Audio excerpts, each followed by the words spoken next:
evening, ladies and gentlemen, and welcome here to the Flatout Racing Network's coverage of the second iteration of the Talladega Nights Mega Team event. About a month ago, we brought you the first race of what will be an 8-race tournament, so to speak, and here tonight, it is the second opportunity for a team of 4 to be able to clinch the most points and take the championship trophy here this evening. I'm Seth Cole, alongside of Jessica Shelton. And Jess, we ended up seeing, I guess, a preliminary as to what to expect when we had our first broadcast here for this. We can't really call it a series, more like an event. And really, it kind of really looked like just as much emphasis is put on these heat races that we're going to see here tonight as much as the main event later on this evening. Event, more like gauntlet races to me. That's a better way of putting it, for sure. Yeah. I mean, we saw like a track that we've never had before on like this little schedule, which was Freedom, and then we turn around and we see all these other races that we think are going to be dominated by this one specific team, which we saw domination between who was it? It was two specific teams for a while. That all of a sudden the other ones started to catch on toward the end of it. Remember? Yep. So. I mean, are we going to see that again? Yeah, to your point, it was the White Dodges that fired first. They ended up ticking off 3 victories in the first 4 heat races. They ended up ultimately winning a total of 4 races that night, including the main event, but they came up just short of the eventual champions, which were the Hearst Black Chevrolets. The Hearst Black Chevys ended up scoring a total of 3,088 points. The White Dodges 2,965. Really, it was that main event race where the White Dodges kind of got bested. I believe it was 3 of the Black Chevrolets finished up inside of the top 5, and I think the other one finished just outside of the top 10, whereas a few of the White Dodges finished towards the back of the pack. One of them ended up winning in Alex Moe, but they came up just short of being able to catch that championship. And we have a little bit of moving and shaking of different drivers moving to different teams here for this one, but for the most part, a lot of the core drivers for each one of those respective teams from last time are racing on those teams this time as well. And with that being said, could be out for a little bit more revenge, a little bit of redemption. One key thing that we'll have to talk about here tonight, Jess, is the fact that with the fact now, I think there are 9 teams as opposed to 8 that we had last time.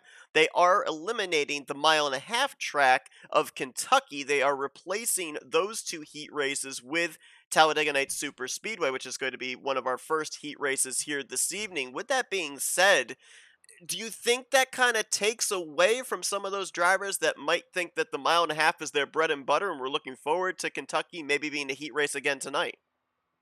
Well, actually, absolutely, I agree with you on that because of the super speedway that we're going to.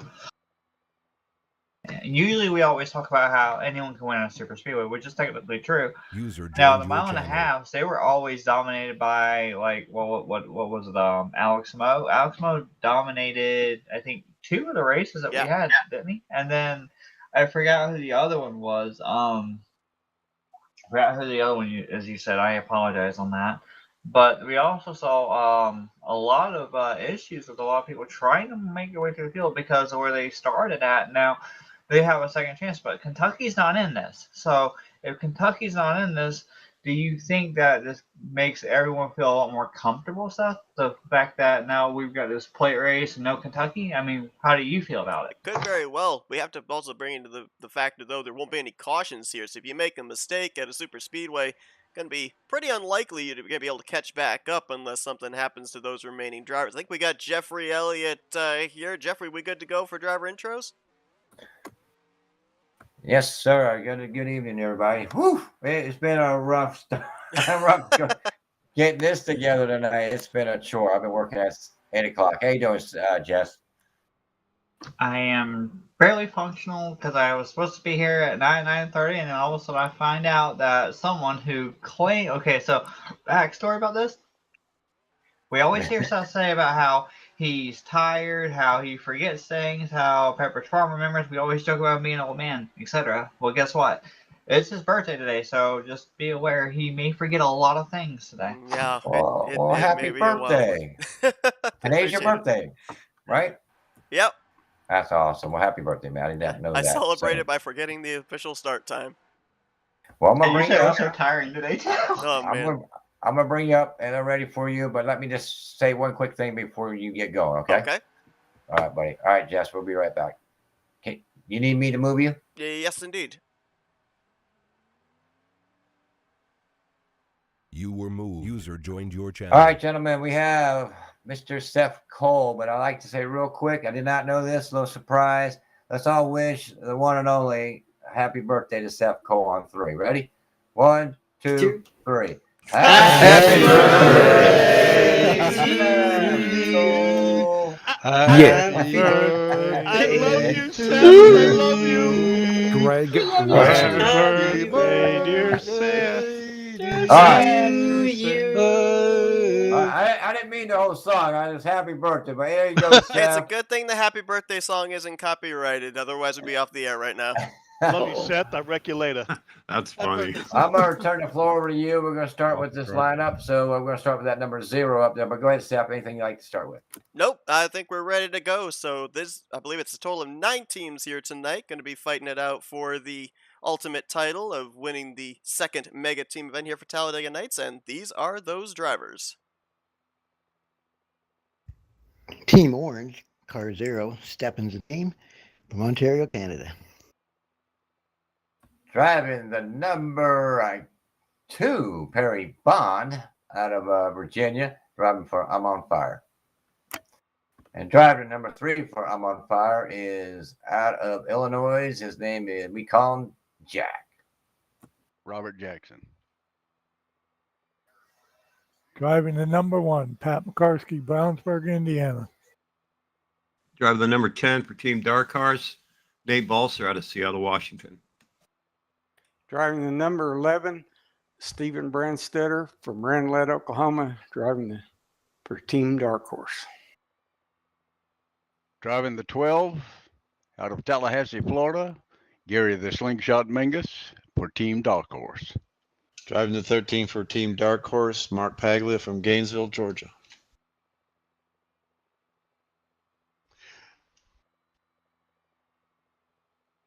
Come on, man. Greg Lovell driving the 15 from Big Stone Gap, Virginia, in the green monster team car. Eric Lovell in the number 16 green monster cars. And this is Dan Lovell driving the number 17 green monster team. Good luck, guys. Josh Slocum, number 18, Ford Monster Team. Good luck, everybody. Number 20, the red Hellcat Dodge, hailing from North Springfield, Vermont. It's Rod, the Rodent Weston. The 21 from Big Stone Gap, Virginia, driving the red Hellcat SRT. Good luck, guys. Number 22, Roger Nebelsick, Team Red Hellcat, Illinois. Bob Sire. Number 23, the one and only Bob's Pumpkin Sire, driving the SRT Team Red Hellcat out of Freeland, Michigan. Go ahead, Toby. Number 26, Team Dodge SRT, Toby Robertson out of Findlay, Ohio. 27, Bob Dixon from Macon, Georgia. Number 28, Gary Heiser out of Mount Sterling, Kentucky. Driving the 29, Mike Mangialardi out of Federal, Washington, driving the Team Dodge SRT. Driving the number 30, Kelly Causey from Agricola, Mississippi, driving the black Hurst Chevy. Ken Roberts, driving the number 31 Hurst Chevy out of West Bend, Wisconsin. Greg Palmer out of Louis, Delaware, driving number 2 Hurst Chevrolet. Rodney Sullins, driving the number 33 Hurst Chevrolet from Bentonville, Arkansas. John Wall in the number 40 Dodge Coors Gold out of DeBerry, Florida. Randy Wall from Huntsville, Alabama, driving number 41 Gold Coors Dodge. Let's go racing, Corey. Number 42, Robert Breedlove, driving the Coors Dodge out of South Carolina.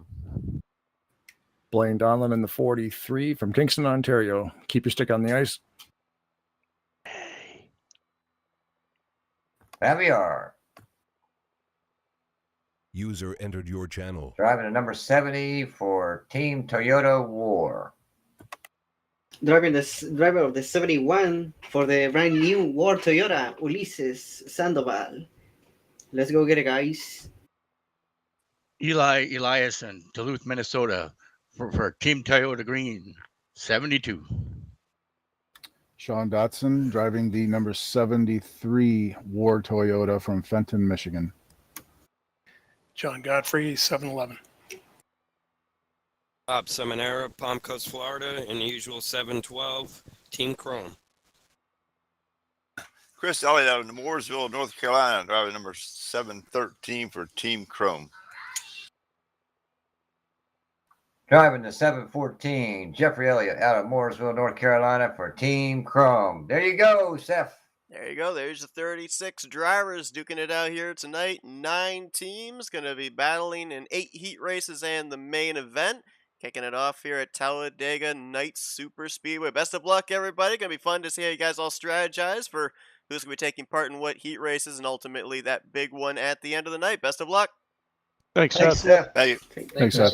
Hey, Dan, hold on a second. Every admin. Channel switched. All right, so that is a look at all the drivers participating here this evening. Obviously, as we've been having the different teams and their rosters scrolling on your screen here, a lot of stuff happens where life gets in the way. Drivers aren't able to make it. They have to kind of swap some drivers around to different teams, have some fill-in drivers. Originally, there were going to be a total of 10 teams here tonight. With the number of drivers that weren't able to make it, they had to whittle it down to just 9 teams. But with that being said, Jess, one notable name there as they were going down the roster that is missing here tonight is Alex Moe, who won 2 of the heat races and the overall main event in the first mega team event. He was, in a way, kind of the pulse for the white SRT Dodges. They might have to step it up a little bit here tonight with him not on the roster. Yeah, they're gonna have to because Alex Moe, like we talked about, had those back-to-back wins, I believe, or Yeah, was he it did. Yep, two? you're right. And with that being said, he took a lot of points in those 2 events together. Now, with him not being here, you're right. They're gonna have to step up. You got Chris Elliott though, and then you got who was the other one? Was it Kelly Causey, or was it Greg Palmer that was up front quite a bit that nabbed a lot of points? Yep, it was Palmer. Yep. Well, I mean, you got those 2 that are right there ready to pounce on it now. I mean, in one sense, it's great knowing that, hey, he's not here. We can actually strike, and they better get their whole ducks in a row if they're going to strike and actually make up some ground on that team. Yeah, 3 wins for Alex Moe. The other 5 former winners from the first event, Chris Elliott, Perry Bond, Dan Lovell, Greg Palmer, and Ken Roberts. They are all going to be in the field at certain points here tonight. Now, for those that tuned into the first Mega Team event, you already know how all this works. But for those that are tuned in for the very first time, there are going to be a total of 8 heat races at 4 different venues. We kick things off here at the Superspeedway, Talladega Night Superspeedway. We then go to the 2 Mile California Speedway, then to Freedom Motor Speedway, then to Homestead for the 1.5 mile race. That will be the first 4 races, and then we just do it all over again. We go back to all 4 venues a second time. 5% races, they are legitimate sprints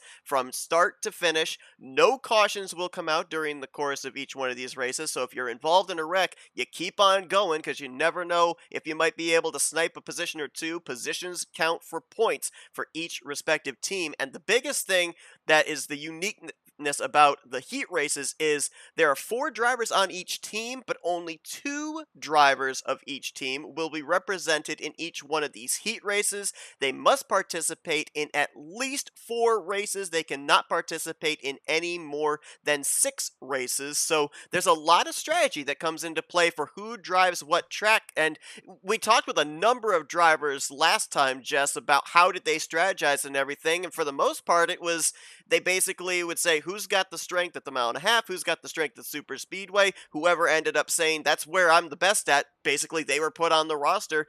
However, with the fact that you have to run a minimum of at least 4 races, some drivers had to kind of maybe race at a track that was a little outside their comfort zone. Yeah, but it also gave them a lot of good information on how the track drove, not just for them, but for the team themselves. So when they got back, they had a better idea of, oh, do we want to go back to that with you being there? Did you not like it? Or at least they can take the information like, okay, so it pushes up. We got that wrote down. We know how it drives. We know what it's doing. And I do want to point out something that I now noticed. We've got some other drivers in there that are really known for really, really good racing. One name that randomly popped up that I saw, Seth, Gary Mingus is in this. Yep. So we know how he drives. We know how aggressive he's going to be up near the front, most likely. So we're going to have to pay attention. We got other drivers that have come back as well. We got Paglia's back. We've got Toby Robertson's back. Billy Causey, obviously. So we got a whole bunch of these guys that are coming back for this race, right? That actually show up. The other ones, like we said, couldn't make it. But now the question is, when these drivers, like for example, like say for example, Gary Mingus is there, right? Now, what will this do in the points? Will this create another team opening for the team battling for points, or will they be getting points for so selected personnel that they're filling in for? Or is that points going to roll into their slot for not making it, or how's that working? I believe it's just basically going to be they're representing the team as a fill-in driver, and they're going to get the same amount of points as if the other driver had shown up. As we mentioned, the fact of the winners last time were Hearst Black Chevys. The slate is wiped clean. Everybody starts at 0 points again here tonight. It's just as if we're doing an entire new event. I thought they were going to like add them all up. No, they're like, not building off of that. there, We'd be up in the, let's see, if we did 8 races, we'd be looking somewhere up in the almost 25,000 points range at the end of race 8. I'm talking like every team specifically at the very end, like for example, if Red Hellcat or Blue Dark Horse at the very end of the season, like if they had like the 8 type, or you they said may end up doing that just for like a little caveat to see who it would have ended up being, but no, it's basically 8 events and 8 specific team winners during the course of this thing. So it's not an overall team winner at the very end, like the culmination of championships or whatever. Nope, nothing like that. Well, let me ask you, what type of racing are you expecting? Are you expecting to see them try to settle into a nice long green flag run like we had last time, or are you expecting them to be really aggressive and really try to get up front and just stay up front and be aggressive, trying to hold that position? I feel like since we have one event already under our belts, and a lot of the drivers I think that we saw take part in, the different tracks like California, Freedom Motor Speedway, Homestead last time, will more than likely do the driving duties again this time. With the experience, as you said, that they have from that, I think we're probably going to see them step it up a little and be more aggressive, because we saw for the most part there was the ability to pass if you got a qualifying draw near the rear of the field, but at the same time, you were back in the mayhem. If trouble broke out, there wasn't exactly always a clear path for you to be able to make your way through. I think track position is going to be super important, and of course, each one of these heat races are based off of random qualifying draws, so your luck is not in your own hands. I think if you don't have that track position, I think they're going to be very aggressive trying to get that track position. And if they get the good starting track position, I think they're going to fight hard to keep it. Now, being the fact here that we're at Talladega Super Speedway for 2 of these heat races, remember the last event we had, we only came here for the main event. Now, a lot of teams are going to get some extra information of maybe what to expect when we get to that 47 lapper in the 2 heat races upcoming. I don't know if these drivers will necessarily be super ultra aggressive, but I don't think they're going to be as laid back in a sprint race as we will see them later on when it's going to be a bit of an endurance race in the main event. Yeah, I completely understand and agree with you to an extent, but they just don't want to really be too aggressive and, mess up something big for their team, though, is what I'm getting at. It's like, we're starting here, like you said, at Talladega. So that right there can play a big factor, especially if they get into a wreck early and then they lose the draft, because draft being so key here. I mean, so at this point in time, you be too aggressive in the front, you get wrecked, and then when you get wrecked, you'll be way, way, way out of reach of getting anything, especially when no caution's coming out for you. Yeah, for sure. It will be interesting to see here tonight as well. I believe we ended up having a total of 4 different teams go to victory lane in respective races last time. We've got 9 teams here. A couple of teams that are not here that were there last time. Of course, the Air Force, Silver Air Force cars, they're not going to be in the field here tonight. They're actually replaced by the Chrome Chevrolets, the NWO, if you will. Be interesting to see how that team ends up doing. I guess they could kind of be called the Air Force replacements. And then also, I believe the 9th team that we didn't see last The time Air that we Force see here Reserves tonight. ring. Yeah. I think the 9th team that we didn't see last time are the Dodge Red Hellcats. They were originally going to be in the first team event, but they ended up having not enough people showing up, and that Actually, team ended up that's being scrapped. no. That's Ulysses' fault there. Yeah, that is. We'll blame Ulysses for it. I'm on board with that. All right, so it looks like they're currently in the qualifying session. They'll end up having the random qualifying draw. Now, these teams are sometimes formulated before the event even takes place. Sometimes the teams are organized right here. As soon as we get it to the qualifying session, it's basically who wants to go out there, who wants to represent at this particular racetrack. So we're not going to know until they grid up just exactly who is representing for each one of these teams. But we look down the list here, and you can make a case for a number of different drivers to try and run here at a super speedway. You talked about the faces, the returning faces that we have here in the field tonight, and I noticed a number of drivers that we haven't necessarily seen over here at Talladega Nights taking part here this evening. John Wall from SMO is over here running for the Gold Coors Dodges. BSR Eli. The old John Wall. I know a lot about John Wall.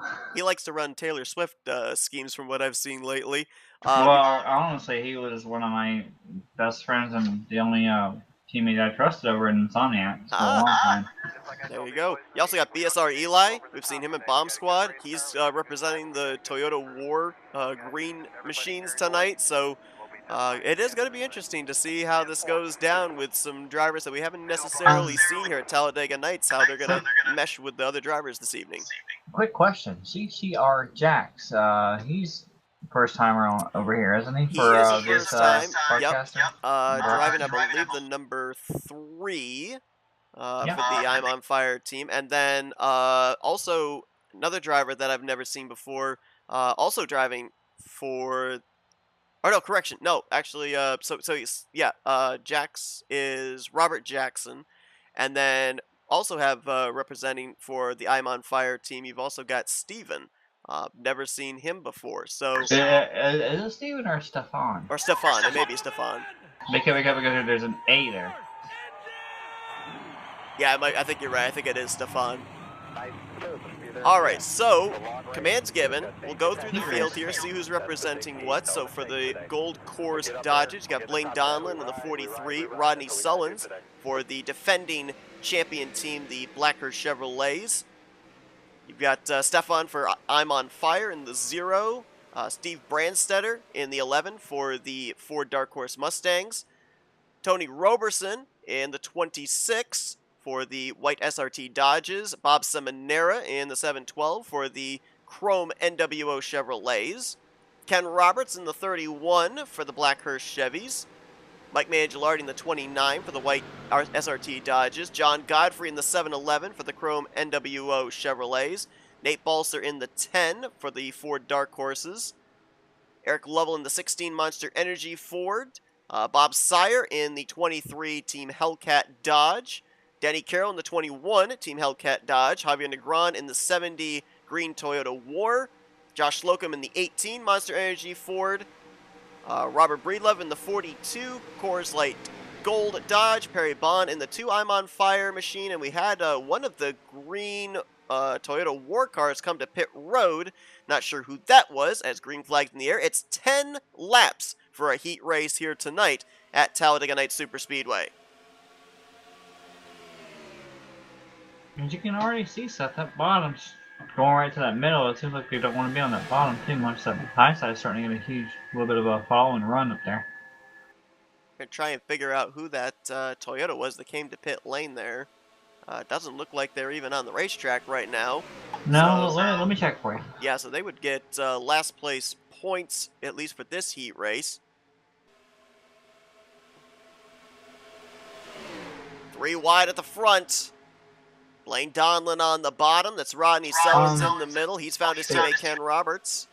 It was the 73 of Sean Dotson. Oh, okay. So issues for Sean, who I believe was a late addition to the team just today. Follow up on that there, but I believe it would count towards one of his starts here in these heat races, as Steve Brandstetter is going to go to the point. Now, the Blue Fords ended up finishing 4th in the standings overall in the first Mega Team event. They were about roughly 330 points behind the champion Blackhurst Chevrolets. They did pick up a victory with Greg Palmer in one of the heat races, but they did not fare all that well in the main event. So Brandstetter trying to set the tone here for that team. A lot of bad luck with, who was it, Mark Paglia and Godfrey, I believe. Wrong place, wrong time for the most part for those drivers.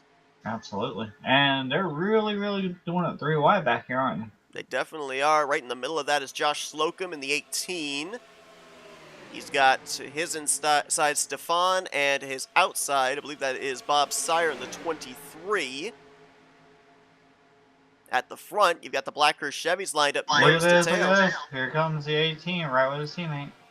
Oh yeah, you got the monster cars lined up there. You got 2 cores on the bottom separated by the 7-Eleven. See if anybody else has gotten lined up. Looks like both the I'm on Fire Pontiacs now at the rear of the field will be able to get nose to tail. Don't say that, otherwise we're going to have a whole bunch of Matt McIntyre in the comments. I believe the Chrome Chevys have gotten lined up on the bottom there. Well, what happened to Ulysses? Because he's way back here all by himself, lap 1, coming off of the corner from what I'm getting at. I'm wondering if maybe, okay, so 71, I'm wondering if there was a miscommunication, because you mentioned about the fact that Sean Dotson came to pit road. I wonder if he was not supposed to be the one to start for the green Toyotas. Ulysses was, and now he's out there on the racetrack and has lost this group.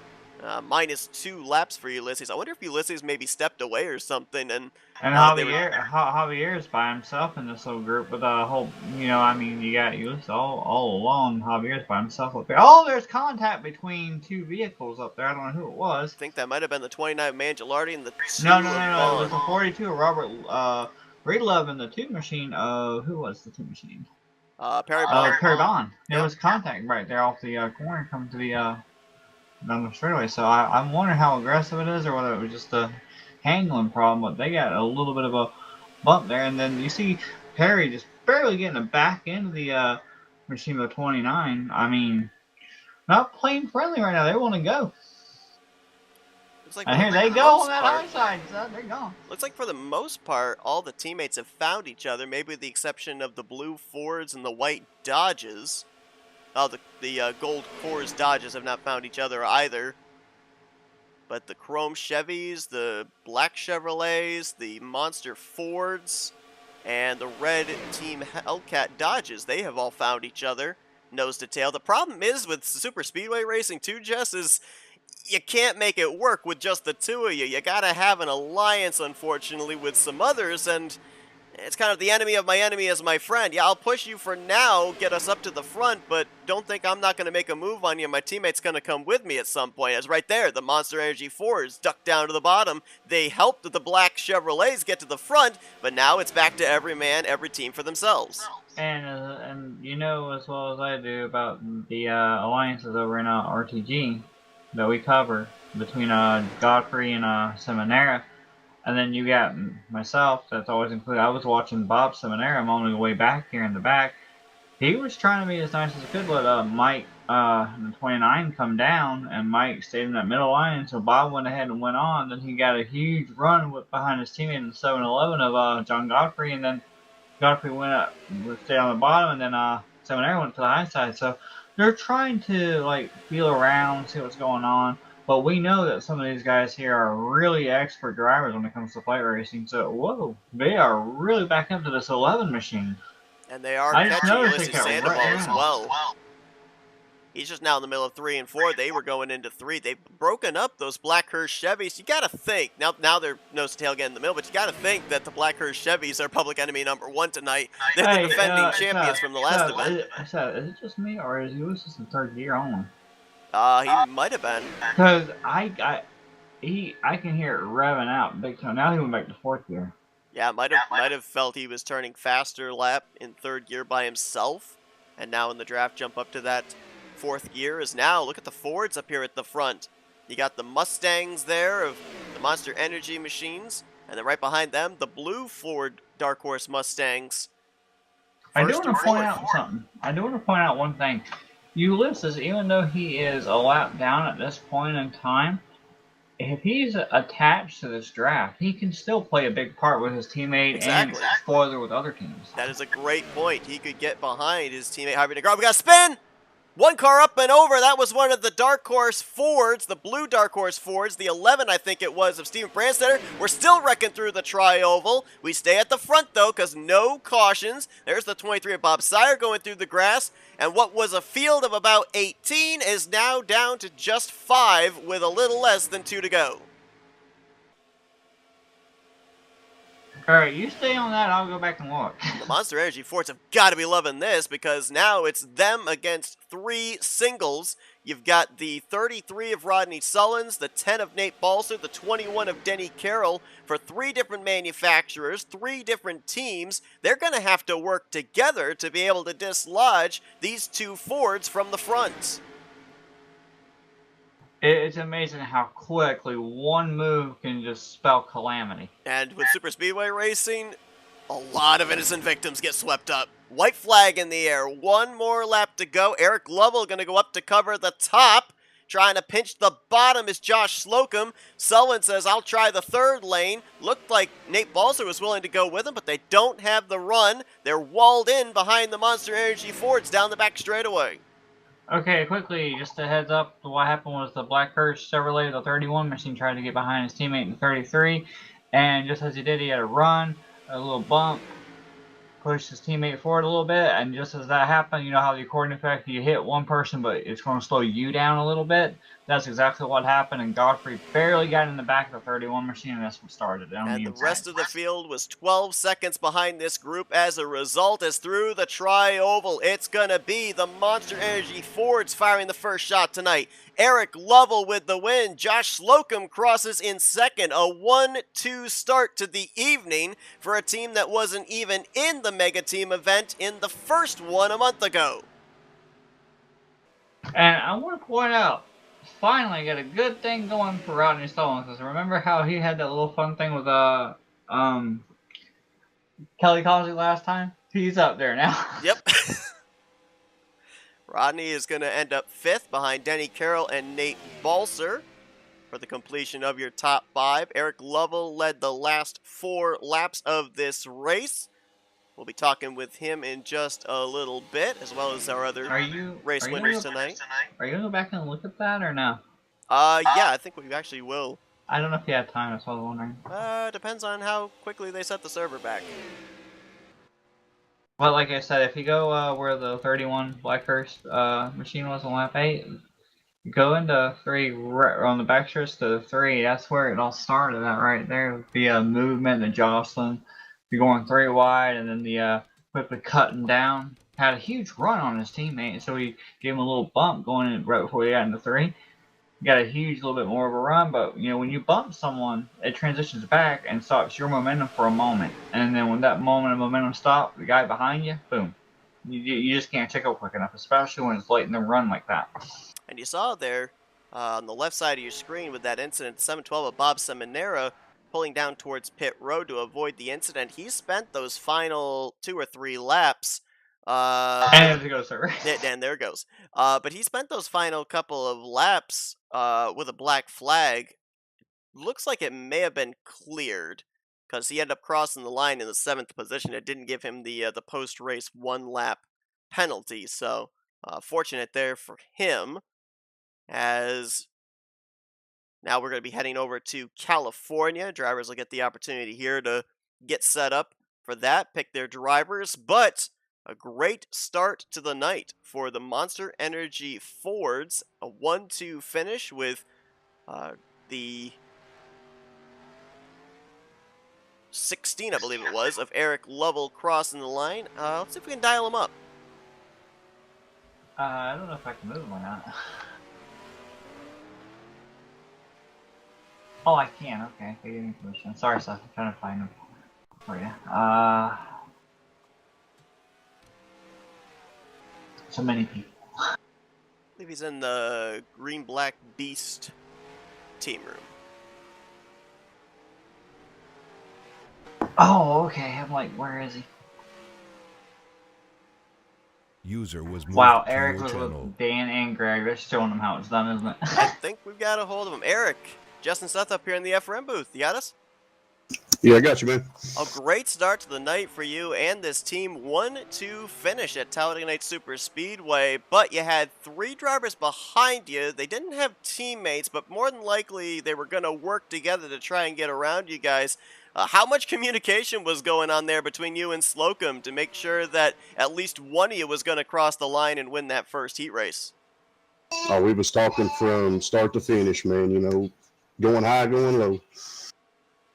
Now, obviously, a super speedway added here onto the heat races. We only saw Talladega Night Super Speedway as the main event back in the Mega Team event number 1. How much of a factor did you expect that it was going to play, the fact that we were going to be going to that venue 3 times here tonight?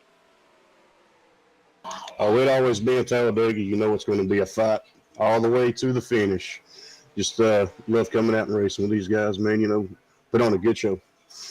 All right, I have to ask, how in the world did you get Dan and Greg to let you drive the plate track and them to sit out? Because that one's actually a surprise by me. They like their speedways, man. they definitely like the speedways.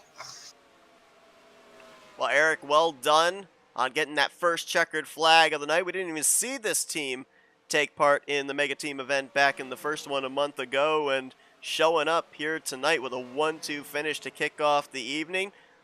We'll give you the opportunity here for some shout-outs, and then wish you the best of luck in the remainder of the night.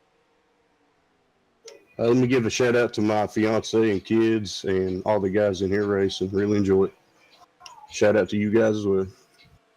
Eric Lovell, he takes the checkered flag in the first heat race this evening at Talladega Night Super Speedway. Congratulations. Best of luck in the remaining heat races you're slated in here tonight. Maybe this isn't the last time we'll be talking to you in Victory Lane.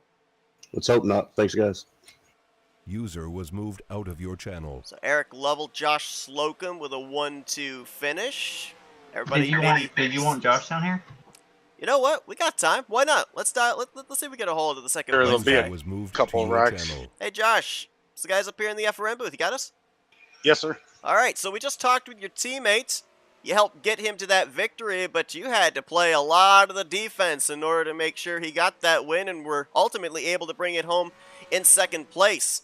Was a blessing or a curse for the two of you in the fact that big wreck happened, finding yourselves outnumbered 3-2 there in the closing stages? Yeah, I didn't really see what happened back there, but once all them cars left the scene, you know, it was pretty much defense to see what those other guys would gang up on us or not, and they started to get going, but then I didn't see who it was drop down behind us there, so we kind of kept our momentum going, you know. You started pretty deep in the field for that one as well. Oh yeah, he started the second to last on the inside road. He was the last one on the inside, but second to last when they got the green, because I was actually on board with him at the start. So it took you some time to get hooked up with your teammate there as well. With the fact that here tonight there's obviously a little bit more numbers to have to deal with in these heat races, more drivers in this event than there was a month ago. Was it easy? Was it difficult to remain patient to get hooked up with Eric there at a super speedway? It was all right. I knew those guys on the bottom side, they were going to stay together in the high side, so I just crept up the middle there. The middle was wide open for 3 laps and just snuck my way up through the middle. Which lane for at Talladega was the more preferred lane, do you think, Josh? Was it the middle, bottom, or the high side? Because we saw that high side get a huge run, and that middle one that you were in, it sucked you straight forward instead of straightening back, so I don't know. Yeah, we planned on it. I said, once I get up there, if we can get the low line, let's drop down in there, and it worked out for us. Once we got the low line, we just stayed down there, because those guys were going to be, you know, battling each other on the high and low side, so kind of put us in the catbird seat, and then the wreck happened, and we were really good. And the catbird seat for sure. Some great momentum after the 1-2 finish in this first heat race. Looking to carry it over here at the California Speedway. Josh, we'll let you get back to it here with your teammates. We'll give the opportunity here real quick, though, if there's anybody you'd like to shout out. I just want to shout out to Joffrey and all the admins that do this. Thanks a lot, and all you guys in the booth there. Good job. Josh Slocum, he was the second place driver in the 1-2 finish for the Monster Energy Black Beast Mustangs, and he and that team will look to continue it on here in just a moment at the California Speedway. Best of luck, Josh. Congrats on the great start. Thanks, guys. User was moved out of your channel. All right, so looks like we are down to zeros on the clock here for practice. We're going to find out now who's going to take part in the 2-mile speedway heat race. And here we go. It's start sequence activated. So I wonder, Seth, I wonder how they're going about trying to figure out, okay, so we want you to race California, which we saw that last time. California played a really X factor. We kind of were surprised by the way it was handling off of 2 coming into 4 compared to what we thought it was going to be last time. Remember the high grip, the pushing up and everything? That was just really interesting how they were racing last time. It was, and we ended up seeing one of the former winners, Greg Palmer, be able to slowly work his way to the front. He was able to utilize the bottom, but it wasn't like one lap pick up a position. He had to kind of work for it and methodically pick up those spots before eventually getting up to that clean air. It will be interesting to see if somebody mid-pack rear of the field will be able to do the same thing. This will be an interesting one. You talked about, the background of you and John Wall. He's going to be on the pole position here, representing the Gold Course Dodges. Looks like on the top side, Chris Elliott and Jeffrey Elliott, representing the Chrome NWO Chevrolets. They'll be representing here for that team. Nate Balser is going to be back again, back-to-back races, where he's behind the wheel, representing the Blue Dark Horse Fords. Dan Lovell, for the team that just got the 1-2 finish, the Beast Monster Energy Fords. He'll be in the 17. Kelly Causey will be in the 30 for the Blackhurst Chevrolets. Robert Jackson in the 3 for Team I'm on Fire. Rod Weston in the 20 for the Hellcat Dodges. His teammate will be Bob Sire, so back-to-back races for Pumpkin. BSR Eli, he's going to be making his first start of the Mega Team event in the 72 for the Green Toyota War. You got Steven Brandstetter, back-to-back races for him in the 11 as Green Flag is out. You've also got Bob Dixon in the 27. Rodney Sullins, again, back-to-back races for him in the 33. 19 of Greg Lovell to his outside for the Monster Energy Fords. And then you've got Perry Bond in the 2. I'd have to double-check here. Whoa, contact. And a spinner! That's one of the Lovells. I think that might have been Greg. And he got Perry Bond. You've also got Gary Heiser, Randy Waugh, and Ulysses Sandoval taking part in this one. And it was Greg Lovell in the 19 and Perry Bond in the 2. I guess it's a good thing the Monster Energy cars got the 1-2 finish, because unless something happens, one was going to finish towards the rear. I'm sorry, we got one really slow up the track. That was Brandstetter. That was really, really slow off of 4 for a moment. I don't understand if it's just like all the way. Is it moderate damage or is it no damage? I believe it's no damage. Okay, because I was wondering if there was any other contact that we didn't catch, and maybe that's why that happened. I'm not sure. It could be just that it's, the California 5 grip itself. It could be the grip on the track that we always talk about from time to time. Stuff pushing up and trying to hang on to it, and then playing with the throttle, and that back end kicks out. Because I see it right there with the 3. The 3 had a little bit of a back end kicking out off of 4. Noticed a couple of drivers kind of get out of shape off of 4, actually. There was one of the white Dodges that last time by off of 4. Looked like they were a little loose. Looks like Chris Elliott on the bottom is like right there. All of a sudden you see how he pushes up and he had to back off the throttle. John Wall came back a little bit on that eyesight, so... Oh, there's a wreck back here. And that is one of the red Dodges, Bob Sire, in the 23. Only car that goes around. That's going to be a spot that Greg Lovell will pick up. That's why you keep going. You get involved in a wreck, get involved in a spin, you keep going. You never know what could happen. Absolutely, but I'm noticing that if you look at how they're entering the corner and stuff, they try to enter, like, they try to arc it and diamond down in there. Like, you'll see BSR Eli here. Go all the way to that bottom, but then look, halfway through, he pushes right back up. And It's just hard to tried a hold that bottom. slide job Rod Weston there. He cleared him. He off does, of turn but 2. like I said, it's pushing up off that corner, so they gotta really be careful if they're going side by side. Like right here, you see how they're trying to go side by side here with the 10 machine and 8 Balzer. Looks like Kelly Koch is on turn 8 cleanly, not a problem at all. Now, if you are John Wall, do you want to stay here or do you just want to go? Because you see who's right behind John Wall and you see who's right in front of John Wall. Yeah, you got to break up those NWO's Chrome Chevrolets. Yeah,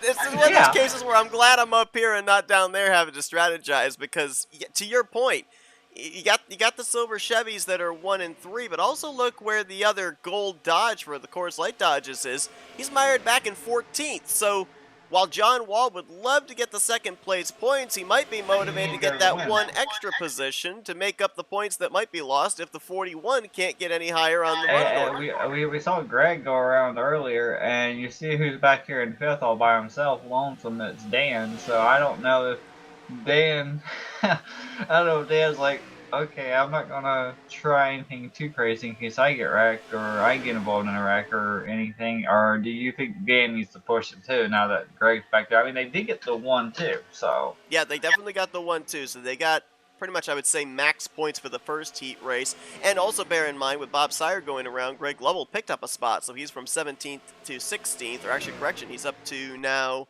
15th place. As the 3 has had an issue, apparently. Yeah, I'm seeing he's in 3rd gear now. He just went to 4th gear. So I'm not certain what happened there with... Oh, I wonder if he dropped back to maybe pick up Perry Bond. I will double check that. If that's what he did... No. Did he go around? Yeah, I'm taking it back to that point. Oh, okay. He was going in turn 3 on the outside of the 41, came down, 41 pushed up, made a little bit of contact on the back end of the 41, caught the left front part of the 3, and 3 was trying to straighten it, and 3 went around, hit the outside wall, down the track, and then get going again. Now, we do have to point out as well, we may not be able to capture everything that happens here live on screen, but there is a point during the course of the conclusion of this event. Whoa, Ulysses is around. And also, I believe the 20 of Gary Heiser might have been in that. And to that end, you know, if a driver causes an incident, they may end up getting penalized. They may end up getting a position penalty, a points penalty for something that takes place during a heat race. These drivers are required to race hard, but also race clean. And so incidents that happen here, they may end up having some lasting effects on the final points total at the conclusion of the night. As look at that big move there by Jeffrey Elliott crossing over to the inside. They saw what the Beast Monster Energy Fords did at Talladega Super Speedway. They would love to be able to get a 1-2 here at California. I believe it was teammates back there when we were talking about Ulysses and all. I believe it was 2 teammates that got together. The 20, I think it was Gary Heiser, I believe. Hit the outside wall, came down, barely getting Ulysses at the quarter panel. Ulysses went all the way down, got on the apron, hit the grass, spun out that way. So unfortunate for both of them. Because remember, Ulysses on that first race, there was a lot of miscommunication about that, and he fell all the way out 1 lap down. So, I mean, he was way out of it at that point as well. So, I mean, there's a lot of ground for that team to make up now. Yeah, they ended up having the other driver, Harvey Negron, caught up in that incident, coming to 2 to go. So neither driver really had that good of a finish. And right now, the highest running driver for that team is 9th place, that being BSR Eli. How about the call to have a couple of drivers pull some double duty here in back-to-back races? You got Nate Balser right now in 6th in the 10, Rodney Sullivan's in the 33. Stephen Brandstetter in the 11. Do you like that call, maybe, if they've just come off a good run, maybe keep that mojo going here at a track like this? Well, if you're asking me personally, or are you just asking if it's a smart logically? Maybe like a smart strategy. You mean in the logical sense? Yeah. Play to your strength.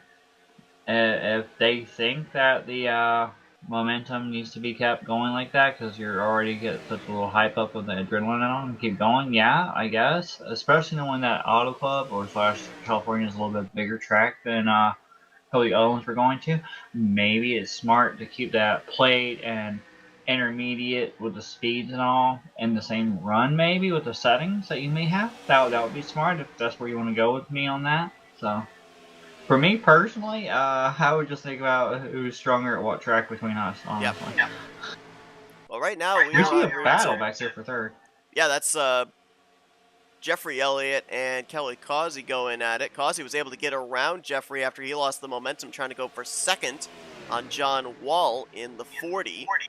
As things run right now, I mean, regardless of the top two, if either one of them go to victory lane, it's going to be the first win overall for either team in the Mega Team event, as white flag was just displayed. Obviously, the NWO Chrome Chevrolets, this is their debut tonight, and last main event, the Coors Light Dodges did not go to victory lane at all. John Wall crosses under, looking for that undercut off of turn 2, while Elliott was way wide. Here comes the 40.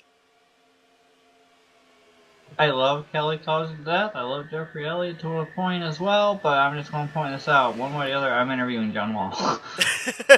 You might be interviewing him victory lane because he just cleared for the top spot off of turn 4. Here comes Elliott, crosses back down to the bottom. Not enough momentum. John Wall going to get the first overall win for the Gold Course Dodgers. I mean, I want to point this out. Even though they finished second, fourth, that's a great point for that NWO Pro team. And you think about it too, I'm not exactly sure where Godfrey finished in the previous race, but Seminaire finished 6th. So they had something to build off of.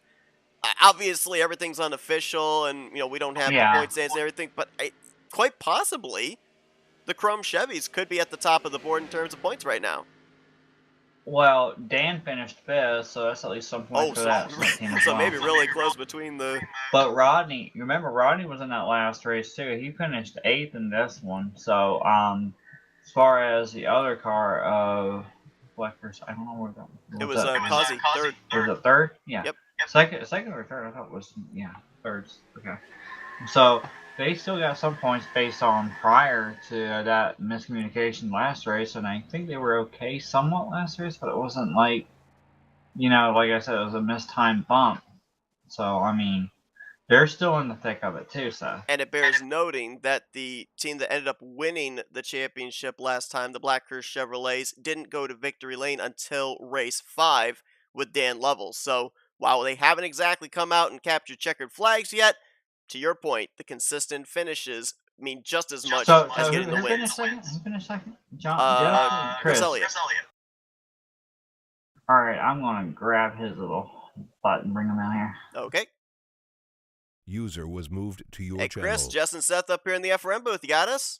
Hey, Seth, how you doing? Well, I'll tell you what. Last time when we had the mega event, you set the tone, got that first checkered flag. Here, a second place. Looked like you and Jeffrey working really well together, 2nd and 4th for this new NWO Chrome Chevrolet team. I mean, we were kind of talking about the fact that just kind of eyeballing it, you guys are definitely in the thick of it for battling for that points lead. How good did it feel there, and what little more did you need to be able to hold them off? Because that was a heck of a battle in that final lap.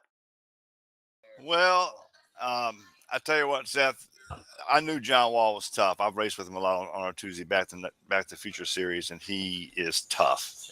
And I knew that going in, and I think he was saving a little bit. But, I was in front of Jeff. I didn't see anything behind me, so I don't know what I was doing for him.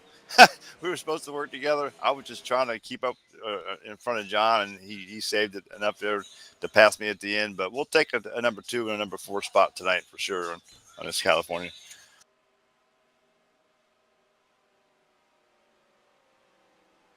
Go ahead, Seth. I'm actually doing you a favor real quick. Oh, okay. So, obviously, we talk about the fact, the strategy that comes into play with the different tracks that you run and everything. You had now a little bit of a curveball. We didn't have Kentucky on the schedule here for heat races, and we ended up replacing it with Talladega Nights Super Speedway. How much did that kind of play into what tracks you decided you wanted to be at as opposed to where the other drivers wanted to be at? Well, the team I'm on tonight, we got a good mix. You know, Jeff and I both love California and Homestead. As you remember, my first Homestead race a month ago, and and John Godfrey and Bob Seminary, you know, they like them all too, but they're really good at the super speedways. So I think that's the route we're going. Yeah, it was a curveball. I didn't like to see, I didn't like to see the Talladega and this sprint stuff, but that's okay. I got two great drivers on our team that run really strong there, so it's going to work out pretty good. Okay, anyway, Chris, I'm sorry, I had to do something myself. So, being the fact that you and Jeffrey were up in the top 5, like, did you guys care at all about who was going to get what between you and him, or was it like, you know, we'll just go wherever, however we want to? I mean, was there like any idea of like, I want to be right there with you, and then I'm going to get the win because I need the points? Or, I mean, we saw Jeffrey last time, you know, he was up in the front, but there was a lot of things that happened to him.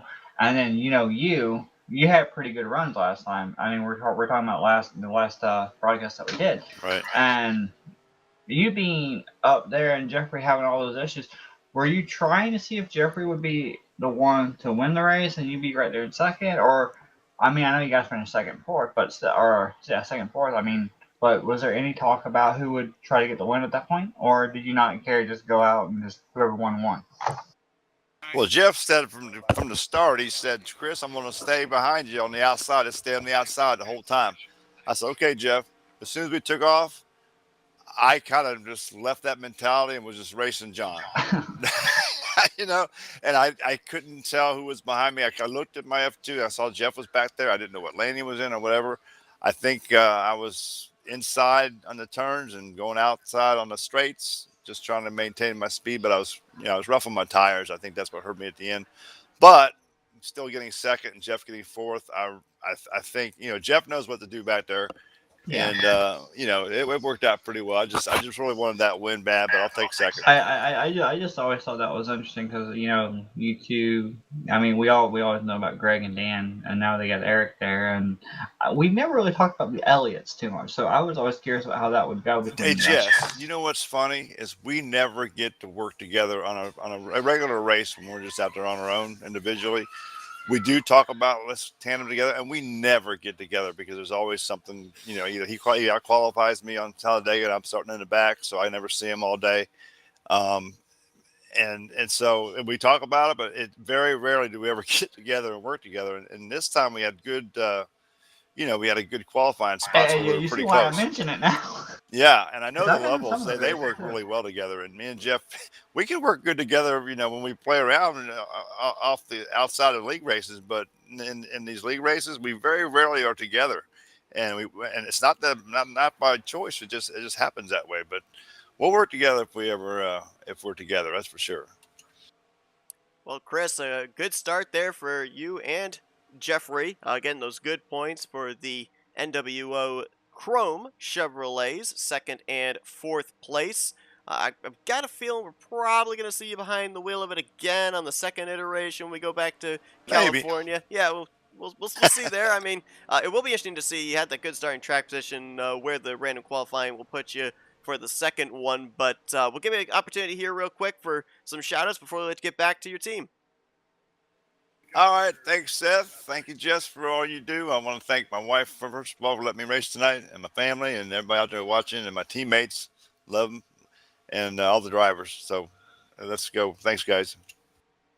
Chris Elliott, second place here in the second race of the night at the California Speedway, as we now shift User was gears. moved out of We're your at channel. Freedom Motor Speedway, and Jess, you sung the praises of this racetrack in terms of what it And brings to the you, table. you know racing exactly last what I time. was doing, right? I'm pretty sure I know what you were doing. Were you taking You a asked me couple to of... make sure I put that down. I got it. That's All right.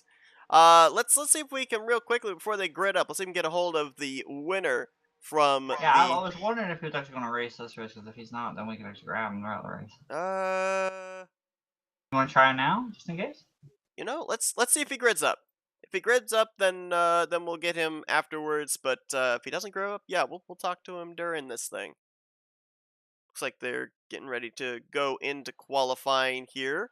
It is done, and is John racing? I don't see John on the field. Huh? Okay, so after we go green, we'll see if we can get a hold of our most recent winner, John Wall. It's like Bob Yes, Seminara.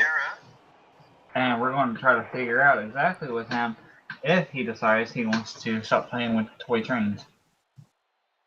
What's wrong with playing with toy trains? Oh, nothing. It's just that I remember back in the day from racing with him in Insomniac, he used to be one of those guys at the train station. Oh, gotcha. So we got Seminara, Mark Paglia. This will be his first start of the night in the 13. Eric Lovell, who we saw just a couple of races ago get that win at Talladega Nights SS.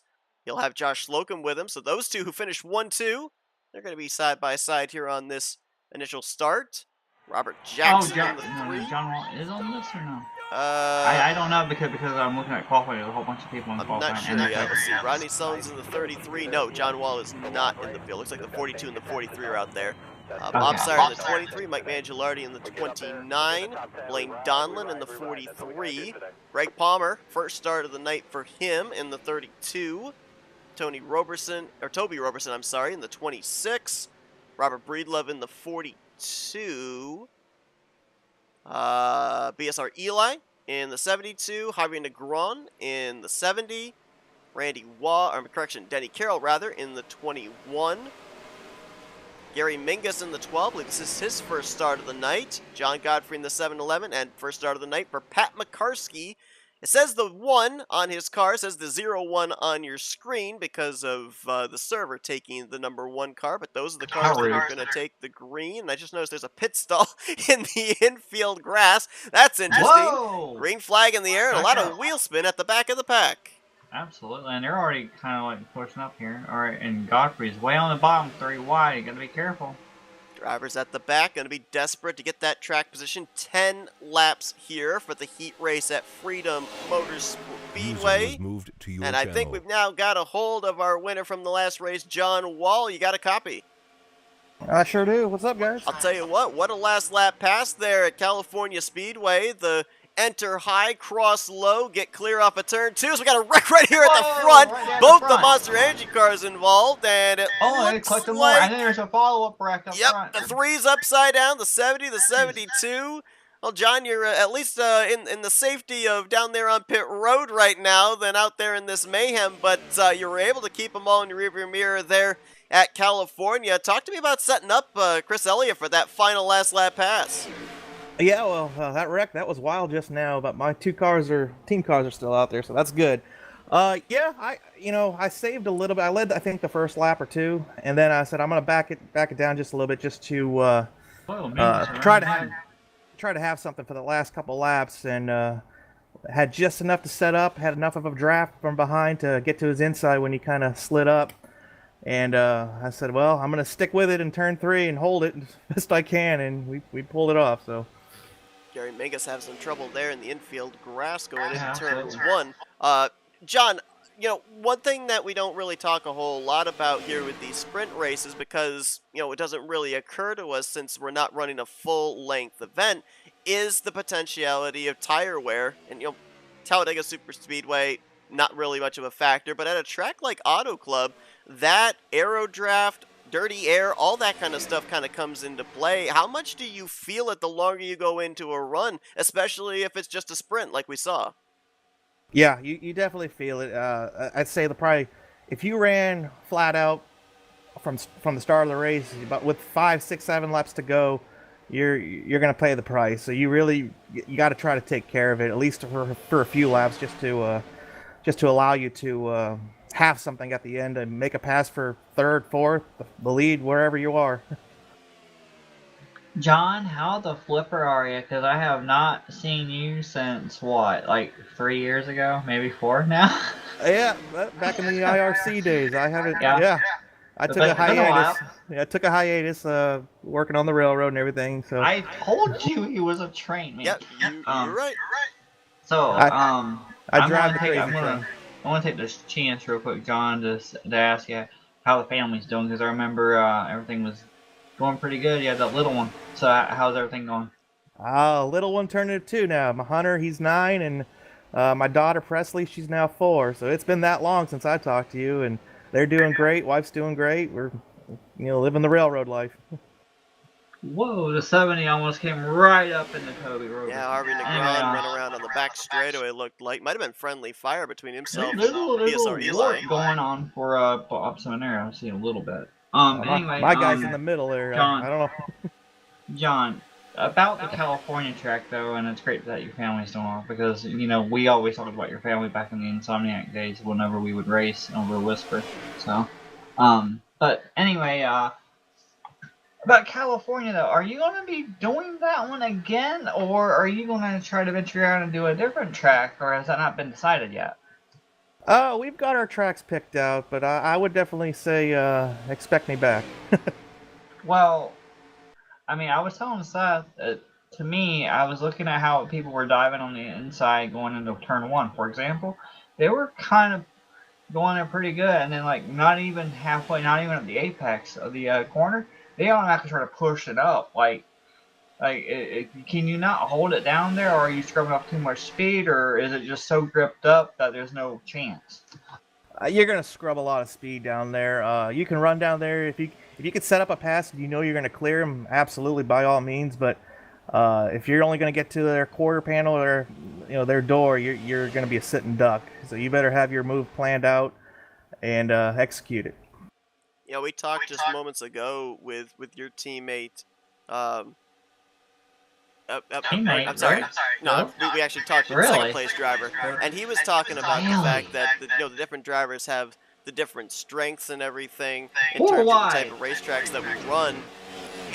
Obviously we saw how good you were at the 2-mile California Speedway.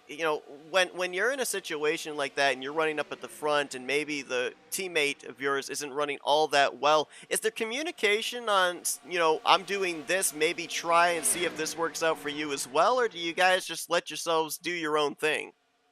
It's pretty much do your own thing. When we were doing the little heat races, we talked a little bit more as far as, hey, I'm going to give you my air if I'm behind you, as far as, hold that draft, whoever's, we're not going to really race each other hard, but, we're going to try to do what we can to work with each other and just execute and get the most points we can for the team. Blackhurst Chevys, they had the top 2 spots. They just got broken up. I'm looking at this on here. I'm looking at John's teammate, Robert Brelow, trying to get around Seminara. And I do want to point out, with Brelow being in 8th place, teammate way up there in the top 5, you look at who's 7th and 6th, teammates. And we're starting to see that this Team Chrome is really going to be a factor here, Seth. You got the Hellcat Dodges there, nose well, to they tail. Just ran right up on the whole field. They just got boxed in behind the Blackhurst Chevrolets. One of the Gold Dodgers got the wall. That was Breedlove trying to close in, throw a blanket over 7 of them going into 3 and 4. Greg Palmer now with the top position. Sullins throwing the defense. Looks like it's going to be a 1-2 finish here for the Blackhurst Chevrolets at Freedom Motorsports Speedway. Indeed it will. Greg Palmer going to pick up his 2nd heat win I don't in care. the last I 2 do not mega want to events. talk to him. I'm not interested. I have to. That was a great race. That was a good finish. Absolutely. Yeah, they were really good aggressively back there, but they actually kept it clean. Well, John, we appreciate taking the time here to talk with us. Give us a little bit of an insight of what you drivers deal with when you're racing at California Speedway. Congratulations on that victory. Hopefully it helps you guys to be able to, at the end of the night, win this overall thing. We'll give you the opportunity before we let you get back up there with your teammates. Maybe gear up for Homestead. We don't know. Maybe we'll see you on the track there or not. But give you the opportunity here for some shout-outs before we let you go. Yeah, no problem. Hopefully you guys can talk to me at least, 2-3 more times tonight. But I appreciate. Not expecting much, is he? No, not at all. Right? I don't expect too much. Again, I appreciate y'all doing the broadcast, and really, Chris, he approached me to run the race, so I don't really normally do these. This is the first team event I've ever done, so I was excited, and I'm glad I did it, or I'm doing it. And hopefully we're successful with it. John Wall, he won the second heat race of the night at the California Speedway, and in his words, hopefully a couple more times he'll be finding that checkered flag before the evening is out. Congratulations on the good run there, John. Best of luck the rest of the night. Appreciate that. You guys be safe. User was moved out of your channel. All right, Do we so really? Do we really have we to? have to. I'm sorry. It's part of the contract. Let's see if we can dial up. Where is he at? Our most recent What winner, team? Greg Palmer, should be up What in team? the Blackhurst Chevrolet team. But I don't want to go up there. I honestly, hold on, where are you at? User was moved I really to your don't channel. want to bring him down. I'd rather have someone who actually means something, like Kelly Causey or Rodney. Oh, by the way, hi. I believe we've got a hold of Greg Palmer. Greg, you got a copy? I got a copy. Hi, Mrs. Palmer. How you doing? I'm gonna kill you. No. Do I have to ref you two again? Gosh, I felt like a spectator last time we did this. But Greg, obviously a little bit of a color change for you here this evening. You represented Team Blue last time we talked to you. Got that heat victory here tonight with the defending champion team, the Blackhurst Chevrolets. Some good communication, it looked like, there between you and Rodney Sullins to be able to pick up that victory. I mean, I got to ask first, coming into tonight for yourself, for Kelly, for Rodney, for Ken, was there pressure knowing that you guys had, that the team had won the last mega team event to go out there, perform, and make it back to back? Yeah, we had a feeling that we are the team to beat, and it proved in the first couple of races. Firstly, the first race at Dega, they left us out to dry. So California too. So yeah, this race we had to sharpen our knives and go for the kill. So we did it, 1-2. Interesting too, you guys kind of pouncing here in the early going, because we ended up seeing in the last mega team event, it wasn't until I think heat race 5, where we saw one of the Blackhurst Chevys go to victory. And obviously the team overall performed really well in the main event in the 47-lapper at Talladega Night Super Speedway. So with that being said, he said obviously it kind of looks like everybody's eyeing the defending team, not offering you a lot of help, trying to stick you guys in compromising positions. Did that kind of put you guys in a mindset of, we have to be aggressive right out of the gate? We can't rely on just the consistency and maybe some really good points in the main event. We got to strike now as soon as the green flag drops, as soon as race 1? No, that is not the strategy we're going for.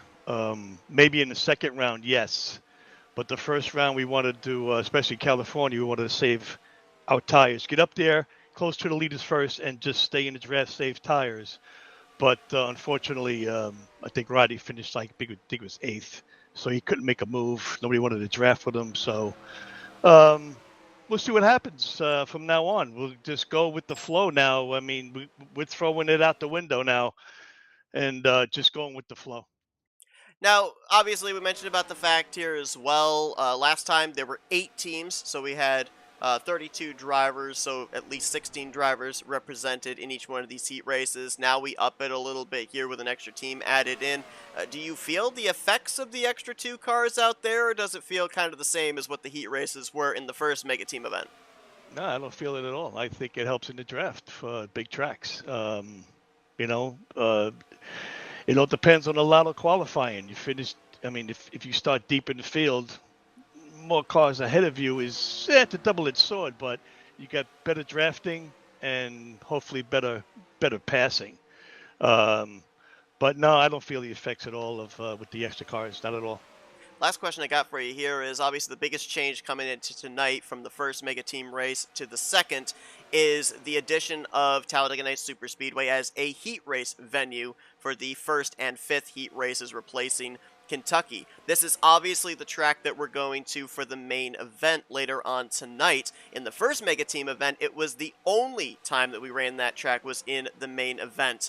Do you think that helps yourself, your team, as well as the other teams to get that little bit of added track time in preparation for the upcoming main event, or with the fact that it's a no damage sprint race, it's not as much of a factor as it might be if it were maybe a longer heat race?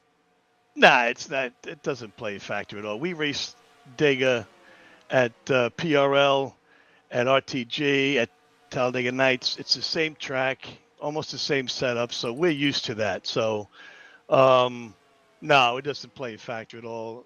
It's, you know what it is? It's the qualifying. So that plays a factor.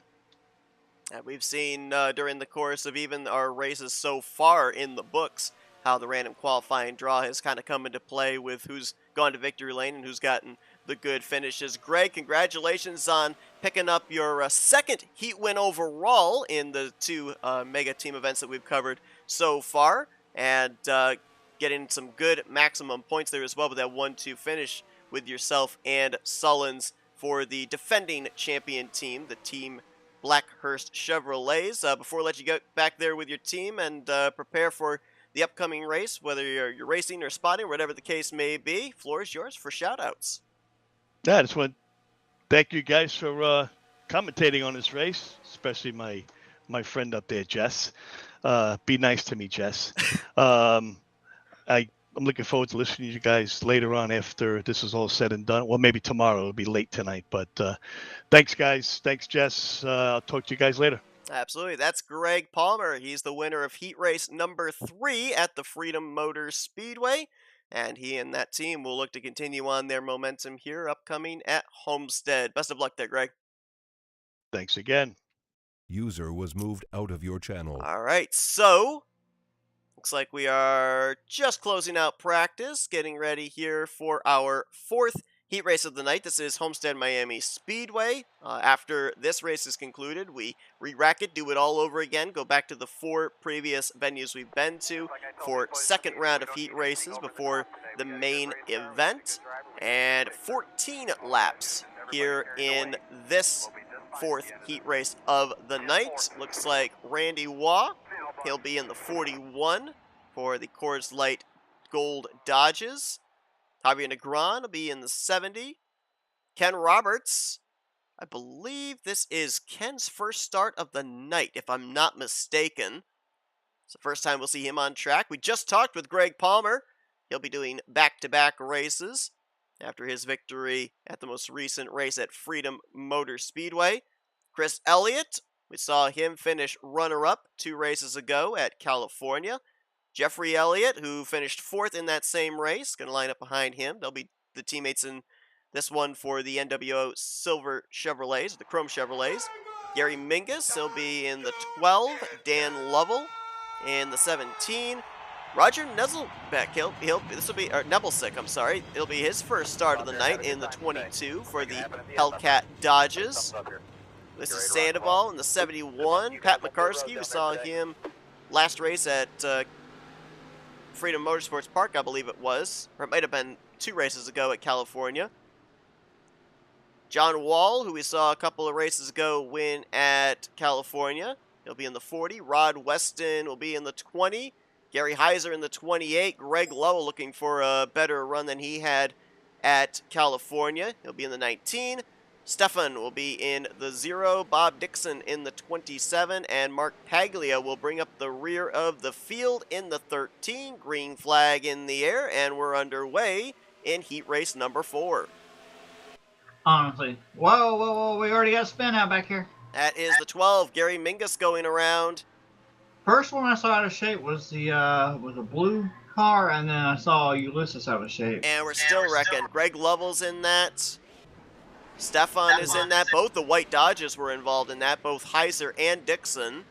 And you know at this track, Seth, because it's Homestead, when you back off that gas just a little bit while you turn or try to catch it, you're going to go around. Get loose. How this track is. Yep, for sure. And I can tell you that from firsthand experience because I've raced a couple of the heat races they have here at this racetrack. And yeah, that back end wants to come around. And it's a fine line that you have to walk in terms of throttle input through the corners, or else that back end is going to take you for a ride. Okay, so now that I am looking at the field here technically and who we got up here at the top 6 that are still left up here battling, I noticed Team Chrome and Blackhurst. And 1 gold car up here again. Yep. Well, there's one at the tail end of the lead back there too. Randy Watt going to go for the lead now. Yes, I haven't seen him. That's he's really going there, pushing up. Almost into the driver's side door of Ken Roberts. His teammate's not that far back. He's at the tail end of this lead group there. John Wall. Oh, this is tight. This is. It's not gonna get good if you pushing up that much. And you Oh, know, contact! whoa, And there you goes go. Randy Wall around into the inside wall. You push up and, you know, you go in these corners really hot and you see a couple of these drivers push up. That's what Homestead does to you, but when you get loose, it's hard to save that thing. Right when you make contact with a wall or a car, you get out of shape, then all of a sudden you gain control, but chances are you're going to get right back out of shape. There's nothing you can do. We both have raced this track, so we know this track is not a very forgiving track. This track is the complete polar opposite of what drivers have to worry about at a track like California. California, they have to worry about the right front. Here, they have to worry about the right rear. And you see how they're pushing up a little bit, and how about that top line move by Chris Elliott? Now remember, Jess, Homestead was the venue where they had the first heat race last time out, and it was an outside move, much like that, with a couple laps to go, that Chris Elliott pulled off to be able to pick up the victory. Contact back here, the one machine and the 7 Javier. Oh, wow. Also, that Roger was a hard hit. Nebelsick in the 22. And Elk got outcoming traffic because they're not going to lift. They see positions. Paglia is going to get 1, 2, 3 spots right there. It's no damage, so you're going to keep your foot in the throttle. If you see smoke up ahead, you know there might be positions and valuable points up for grabs. And now we're down to 6 at the front, technically. Didn't Chris say that he and Jeff hardly ever get to be able to race around each other? They've been treated tonight. They got to be next to each other, around each other at California. Well, I had to ask. I mean, honestly, I don't like asking because it's kind of like, it looks like you're trying to start something, you know? But it's like, with Jeffrey, Jeffrey's always involved in an incident, or he had the misfortune of being in the back or something. And this time, you know, we've seen Chris up front quite a few times, so I had to ask the question about him and Jeffrey. You know, it just begs to be asked. Now, with the Team Chrome, we've seen the last few races that dominated by that team, even though they're not like winning. You know what I mean? They're right there in the thick of things. So they pretty much, I would bet, have the point lead at this point. It's really close, I think, between them and the Blackhurst Chevrolets. Yeah, Blackhurst isn't too far behind, but the other team is it's got to be the Gold Course, because back here in 6, there's a gold car sitting there too. Yeah, it's interesting because the Beast Monster Energy Fords and the Gold Course Dodges have both picked up a victory here tonight as well, with Eric Lovell at Talladega Nights SS and John Wall the following race at California. And they've each got a representative up here right now, but they don't have the second driver like the Blackhurst Chevys and the Chrome Chevrolets do. Exactly, and that's what I was going to get at, was the fact that it just seemed like they kept getting broken up after that first race. Ever since then, they've just been broken up. And there goes that machine going way up there. Hard hit in the wall there. Was that maybe the right front overheating for Greg Palmer? Because that thing never turned off of 4. I have got to say this while I've still got a chance. I know I had to step away because of something that was really important for a moment. But I will say this. I am so glad I didn't have to listen to Mrs. Josh Metallic anymore. Oh my gosh. I took my ref shirt and put it in the closet. Take care of everything for me, huh? Yeah. Chris Elliott's trying, I think, to give the toe to Jeffrey Elliott here down the front straightaway. Might have him clear on Ken Robertson. Yes, he will. I'm trying to remember last event. Maybe you can remember, Jess. I don't think we had a 1-2 finish for any team. And so far tonight, we've had 2, looking potentially for 3. Wow, did you see that? Oh, and John Wall's going to give it right back. He'll make contact with the 17, send him up to the wall. Move him back to 5th. Actually between Ken Roberts and Dan, and then all of a sudden that happened with John Wall. Like, whoa. We weren't kidding when they weren't kidding when they said that they were going to go for it. Hey, it's no damage. You can use all the race car, including the apron too. That's not a race car part, but yes. You said you can use all. Well, I mean, all is technically also all the track. You were talking about the cars. I was talking about everything. That is true. Coming to 2 to go.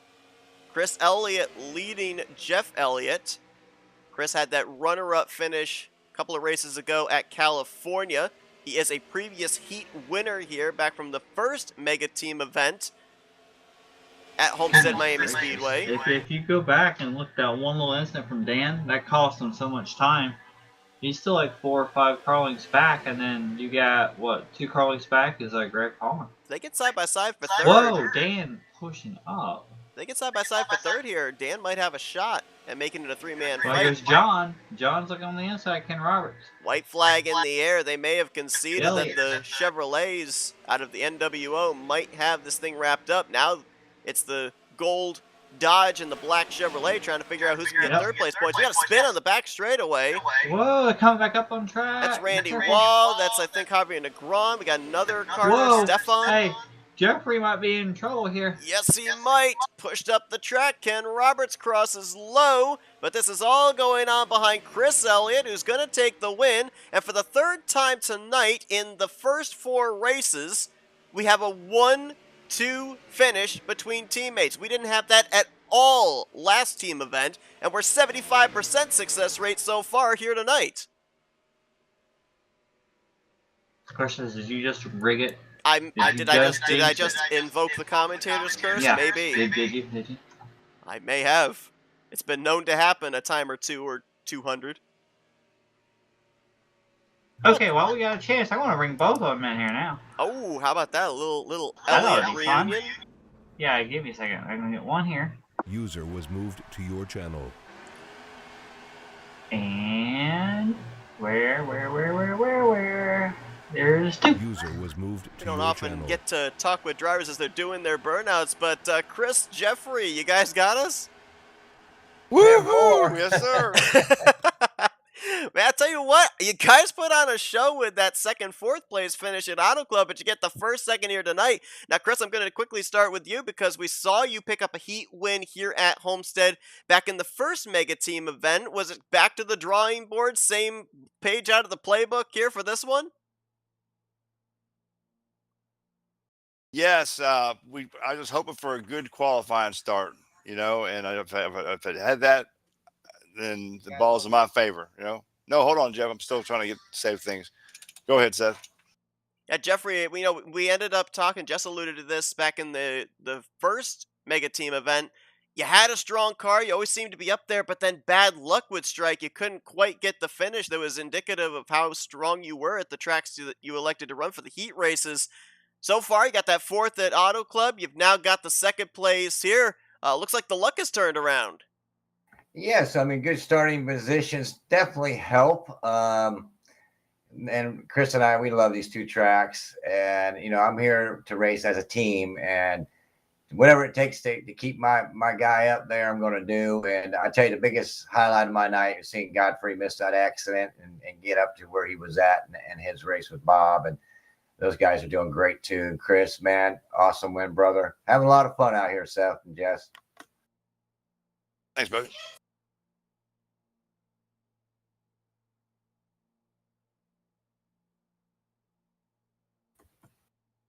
Okay. We're still here. Okay. I thought for a moment there that maybe my connection had disconnected there. Nope. So I got to ask the 2 of you here as well. Obviously, we've got an extra team added in here tonight, so it muddies the waters in terms of trying to visualize who's where in terms of at the top of the board, points-wise, as far as the teams are concerned. But, Jeff, you alluded to the fact that, you guys have been good in avoiding wrecks, good with the starting track position, and obviously the finishing results. Do you guys as a team have any kind of a ballpark figure after these races are over of where you guys currently stand as opposed to the rest of the other teams, or do you not even really think about that? You just kind of focus on your own race? I'll start real quick, Chris. First of all, I think we're just focusing on our own race, and but as so far as in points, I think we got pretty good chance. I think we're up there in the top 1 to 3 spots. I'm thinking with the great finishes so far. Hope everybody's having fun out there.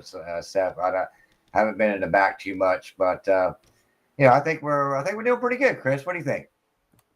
Yeah, I wrote down the our finished positions from all of these first 4 races for each of our drivers, and the numbers look promising. I don't know what the other teams have done, so it's kind of hard to tell. But really, Seth, and to your question, being I don't keep track too much. I just we just do the best we can and wait for the results at the end. I do know that when you have some consistent finishes, we don't don't have to win them. Just finish in the top half. If both cars finish in the top half of the field, you're going to be there at the end. And then of course you got the big race, which that's a whole other ball of wax, that big one. So but it's been a lot of fun. I've been hitting the wrong key. Oh, that would explain hitting the wrong key. All right, Chris, Jeffrey, a great race for both of you on that one. And you guys have been doing pretty good. Not just you, but your teammates of Seminary and Godfrey as well. And with this being a last minute, or I shouldn't say last minute, I don't know how long it's been, but you guys randomly put Team Chrome in here, and you see the type of team we got with these guys here. Do you guys think that this is going to continue on to the next team event with having Team Chrome back, or any idea on that? As for teams that are together now, I Bob Seminary, he's a legend, especially at Talladega, especially and Godfrey with them. And Godfrey running these at Talladega heats as well as a big one. So great. I think it's the talent level there is definitely there on the Chrome Chevys, and I think it's showing. Anything can happen. It really just starts when the lotto starts. And I tell you, I'm having a blast racing with my brother because we don't ever get to race together, hang out together. And 24 years of racing, Jess, and it's such a treat to hang out with my brother and not argue about Talladega night stuff and have a good time. So, Chris, thank you, man. It's been a pleasure. Hey, man, I'll chime in real quick. I got to hurry up, but I tell you what, my first team I had last month, I love them guys. Bob Dixon, Chris Van Vliet, and Alex Moe. Man, we got along so good, and we wanted to stay together, and we were going to be together. And all of a sudden, things kind of changed around. People couldn't make it and stuff. And man, I get put on Bob's team and John's. I'm like, man, I was so thrilled. So it's been great so far. Well, we know you guys got some things to attend to here, not only behind the wheel of your race cars in these heats, but also doing the admin duties and making sure everything is ship shape in preparation for each one of these things. So we'll let you guys get back at it, but congratulations on the great run for both of you. 1-2 finish, third 1-2 finish we've had with teammates here tonight. I don't think we had a single 1-2 finish in the first team event, so a lot of parity going on between the previous event and this one. We'll give you a little opportunity here to do some shout-outs before we let you go. Well, I want to thank you, Seth. Thank Blaine, Rod, and Jessica, and my brother, and all these guys that come out for a 4-hour event. It's crazy. So thank you guys for coming out. Let's go Talladega Nights. Let's have a good time.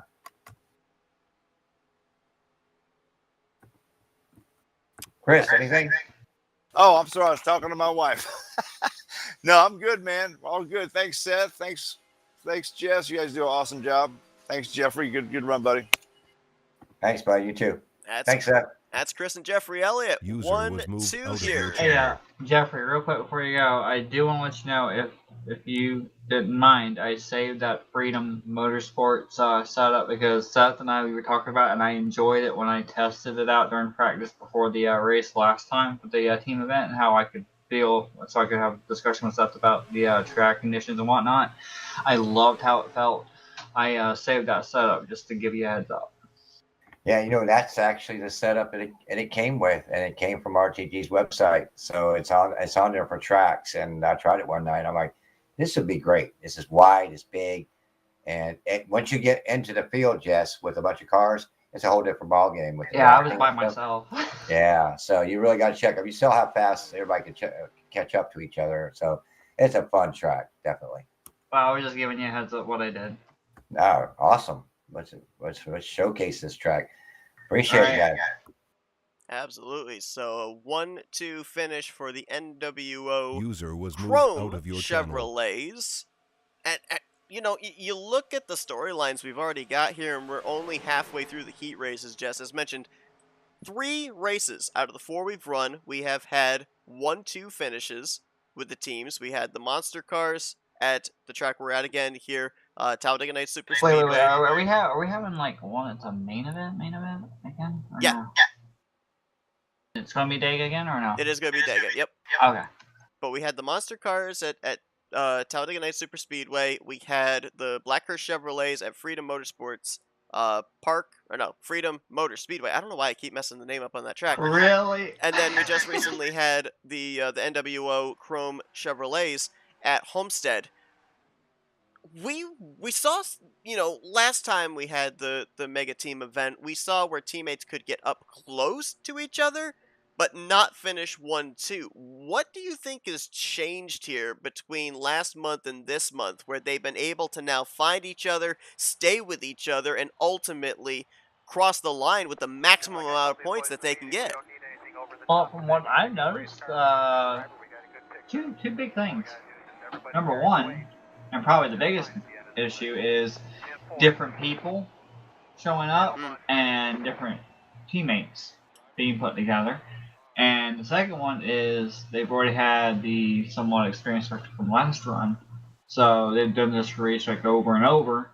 So like they had it twice, because we went back to it. Like what was it? Two? Yeah, we went 2 times the first round. Right. And now they have an idea probably on how to drive it. Plus, there's that off time with that month in between that they might have gone back to and had more time on it. That's true, too. Also, throw into the fact that, obviously there's been some shifting around of drivers that were originally slated to be for one team that have moved over to another team. But, was there a time maybe where the group of drivers that knew they were going to be teammates were like, you know what, let's hop into a private server, let's test some things out, see what we can come up with if we're in this type of a situation. You never know. As you said, they had an entire month to be able to prepare. As we're getting ready here for our 5th heat race of the night, second time that we're back here at the Talladega Nights Super Speedway, and Josh, too, actually line up on the pole for this one. His first start of the night. Nope. No Josh's eggs? No, I'm just saying there's no time, so obviously he didn't qualify. Oh, okay. He was gifted the pole position. Is that better? Yeah, all right. That's better because I want to harass him later if we interview him. Josh, too, there for the green Toyotas. I'm just saying, Josh doesn't live that far away from me, so. Oh, okay. Well, it's a Josh and Josh front row because Josh Slocum lines up to his outside. Slocum, who finished second the last heat race we had here at Talladega Nights SS. You got Greg Palmer alongside of Bob Seminara, Steven Brandstetter, and Robert Jackson. Real quick, Seth, real quick, look Tony at the very back of this field. You notice that there's already 2 teams already lined up together. That would be the gold team. Lane Donlin, Robert Breedlove. That'll be interesting here on the start. I do apologize for cutting you off on that, but I've never seen that happen. I've never seen us do that before, before the start, actually get lined up like that right away. It's a benefit for sure, especially at a track like this. However, you're starting at the rear of the field, though, so you're going to have to work with some others to be able to get up there to the front. Exactly, and you see already Blaine's backed off enough to where Gary Heiser, that's Mike Mangliar. I can't say the name, sorry. Sorry, Mike. I can't even pronounce the last name correctly for some reason. Whoa! Wreck back here. And it's going to be Eric Lovell, the previous winner. That's what I was going to say. He said Eric. And Perry Bond in the 2. Perry's just not having a good night. No, he is not. Former winner from the last Mega Team event. He ended up winning the second heat race. But to your point, he has just not had the luck here this evening, and that's a thing too. The luck factor when it comes down to heat races, it may be good in one Mega Team event, and then it could be absolutely horrible in the second Mega Team event. And we've seen the flip-flop from bad to good, good to bad already here tonight. I want to touch on something you mentioned a little earlier, real quick, as we're 3 wide, 4 rows deep from what I can see. And that 4 sheet got a huge run. There's the teammate, Blaine Donlin's already right back, like you said, that draft, that pull right there into it. So we were talking about teammates, right? And not having that opportunity to finish 1-2. We did have a lot of the white and the Blackhurst up in the, what was it, top 3, top 4 constantly. Now, are you sure we didn't have back-to-back? 1-2, 1-2? We did. It was the third and fourth heat races we had. No, I'm talking about the first round. The first time we did this. Oh, in the first round? No. Yeah. No, we had a lot of the white ones I and the don't black believe we cars. did. I don't believe we had a 1-2 finish. I think we had a lot Whoa, of... flat, slow car. Whoa, And boom, big boom, wreck. boom. And that's the whole field. That is everybody. I know what happened on that one. Oh my gosh. Who gets through? 33 Rodney Solons and Ulysses Sandoval. Sandoval gonna go to the point there. Is he? Because he's 12. Well. Oh wait, he's a lap down. Well, He he's got 12. wrecked He early. was 12th crossing the line last time. He's to second now. Actually, and with Rodney Sullins taking the lead, they just went from 12th and 14th to first and second. Yeah, Rodney's still in third gear. Is he? Oh my gosh, he is. I do want to point out why. what happened on that was the 2 machine who got involved in the earlier wreck. He was slow on the high side, and the whole field came right there, right up on him. And the 2 was trying to be up at the front, at the top of the track, trying to stay out of the way. But they were 3 wide. They did not give the lap car any room, and they ran right into him. Well, the last time we were here at Talladega Nights SS, it took us, I think, 7 or 8 laps before we had the big wreck, and it left us with 5 drivers to duke it out. Now, in the early going, a big one that involved everybody, and now only 4 drivers remain. Ulysses, be careful here. Look at the storyline we have here, though, Jess. We've so far here tonight had 3 teams get their first win in the Mega Team event. That includes last month's. We had Monster Energy get their first win, we had Gold Chorus cars get their first win, and most recently the Chrome NWO cars get their first win. Oh, yeah. 3 out of the 4 cars represented right here in these 4 teams have not yet gotten a win. The green Toyotas, the orange Pontiacs, and the red Dodges. So Rodney Sullins right now is trying to keep the winless streak going for those 3 different manufacturers. I understand that, and I do want to ask you, with that being said, how do you feel about your chances at this point, knowing that you're surrounded by other people who don't have a win at this point for their team? Not too good. I mean, they already mentioned it. Greg mentioned it, that they felt singled out in the very first race here. They were left in the middle. Nobody was working with them. They're the defending team from the last Mega Team event.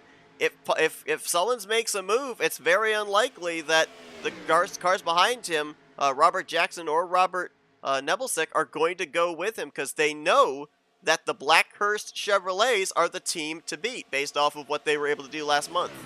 These guys at the front need to stop battling and get themselves sorted out, because you got the 18 and the 42 trying to work together back here. I know they're really far back out there, but then you've got these other guys up here of Perry Bond, who was the one that was way up high that I saw in the 2 machine that they ran down and I don't know whether they didn't see that machine or know that he was there, but he was up trying to stay out of the way on the high side. So Perry, in my opinion, was trying to do what he was supposed to do, staying up out of the way.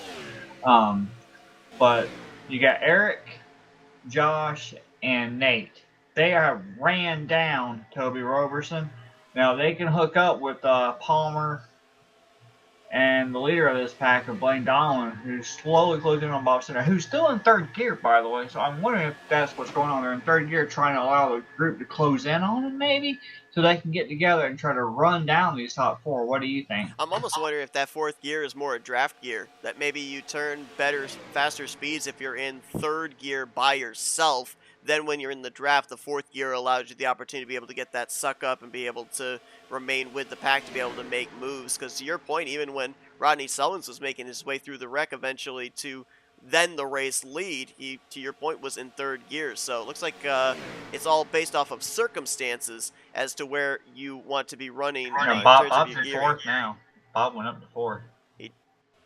Oh, okay. Yeah, so he would have been in the draft. Interesting battle here as well for the 4th position. We're going to obviously move to the front and watch the 4-way battle for the win.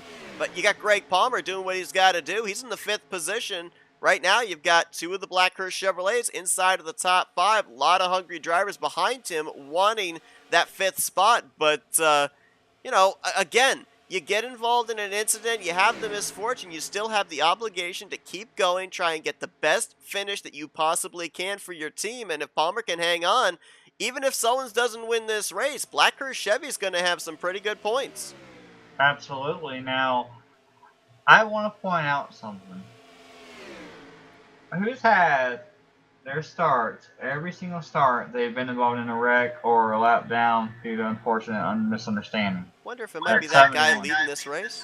Absolutely. And I'm wondering if he's actually not running it, if there's actually a remote control somewhere, because he's got no limbs, so I don't understand how he's running it. You know, you might be right. I mean, heck, the first time that we ran here, he missed the start.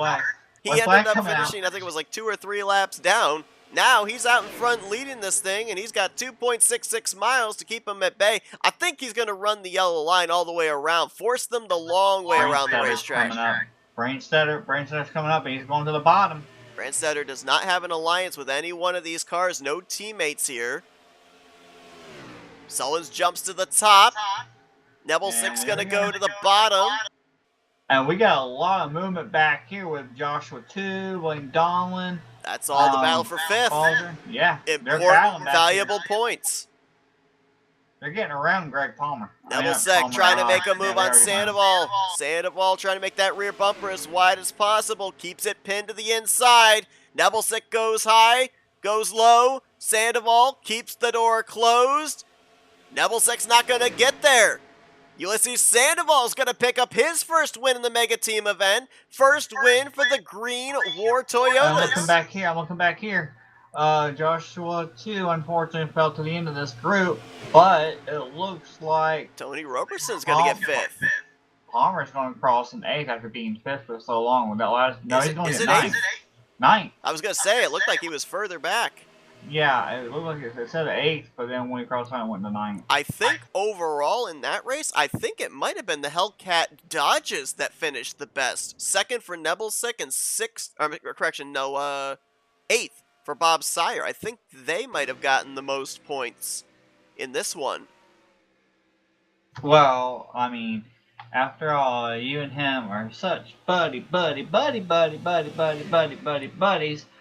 I don't understand how, but I know you claim to be up in age, and with everything that you go through and not remembering and talking to yourself, which is something I'm not trying to joke about, but with you specifically, with you personally, Seth, I'm going to joke about because it's you. You talk to yourself and everything else. So, I mean, technically, if it's a robot, I think you and Ulysses will make a great team talking about things while he comes in here to do the interview. I even answer myself. It's stimulating conversation. Is it? It is. We can never agree on anything, though. Me, myself, and I. It's a 3-way argument usually. Well, as I said, I'm gonna let you have fun with him. All right. So what have we had? We've had Ford, Dodge, Chevy, and now Toyota. All go to victory lane as again we get to be able to mic up somebody that's doing their burnouts here. Ulysses, Justin, Seth, in the FRM booth. You got us. Hey, how you doing, you guys? Okay, so I mean, kind of a little bit of a reverse effect from the first race we had here at Talladega SS. It looked like you guys had maybe a little bit of miscommunication of who was supposed to go out there. We saw you miss the start, ultimately finished multiple laps down. Now translate that into the second iteration of this heat race, and you bring it home with the checkered flag, but as we documented, you were 12th when that wreck occurred and were able to make your way through. How were you able, first off, to get through that wreck and then keep all those other drivers behind you in that final couple of laps? Well, I'm the wrecking ball, but not mainly because I wreck so much, but it's also because I know how to dodge wrecks. I have so much experience on that and a little bit of luck, and you can make it through. And I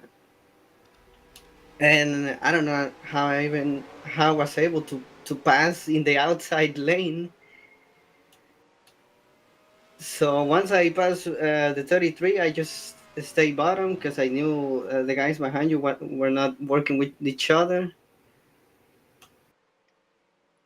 Now we've seen here, some struggles for the Toyota War Green Camrys. I mean, obviously some bad luck, wrong place, wrong time, some incidents involved in it and everything. Now I am going to bring up the point though that the team that ultimately won this in the first Mega Team event, we didn't see them start going to victory lane until the second half of the heat races. Still plenty of racing to go before we even get to that main event. Do you think that this win might set the tone to be able to help the team get things turned around, get back into this championship conversation?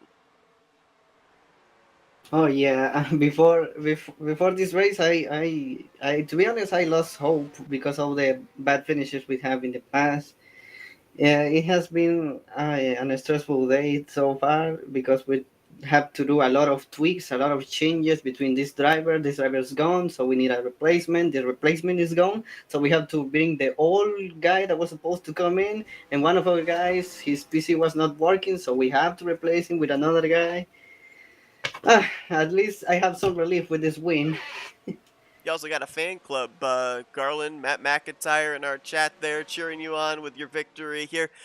I'm going to kind of break the fourth wall here because we do need to know. We've already documented multiple times about the nickname changes that you've undergone, and we've documented about the no-limb Sandoval. Jess was saying about maybe the possibility that tonight you were driving this car via remote control. I mean, what exactly is it that you're using to be able to pilot this car around? Because I've heard of people driving with their chin. I mean, maybe is that a possibility of what you were using to be able to wheel this thing to victory lane? No, my limbs haven't regrown yet, so as you guys know now, it's no longer a secret. Mama Sandoval is driving instead of me. Ah, so that's all it took. It just took Mama Sandoval to get behind the wheel, and this car finally starts winning. Yeah, she's better than I, so that's why you see me winning more often.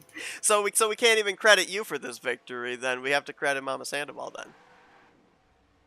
Well, I carry I'm gonna make a little edit to my notes here and erase out your name. Put the real winner's name in there.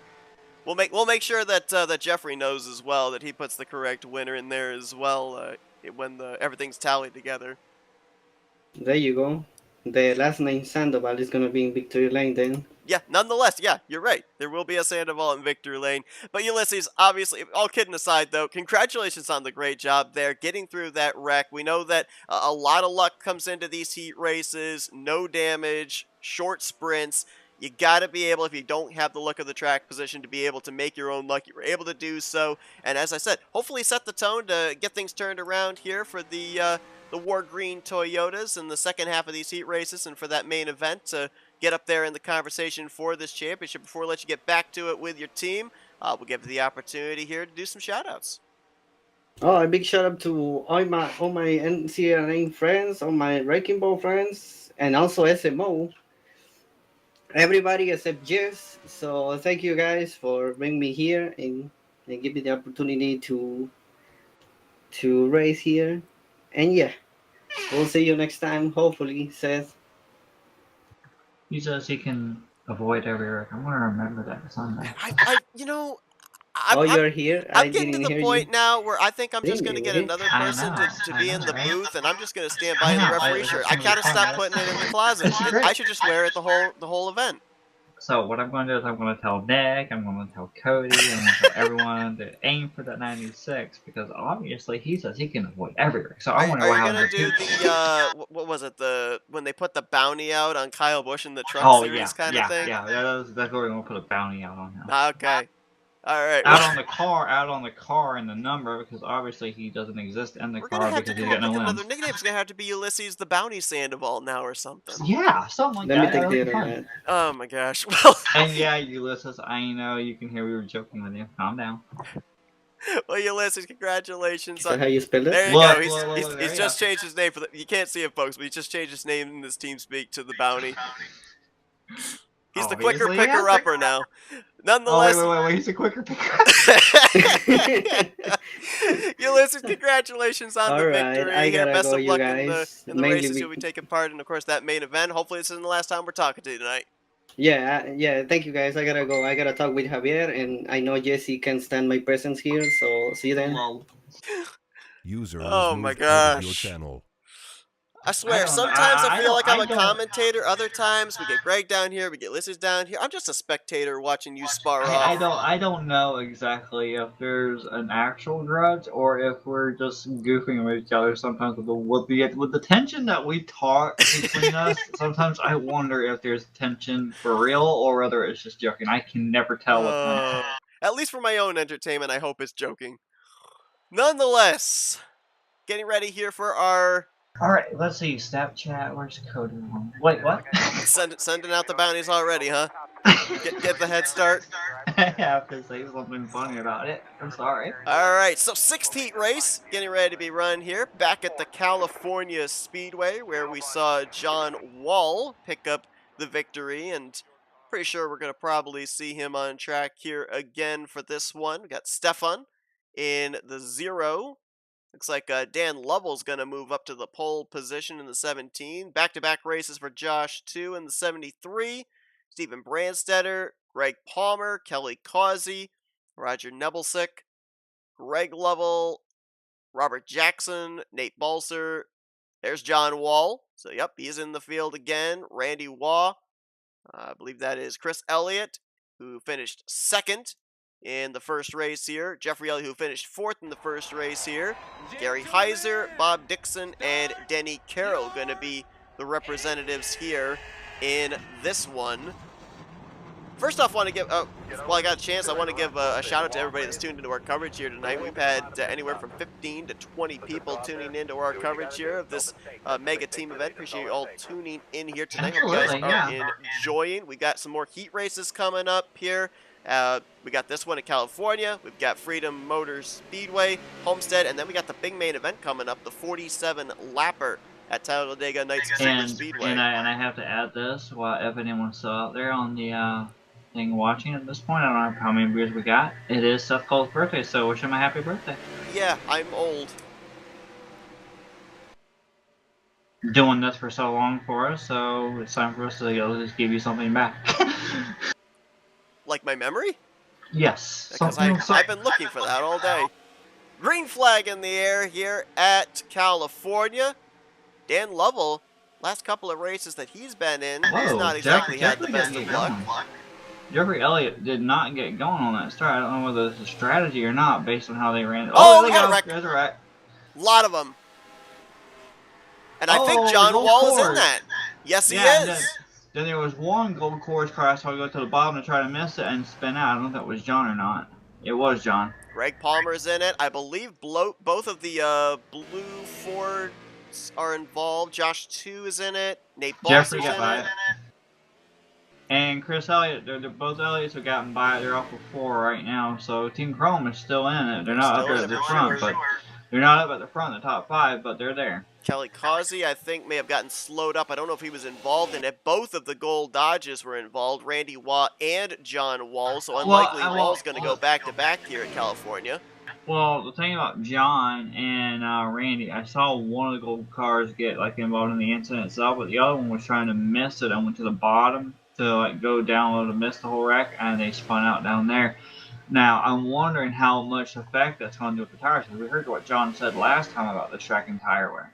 And this looks a lot like what we just saw at Talladega Night Super Speedway in the early going of that one. 4 cars, 4 different representatives of 4 different teams up here at the front. Whoa, Ulysses is around down here.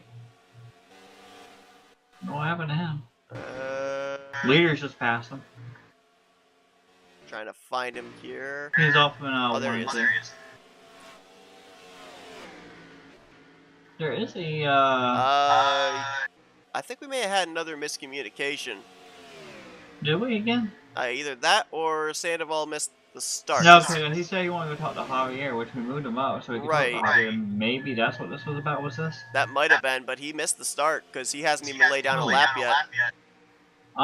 By the way, what I noticed here is there was, if you're not still, I'm trying to cycle back over to try to find the actual driver, if I can. Yeah, Brandstetter is still sitting there on pit road. I'm wondering if he flipped and got towed or what? What the deal is here? Not sure. Because it says 1 of 13, so I'm wondering. He is currently sitting 2 laps down. Sandoval All just right, all right. crossed the line. He's 3 So laps down. you do that. I'm gonna go back and find out what happened with Brandstetter. Okay, so right now at the front, you've got Dan Lovell in the Beast Monster Ford Mustang. Behind him, Greg Palmer in the 32 for the Blackhurst Chevys. Palmer, already a former winner tonight at the track, will be going to next, Freedom Motor Speedway. To his inside, Roger Nebelsick, who had that podium finish just recently, the last race at Talladega Night Super Speedway. And then behind them, you've got Stefan in the 0 looking for his best finish of the night. Now, if the trend continues, so far tonight, we have had a total of 4 teams get their first overall heat win in not only tonight, but the last mega team event. We had the Monster Energy cars, the Coors cars, the NWO cars, and the Green Toyota cars all get their first wins. Right now, we've got the Hellcat Dodges and the I'm on Fire Pontiacs there in 3rd and 4th, looking for their first overall win here in the previously run and currently running mega team events for Talladega Nights. Brandstetter is now coming back out on track. What happened was in that wreck with the 19 machine, when the 19 machine spun out, he got caught up and flipped against the wall, and I believe a light green car might have been, I don't know who the light green car was. Josh Chu, possibly.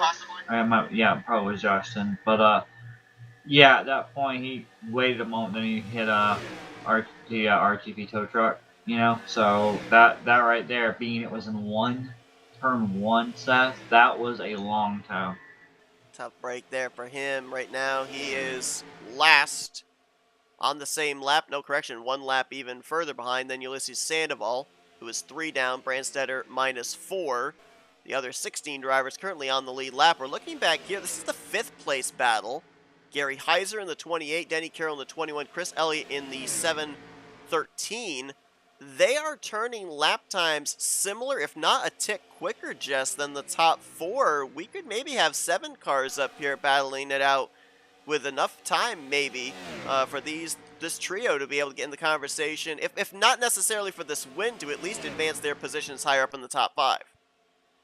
Yeah, I'm noticing there's a little gap between Denny Carroll and Gary Heiser. But like you said, I don't know if Gary Heiser's making any specific time on the 0 machine up here or not. But like you were saying, the Elliots, they're really making headway.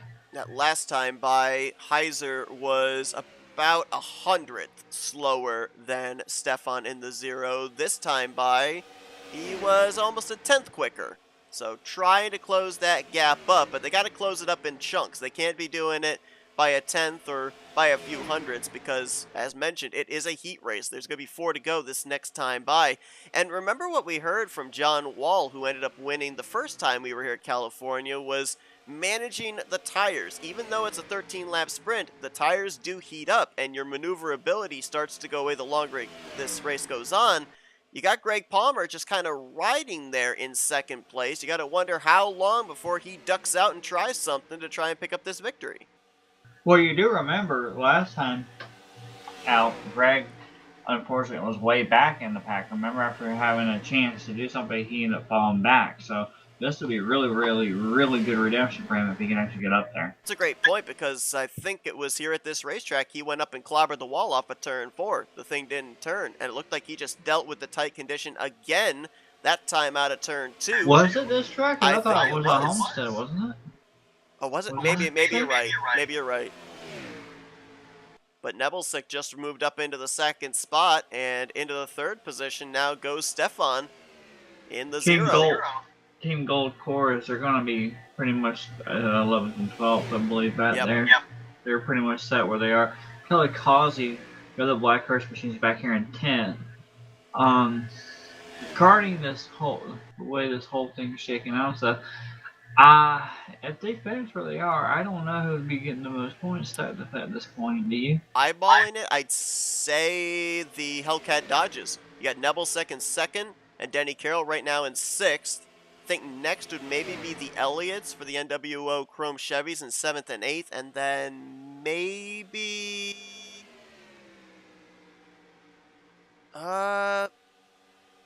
Would it be, well, Oh, no, it might actually be the White Dodgers with Heiser in 5th and Dixon in 9th. Where's the other monster at? Oh, there he is, 13th. Yeah, Greg, he has not had good luck here tonight at all. I was trying to find out where Greg was. I thought he was a bit higher up than where he's at. Well, Meyer back in 13th. Also not going to be a good points race for the Green War Toyotas, just coming off that victory with Ulysses Sandoval. Josh 2 is 15th, Sandoval 17th, and also the Blue Dark Horse Mustangs. I don't think we've really talked much about that team tonight. As the white flag's in the air, you've got the 10 of Nate Balser in 14th, and Jess already documented about the trouble Steve Brandstetter had having to call the tow, and currently 4 laps down is Dan Lovell trying to paint that white line through 1 and 2. Remember, it was off of turn 2 where we saw the move, John Wall and Chris Elliott, but it doesn't look like Nebelsick is anywhere close enough to make a move this time.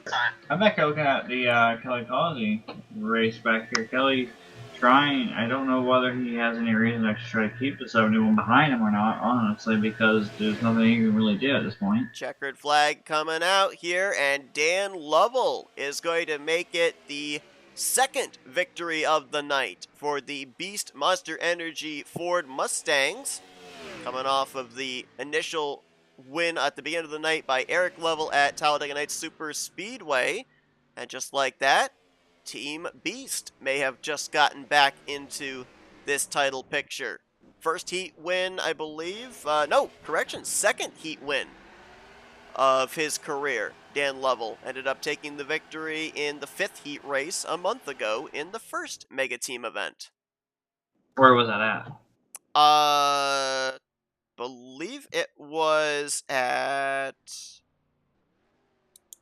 trying to remember what order they were in last time. I think it was Kentucky. I'm trying to remember what the order was. I think it was, what, Auto Club, Kentucky, Freedom, and Homestead, I think was how they had it. So if that is the case, then it would have been at Kentucky. User was moved to your channel. And it looks like we got a hold of our race winner, Dan Lovell. Dan, yes, he did a burnout, then he quickly retired, so yeah. I mean, Dan, obviously a great run for you here tonight. Second time that you've picked up a heat victory. You end up having a heat victory in the first Mega Team event. But we saw Eric set the pace with the victory, the 1-2 finish with him and Slocum in the Super Speedway race to kick off the evening. And then it kind of seemed like you guys... I won't say a slump. Yeah, a bit of a slump. Yeah, no, I wouldn't say faltering, but you just didn't have the luck there in a lot of those races. Kind of turning it around here. Obviously, you know, we still got 2 more races to go and the main event. How important was it for you to get this victory to kind of set the tone for the home stretch for the Beast team? Well, this one put us back on track a little bit, I believe. I was making sure that, you know, I stayed up front there and led every lap because those extra points come in handy at the end of it. So I just wanted to run smooth and run strong up front on this track. Is if you can stay up front, you got that clean air. It's pretty easy to stay up there unless you got somebody really challenging you. And yeah, Greg Palmer behind me stayed clean with me, and then something happened to him. I think his tires might have fell off or something. And I was just riding, just trying to hit my marks, and just a good race for me. So I was, you know, happy with that one. But I wish a few of those other races before that hadn't went the way they did, because I think right now it looks like that NWO team might have it locked up so far. But we still got 2 more heats in the main event, so never know what's going to happen. Yeah, still a lot of racing left to go. Obviously, the last time that we ran the heat race at California, we saw a last lap pass. I was observing you out there in clean air when you had the 32 and the 22 behind you. It looked like they were going maybe just a little bit, maybe a half groove, a full groove outside of that dark gray. You were running right on the top of that dark gray. Did the clean air give you the luxury of running a little bit lower there, or was that just your comfort level area and they were having to try to do something different? That's how I run this track. I learned a secret on this track. There's about 3 tracks you can do it on. This one, Michigan, and Homestead for sure. You can get your tires right up against that wall on the back stretch or the straight stretch, and it'll cool your tires down about 3 degrees running down that back stretch. Keeps your tires a little cooler. And I'll run way outside down that straight stretch and get those tires cooled a little bit more, and it helps you save them. So that was strategy. So Dan, Probably giving my secret away, but oh well. That's okay. We won't tell. So Dan, great job winning that one. I mean, team's doing somewhat. You had Eric doing good, like we said. Josh getting that runner-up with Eric earlier. Now, how is the morale with the camp? Because we see that this right here was a good win for you, but we've seen Greg have such hard He's luck. really struggling. He's getting caught up in these early wrecks, and he's getting shuffled to the back on the restarts every time. He hasn't started in the top 10, I don't think, one time tonight. So he's a little frustrated because he keeps getting these starts in the back and getting wrecked back there and causing him these really bad finishes. So, it's sometimes that happens. I mean, I started towards the back in one of them, was fortunate enough to climb my way to 5th. I think I've got 2 5th and a win so far tonight. So probably would have had a 2nd or a 3rd in that Homestead race, but kind of got tangled up with Jeffrey and I think it was I had Jeffrey and somebody there. I can't remember who it was. We got tangled up and got together a little bit, and it put me up in the wall and slowed me down a little. But other than that, it's been pretty good racing for me. But Greg's really struggled because of those starts in the back. It's hard when you're a real good driver like that and you got some speed behind you like Greg does. Greg's a great driver, but you got those slower guys in front of you. It's hard to maneuver your way through those guys, and then you got people behind you, trying to do the same thing and running you over. So it's just part of it. Out of curiosity, Dan, is Greg just gonna, whatever race he shows up, he's just gonna try, or is his mind more focused on that big main event coming up? Nah, me and him's going to run Homestead again, and we're both good there. So if we can get a decent start, I'm sure me and him can finish easily in the top 5 at Homestead. That's my favorite track and one of Greg's favorite tracks. So we'll see what happens. Well, we got a little bit of time here, Dan. I want to ask you one final question because this is important, for when we do the future upcoming Mega Team events as well. It's kind of hard to be able to tell just from the observation point here. Obviously, a driver would be able to know a lot better than we would. You talk about the starting track position. With the tracks that we've got here, we won't put Talladega Night Superspeedway into the equation because, in Superspeedway racing, you can work from the back to the front. But at California, Freedom Motorsports Park, and Homestead, in your opinion, which of those 3 tracks is the most pivotal one to have the good starting track position? Homestead. Okay. Homestead is difficult to pass. All right. Well, as you said, we're going to be seeing you and Greg at Homestead. So hopefully we see you get that good starting track position. Congratulations on making the Beast Ford Mustangs the first repeat winning team on the night with your checkered flag at California. We'll let you get back there with your team and everything in preparation for this upcoming 7th heat race, if I have that correct. Yep, 7th heat race at Freedom Motorsports Park. Before we do, give you the opportunity here for some shout-outs. I just want to say thanks to all you guys that put this on. Thanks, Jeffrey, for everything you do, and Seth for the broadcast. You kind of put things on the map and get these drivers in here. A lot of people want to see these broadcasts. So I want to also give a shout out to my beautiful wife, Bonnie, and my family, that's watching. Just want to say, thanks for them, and thanks for everybody that races in here. All these racers, that's what makes it. That's what makes it happen. Got a lot of good competitors in here, a lot of good camaraderie. So we all get along. Sometimes we might argue a little, but we all get along for the most part and just race good and clean around each other. And hope that continues. But thanks to all of you. Dan Lovell hopefully has got the luck turned around here for the Monster Beast Ford Mustangs as he picks up the victory at Auto Club. Well, Dan's still here. Seth, you know what I think we should do? What's that? I think we ought to have a little TV series or a radio series narrated by you, with it being called 3 Levels and a Josh. Sounds like a law firm. Level, and Slocum. All right, have fun, Dan. Appreciate it, guys. User was Speaking moved out of of your Slocum, channel. he's going to get the pole here for this upcoming 7th heat race. He'll be alongside of Blaine Donlin. Kelly Causey will have his teammate Ken Roberts alongside of him in row 2. John Godfrey with Perry Bond. Javier Negron and Robert Breedlove, Tony Roberson, Eric Lovell, Mark Paglia, Rod Weston, Mike Mangialardi, Bob Seminara, Denny Carroll, then Pat McCarskey, Gary Mingus, and Ulysses Sandoval going to be the representatives here in this one. Good Lord, I hope Ulysses is going to be all right. Well, I mean, he's gonna have a lot on his mind now, knowing there's a bounty out on him. Yeah, like I said, I don't know, because you know how Palmer and I goof with each other? I'm wondering if Sandoval actually is aware that it's all a joke, I'm or sure if he it is. takes attention. I'm sure he is. Whoa, what happened? Okay, well, we've got ourselves a little reset here. Cool, then that happened. Either that or a tornado just came through and wiped out the field. Alright, so a little reset button. So remind everybody here, this is the 7th of 8 heat races, and then after that, we've got ourselves a 47-lap main event at Talladega Nights Super Speedway. Also, after that event, be sure to stick around, because for that main event, we're going to have the always enjoyable Bob Dixon Factoids. Going to be... I am going to say this, but I'm not going to take a direct comment with the actual title with it, okay? I'm just going to say this. You were talking about a tornado came through and wiped the whole field out, and I joked about saying quickest race ever.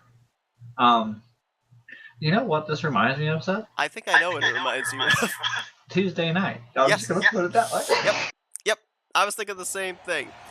Alright, at least we had a great thought process on the same level here. So, interesting point of note, he is in the field for this one.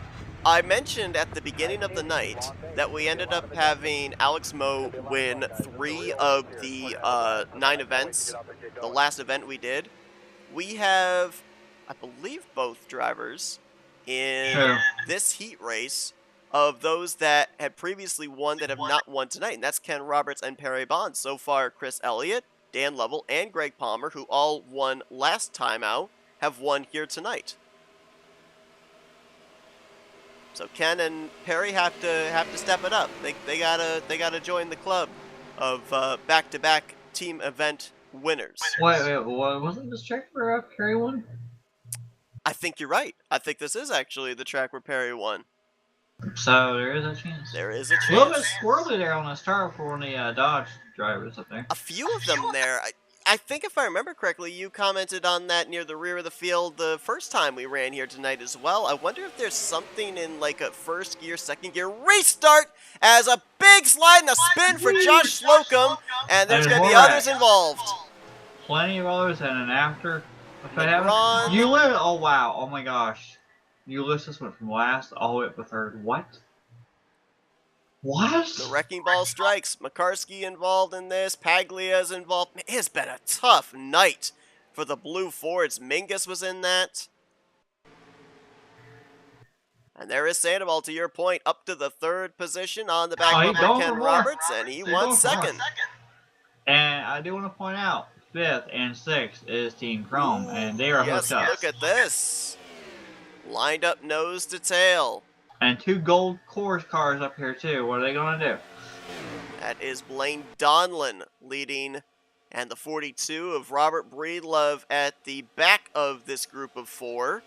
Josh Slocum fell all the way back to 10th after that incident, and he is just now getting ready in right here to go in turn 3. So look how far back he is from the field after that one little incident. Tough break there. Gonna hope for a race of attrition to be able to get back up there. He was running at the front when that incident occurred. Kelly Collins is back here in 7th. He is making up time and slowly trying to release guys and going up to the high side, diving down low, trying to get that run in and run off. Sliding up next to the wall, you know, that run. He is slowly making up time to the field side. Trying to get up there with Ken Roberts. Now, interesting point of note, this is the track where the Blackhurst Chevrolets finished 1-2, the 2nd or 3rd heat race of the night, but it was 2 other drivers represented in that race, Greg Palmer and Rodney Sullins. Now you got Ken Roberts and Kelly Causey taking on the driving duties. Kelly's just about there. He's I think got he's a little draft. Yeah. Yep. that didn't take no time for Kelly to run them down. That's interesting. The fact, what is it, the side-by-side racing at the front, allowing him to catch up? I mean, we don't normally see that. You notice what's happening. You see the other teammate. You see Ken Roberts way at the bottom. He's been going up and down, slicing up and down. I'm wondering if he was been doing that to try to cause some friction, to cause Kelly to actually reel him back in, maybe? That's a great point. Try to create a little bit of double wide racing, allowing Causey to catch back up, and he is there. So now it's the gold Dodges versus the black Chevys versus the chrome Chevys versus Ulysses Sandoval. Or I should say Mama Sandoval, obviously, doing the driving duties. We were told that earlier. There is a last side he's about to get past, maybe. Whoa, careful, guys. Whoa, the 31 almost stepped out right there. Did you see that 31 almost stepped out of the line? Yep, he got loose there in the center of the corner. Ooh, Sandoval brushes the wall. The 40, the 42 ran her really close to the wall. I didn't put him in the wall, but ran close enough to get him worried about that wall. That's Robert Breedlove in the 42. He's had a tough luck so far here tonight. Sandoval trying to pinch down on Ken Roberts as Breedlove is clear for the top position. Lap 6 on the board, halfway home here in this heat race. Honestly, at this point, I would not want to be on the side because what we've seen is anyone who pushes up on that bottom, going side by side, goes up against that wall. We've seen a whole mess happen. So honestly, if it were me, I'd like to be in the middle of that bottom. I agree with you. What about you?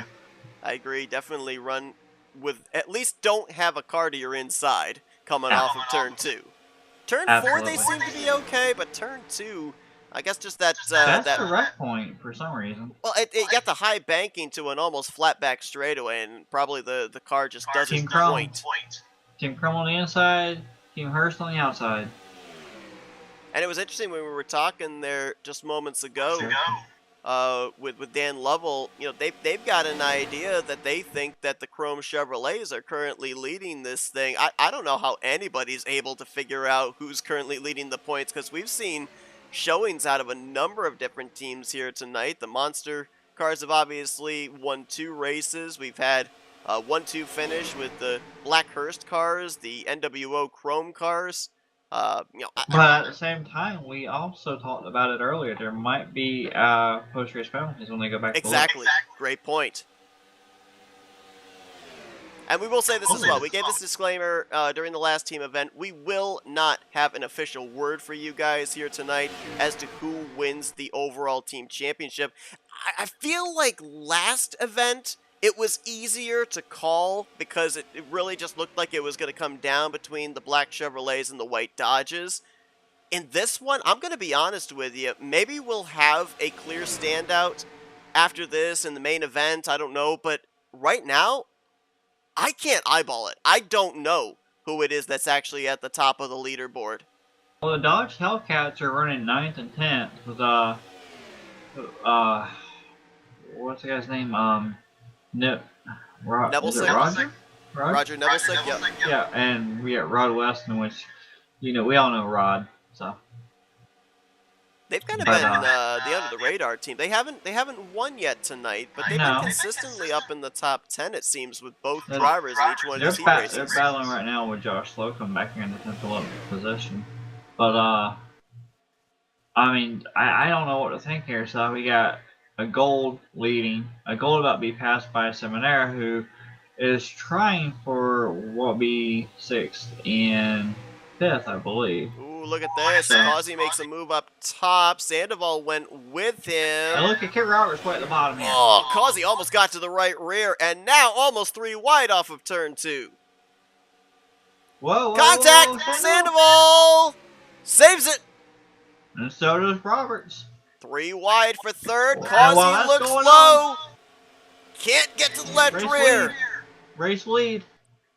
Robert Breedlove, he's going to pick up the victory here. His first of the Mega Team event and 2nd of the night for the Gold Coors Dodges. Blaine just tapped Godfrey on the back. Blaine crosses in 6th. So we talked about the win for Dan just moments ago, putting the Beast Monster Fords back in the conversation. How about this? 1st and 6th. Does this put the Coors cars back into the conversation for the championship? It keeps flip-flopping, it seems. Yeah, absolutely. I mean, I don't. Is he doing the burnout? Not yet. Yeah, you caught me that on 2 occasions, which I wasn't paying attention. So I'm sorry about that. Coming down the front straightaway here. I'm still kind of perplexed by that pit stall that's in the infield grass. I don't know what that is with this particular racetrack. I'd love to know. Where? I'm trying to see where it's at. It's just before you cross the start-finish line. Keep an eye on the 42. He might actually go back where it is. Oh, no, he's stopping. No, keep rolling forward. Darn it. Oh well. It's Alright, in the infield grass there, like a little ways before you get to the start-finish line. It's really weird. I don't know why it's there. So I gotta do something real quick, so I am going to bring Robert down for you. Okay. Sounds good. And I shall return real quick. I'm sorry. No User problem. was moved to your channel. Robert, Justin Seth up here in the FRM booth. You got us? Hey Seth, how you doing? Tell you what, we keep trying to figure out, what team is at the top of the board, and I'm telling you what, it keeps changing every single race. Second win for the Gold Dodgers, your first here of the evening. Had your hands full, though, with both of the Black Curse Chevrolets and that Green War Toyota. At one point, almost had them stacked up 3 wide behind you. How difficult was it to be able to figure out where the run was coming from, which line you had to block at this particular racetrack? I was blocking all of them, Seth. All of them. It's hard at this track, I mean, because they think the bottom line is the preferred line, but it's not. You lose too much speed down there, so the middle is probably the best. So I was trying to protect the middle and then working to the outside to protect that too. We've seen a couple of races here tonight where wrecks have occurred up towards the front of the field. You had to make your way through that incident, eventually got up into the top 3, got to the lead, and never looked back. I mean, how difficult is it, especially with the fact that these are short heat races, to balance the level of aggressiveness and conservatism?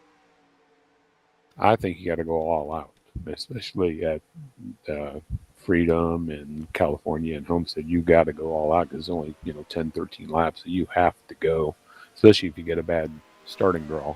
You really are behind then.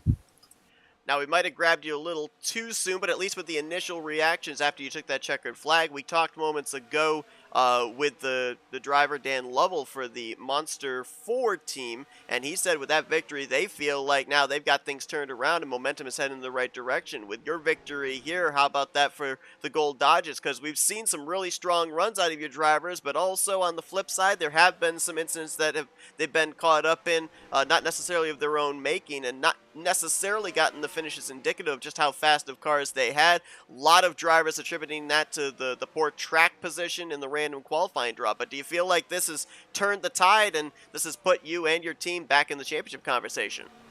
I think we're going to be right there. And after it all shakes out and they review all these races, I think there's going to be a lot of penalties handed down, and it's kind of shake things up tremendously, probably.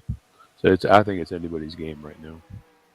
Well, Robert, we know that you're really good at qualifying. We're pretty much expecting to see you starting up at the front in the main event coming up here after this final heat race at Homestead Miami Speedway. But you already get a checkered flag here in the heat race at Freedom Motor Speedway. Congratulations on the job well done there. We'll let you get back there with your team for this final heat race. But before we do that, floor is yours for spots or for shout-outs. I'm sorry.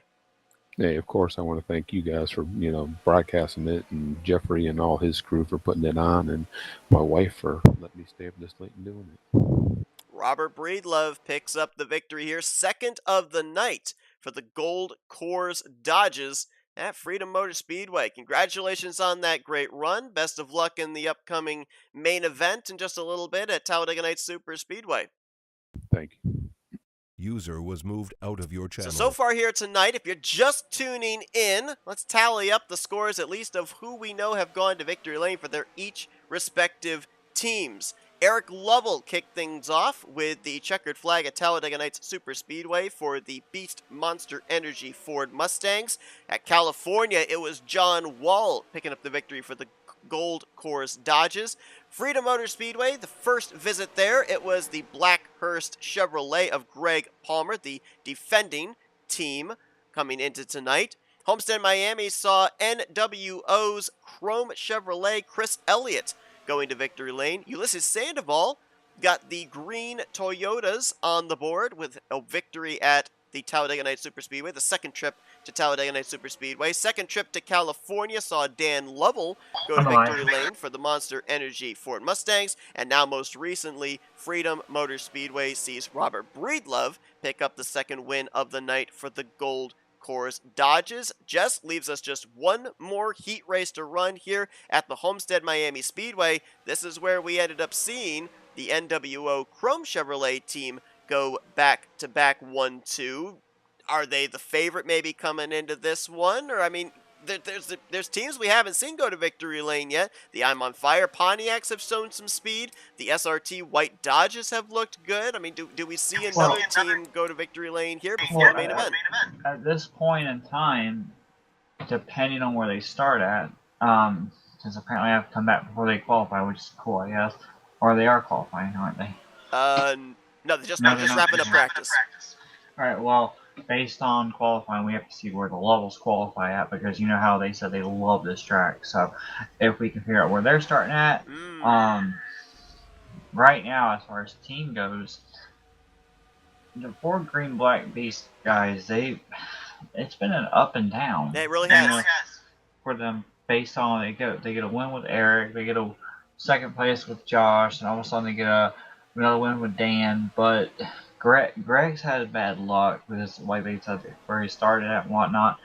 And we see that happening with a couple of other teams. Dodge White SRTs, we haven't really talked to them at all tonight. The Fords, we haven't really talked to them at all, hardly at all tonight. I mean, right now, it's basically like you said. You got Team Chrome, right? The Chrome NWO guys. And then you've got the Black Hearse guys. But what we can't count out is that Dodge Gold Course, because I wasn't here when you were talking to Robert, unfortunately, because I had AFK for a moment.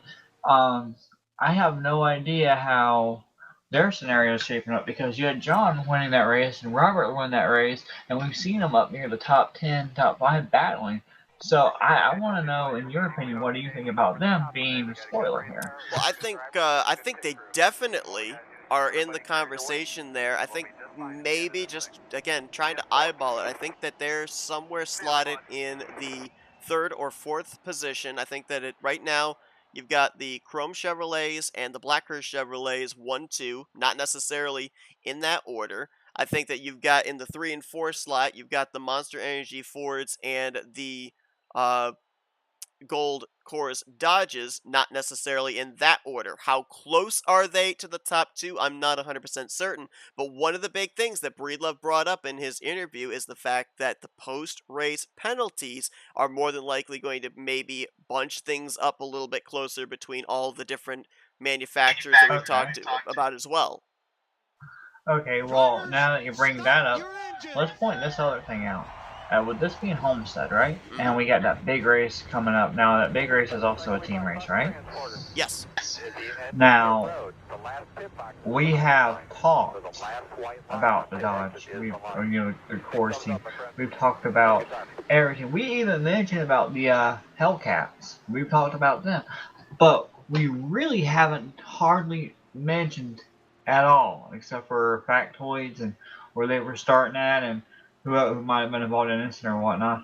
We haven't really talked about the white SRTs, let alone the Fords. Yeah. So, I mean, is that something we need to be focused on? Like, are they really going to step up their game coming into this race and in that big team? Is that where they're going to start shining at? I feel like they definitely have to, because unfortunately tonight, it has seemed as green flag is out here. I feel like tonight we've really talked about those two particular teams more so. Rod Weston loose there at the initial start. So too is Dan Lovell in the 17.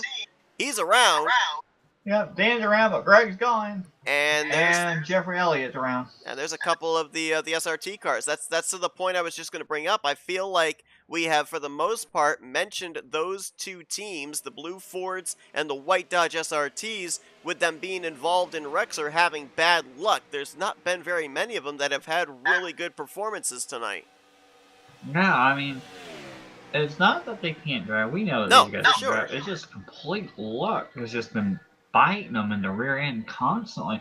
And for the first time in a long while, look who's up at the front.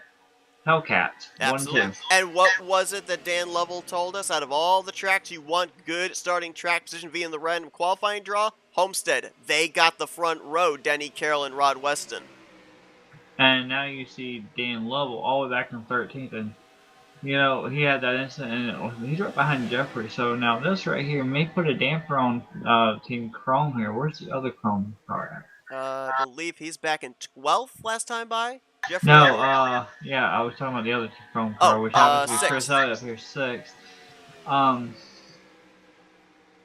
And you gotta look at Ulysses Sandoval. He's ran so many races tonight trying for his team, and he's just been in a bad luck position as well for him. So, I mean, yeah, he's got to win, and he was pretty close last race. But you know, I don't know, Seth. This is kind of looking kind of one-sided, where we can look at it and say, okay, this guy's a Martin Truex, and this is Joey Logano. No, you know. We have an idea of it going to be Penske, Hendrick, or Gibbs, or whatever here, because we're looking at Team Dodge, Gold Course, and then we're looking at Blackhurst and Team Chrome. But if anyone wants to make any noise at all, they better do it soon, because we got this race and one more race to go. Well, Dan Lovell, we saw him go around on the initial green flag lap. We knew Greg Lovell was going to be in the field, and he has had a lot of hard luck here tonight. He's right now in 6th. We saw him trying to fight for 5th. Oh, we got a car in the wall. That's Denny Carroll. I think he may have either had his game freeze on him or something, but he just went up to the wall and disappeared. That's going to lose him the lead. That's going to lose the Hellcats 1-2. That puts Rod Weston into the point, but what was looking like a perfect opportunity for the 2 Dodge Hellcats to maybe go 1-2, all of a sudden now, Rod Weston looks back in his rearview mirror, and he sees a rearview mirror completely full of Kelly Causey. And 2 lap cars in front. Absolutely. Usually you're the leader. You get that nice clean air. Not the case for the 20. Absolutely not. And Ken Roberts, we were talking about Blackhurst. Ken Roberts is just now coming off of turn 2 down the backstretch. So what does that tell you about the Blackhurst for this race? He's in 14th. Yep, currently in the 14th position. He was one of the last cars to leave the scene of the accident there through 1 and 2. And in front of him is one of the Dodge guys. Then you got Dan Lovell in 12th and Jeffrey Elliott back here in 11th. So anyone who would be up there, I mean, we got John Wall in 9th. So, I mean, anyone who would be up there battling for their team right now, this is the perfect opportunity for Chris Elliott to be the one, or the machine of Kelly Causey to sit there and say, no, we're not. We're still here. We're still here. We still exist. You know, don't count us out. Now look at the 12 of Gary Mingus there, and you're probably wondering, well, why isn't he getting out of the way of the leaders? Look who's the tail end of this pack. That's his teammate, Mark Paglia in the 13. The more he holds up these leaders, the more opportunity Paglia has to maybe be able to bypass a bunch of these guys, maybe even get up to the front and win this thing.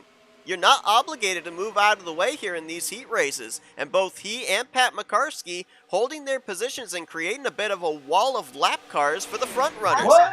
And McCarskey is going to get shipped out of the way. Yep. Look who just went to the lead. Greg Palmer. You think he's motivated? Nah. Palmer trying to get the 3rd win on the night for the Beast Monster Energy cars. Palmer? Did I say Palmer? I meant Lovell. Yeah. My bad. I'm so hyped up. I'm wrapped up in this. I'm calling out wrong names. Okay, yeah. So you had one too many birthday cakes lately. What? I haven't had a birthday cake. Oh, smoke ahead.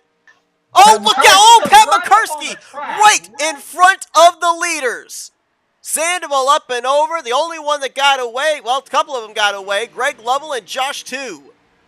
And Josh is going to look to the bottom. Almost got into the left rear of Greg. I'm not sure what McCarskey was doing there. That just moved Gary Heiser to 3rd. John Wall up to 4th. Bob Dixon to 5th. Just like that, the white SRT cars are up in the top 5. Both of them. I really want to get my thoughts. That was probably the same reaction of everybody in that front pack when they saw the 0-1 in front of them. Jeffrey Elliott battling for, I'm not sure if it's 8th or 9th here with Ulysses Sandoval. That'd be 8th place, looks like. And Dan Lavelle back here, looks like in 7th. Chris Elliott up here in 6th. So Team Chrome still might be able to get a decent points finish if they can hook up. You said that the white cars of the SRTs, yeah, they look like they're going to be in a little bit better shape this race, Seth. At least we're talking about them now. Currently 3rd and 5th. If Dixon can hold off Chris Elliott, who's trying to close in for that 5th position. Right now, you've got both the monster cars in the top 10, both the white Dodge SRTs, and I believe both of the Chrome NWO Chevys. Where is Ulysses running at? He's running in 8th at this point. Okay, so you got both the green Toyotas in the top 10 as well. I was looking for Ulysses because I know he was somewhere in the top 10 a moment ago when we were talking about him battling with Dan. Pat McCarskey 3 laps down. Denny Carroll 7 down. Stefan is 10 laps down. Also 1 lap down, Gary Mingus. Mark Pagley, who was up there in that lead group, Kelly Causey, is well before the McCarskey incident. Now 12th and 13th, white flag in the air.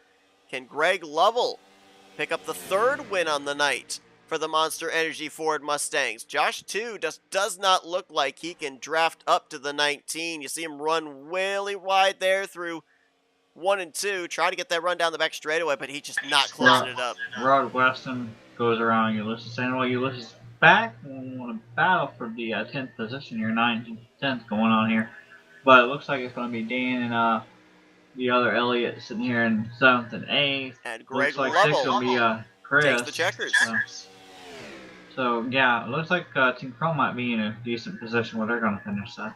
Yeah, but you look at the fact that both the Monster cars finished in 1st and 7th.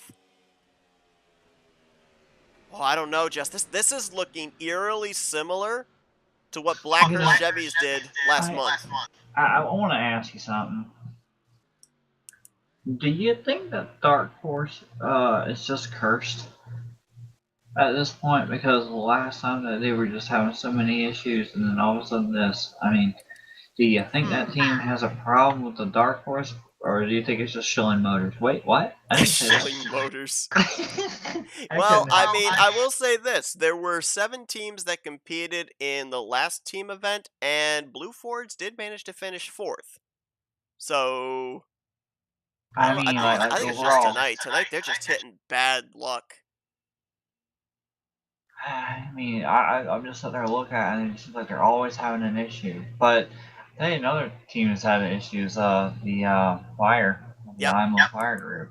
They just have not been able to make a lot of noise like they did the first round. 18th for their representatives here in this heat race. I know, it's just, it's so difficult, I guess. I mean, you're out on these other good teams. But on a lighter note, is he done doing burnouts? He is done doing burnouts. See if we can get a hold of User was our moved race to your winner. Well, Greg it's Lovell. about time you did something, Greg. I mean, Lord, that mercy. But Greg, I mean, congratulations on the victory here. We talked just a couple of races ago with Dan, and he said you were pretty motivated with the bad luck you've been having here in these heat races. We definitely saw it here. You weren't going to give up any spots, moved forward, got that lead, never looked back. I mean, just on a personal note, with the tough luck you'd been having at the beginning of these heat races, how important was it for you heading into the final main event to get this checkered flag, and maybe more so as well to just help this team? Because really, with Dan getting that win, Eric getting the victory in the early going, it's definitely looking like this this Monster Beast Ford Mustang team might be in the championship conversation heading to the finale. Yeah, that race right there was very important, man. I mean, I thought when that guy was coming off pit road, when he came off the access road, and I hit him, I thought that was it. But somehow, I don't know how I kept it going, and I stayed in the lead. I don't know how, but I did. I mean, I thought I was wrecked. Obviously, with the smaller heat races, we see that sense of urgency. We see the big wrecks and everything. What do you think now heading into this main event, especially with the fact that we had a couple of the heat races at this venue here tonight? Do you expect that we're going to see a little bit relatively calmer race here in the initial start? Because now we're going from no damage to moderate damage. So keeping the car clean to be able to get the maximum points for your team is very pivotal. Or do you think that we're going to see maybe some chaos, especially in the early going, with everybody trying to find their teammates, try to get organized into a line? Yeah, I think people's going to be trying to find whoever's on a team with them and try to get organized and try to run together. But I think people will still be aggressive. I don't think you're going to see anybody not aggressive. It's just the way these races are, man. I don't know why these mega races are always aggressive for some reason. I think people just get in a big hurry, which you have to because there's not many laps, you know. And it's just you got to get what you got to get, and I think some people just get in too big of a hurry at times, and it just causes wrecks, you know. But that's just part of Greg, I got a question for you. I've raced with you for quite a few years. You and Dan more so than Brian, and obviously I've never raced with Eric. I know how you guys operate. I know how you guys think, pretty much. Even with pitting, I know how you guys think. So, but there's something I have to ask. So Dan mentioned you guys really liked Homestead, based on how it is, except that you just had to have that good qualifying spot. Are you more comfortable now that we're going to Talladega, where honestly with you and me, you're known as a plate driver, a really decent plate driver, top 5, top 10s, championship caliber in the past with Dan. Are you more comfortable going into Talladega now than anything else, especially with that win now? Or would you rather have had another intermediate compared to this? Did you not really want to go to Talladega at this point? No, tally's fine. I just we get to qualify, I think, in this one. So, that can make all the difference. Qualifying, get to start at least in the top 5 or top 10, not have to go work your way from the back and, getting in somebody else's wreck or causing one yourself. Now, there's a lot that plays into it. Now, with that being said, also, with it going to be Talladega, and you get a lot of friends, especially former friends of teammates, like, basically where I'm going with this, between you and Dan. Oh, you yeah. also have friends of John Wall and, you got a whole bunch of people who used to race in Soniac. Some of them are over here. Is it more keen in your mind to work with people you have worked a lot with in the past, even if they're not on your team, to go somewhere? Or do you not care, you just work with whoever you can? I try to work with, I'm not saying that other drivers are bad drivers, you know what I mean? I like to try to run with drivers that I've raced with for a long time, and I can pretty much read their mind and know what they're going to do. And if a line's not going, I'll try to get a different line that's faster, no matter if I'm in the back of that line or in the middle of it or whatever. And if I can stay 5th, I'll run the whole race and just follow until the end. Then I'll start going and trying to do something. Greg, obviously with your team having a 1-2 finish to start off the night in the first sprint race right here at this venue, Talladega Night Super Speedway, and you bringing up the fact as well that now you guys kind of get to be able to determine your destiny, at least in the early going, since you do get the ability to qualify rather than relying on the random qualifying draw. In the initial going here at any point tonight, or even just before they ended up setting the server to our main event, has there been any conversation amongst you and your teammates on what your initial strategy is going to be? Because a lot of times we'll see that drivers, they'll like to get to the front, stay at the front. Some, they like to hang back and see what happens. Has there been any communication about that, or is it kind of a wait and see where you all qualify before you formulate that pre-race strategy? Yep, see where you queue at first, and then if one of us gets to pole and somebody starts third right behind you, a teammate, they can just follow you, stay with you, let you lead the most laps, and at least try to get some points, whether you win the race or you lose the race. So it just these plate races, man, you can't predict what's going to happen. I mean, you know that, Seth. We've been doing this so long, you just never know. Well, 3 victories on the night for the Team Monster Energy Ford Mustangs. 2 of them occurring in the second half of the heat races, which, as I said to Jess, Greg, is eerily similar to what the Blackhurst Chevys did in the first Mega Team event. They went on to win the whole thing, so maybe this is a trend that's going to have you and your team hoisting that overall big trophy at the end of the night. Obviously, we've got this one big race left to go, but congratulations on finally quelling that bad luck you had in the early going, getting the checkered flag for the final heat race of the night at Homestead. And before we let you go and get ready here for this big 47 lapper, floor is yours for some shoutouts. Yeah, I'd like to give a shout out to Jeffrey for putting this on. I know it's a lot of hard work, and I don't know if anybody helped him or not, but if they did, thank you. I just like to give a shout out to my son User Eric. joined your channel. He's getting better and better the more he races. You know, Hey it's just guys. time, but yeah, we're just hoping to get out here, and if we can win this one, I think we're in good shape. That's Greg Lovell. He gets the win at Homestead to cap off the heat races. Best of luck in the main event, Greg. Thank you, guys. Appreciate it. And we got Mr. Jeffrey Elliott down here with us. What's up, Jeffrey? I just reset. We're going to go off here at the time, out of so your I just channel. want to make sure Greg got back up here in time in the driver's room. 10 We're going to go We're going to qualify, and we're going to go straight to race. Understood. Sounds good. Just want to let you guys know. Thank you for doing this. Crazy sprint races there. Last one, don't quite know what happened there in the middle there, but we'll find out tomorrow under the reviews. But we're going to be pretty busy tomorrow morning. Absolutely. But anyways, it's to put 18 cars around these sprint races. It's tough to get around that first corner. You know, I wish we all could, but we're still trying to figure out the best way to do it, and we'll keep working at it. Sounds good. Appreciate the update there. Best of luck here in this main event, Jeffrey. Thanks, guys. User left your channel. I am being very, very, very, very, very, very rude. I'm impending people's draft laps.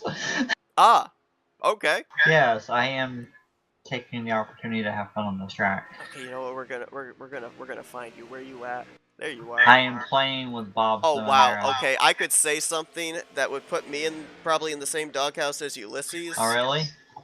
The colors on the generic car of yours almost looks like you're running Buffalo Bill's car. I'm actually running a car that Bernie made for me. I'm running the X-Side, Jeff Burton's brother. It's got you in like a generic Ford performance car in the red, white, and blue livery. You know what? I am representing it because of my stats and my accolades on plate track. So you got no room to talk. You're in a car that kind of looks like Buffalo Bills. You're in a Ford. You're an honorary member of the Beast Monster Energy cars because you're Josh. You be very careful with what you say. Oh man! So we got about 40 seconds. You just wrecked John. How dare you? We got about 40 seconds here before they'll be going to qualifying here and everything. Again, appreciate everybody tuning into our coverage here tonight. Know it's a long one. We got the 8 heat races we've completed. We got the main event coming up here. It's a long one for the drivers, a long one for us commentators, obviously a long one for you guys watching at home, but we have maintained between 15 to 20 people watching all night long. Cannot tell you how much we appreciate you guys. If you're enjoying this broadcast, be sure to hit that like button. It helps us out a lot with the algorithm and everything. And be sure as well, if you're on your phone, to hit the bell notification. It'll let you know whenever we go live here on FRN. I think that it's going to be a while since we have That's the first time you've ever said that. Oh my gosh. Is it the first time I've said that? I thought I've said that Yes, times. that's the first time I've ever been around you or listened back to a broadcast that I was part of the race or anything. And that is the first time I've ever heard people say, hit the bell, subscribe, hit the bell, hit the bell, hit the bell. Wow. To misquote, what's his name? Brian Perry from Inside the Magic. Hello, Bell. But appreciate everybody tuning in here tonight. Really appreciate it. I think this is going to be the last race before we have like a little bit of a mini vacation here for FRN, but I don't think we're gonna be live again here at You're not FRN gonna until the do start of RTG. RTG? Yeah. You are doing RTG? Are you doing the Dega, or are you doing a different series? Just the Dega. So I think the 29th, I think, is the next time that Well, we'll be I know we have 2 weeks off. We had 2 weeks off. This right here was the first week off that we just had. Then we got 1 more week off. I'm out of state on the second Thursday, and then I think it's the 29th when we kick things back off for season 63. So Wait, yeah. so we are okay. So we'll be a little bit of a break here for us on Wait, FRN. okay, so wait.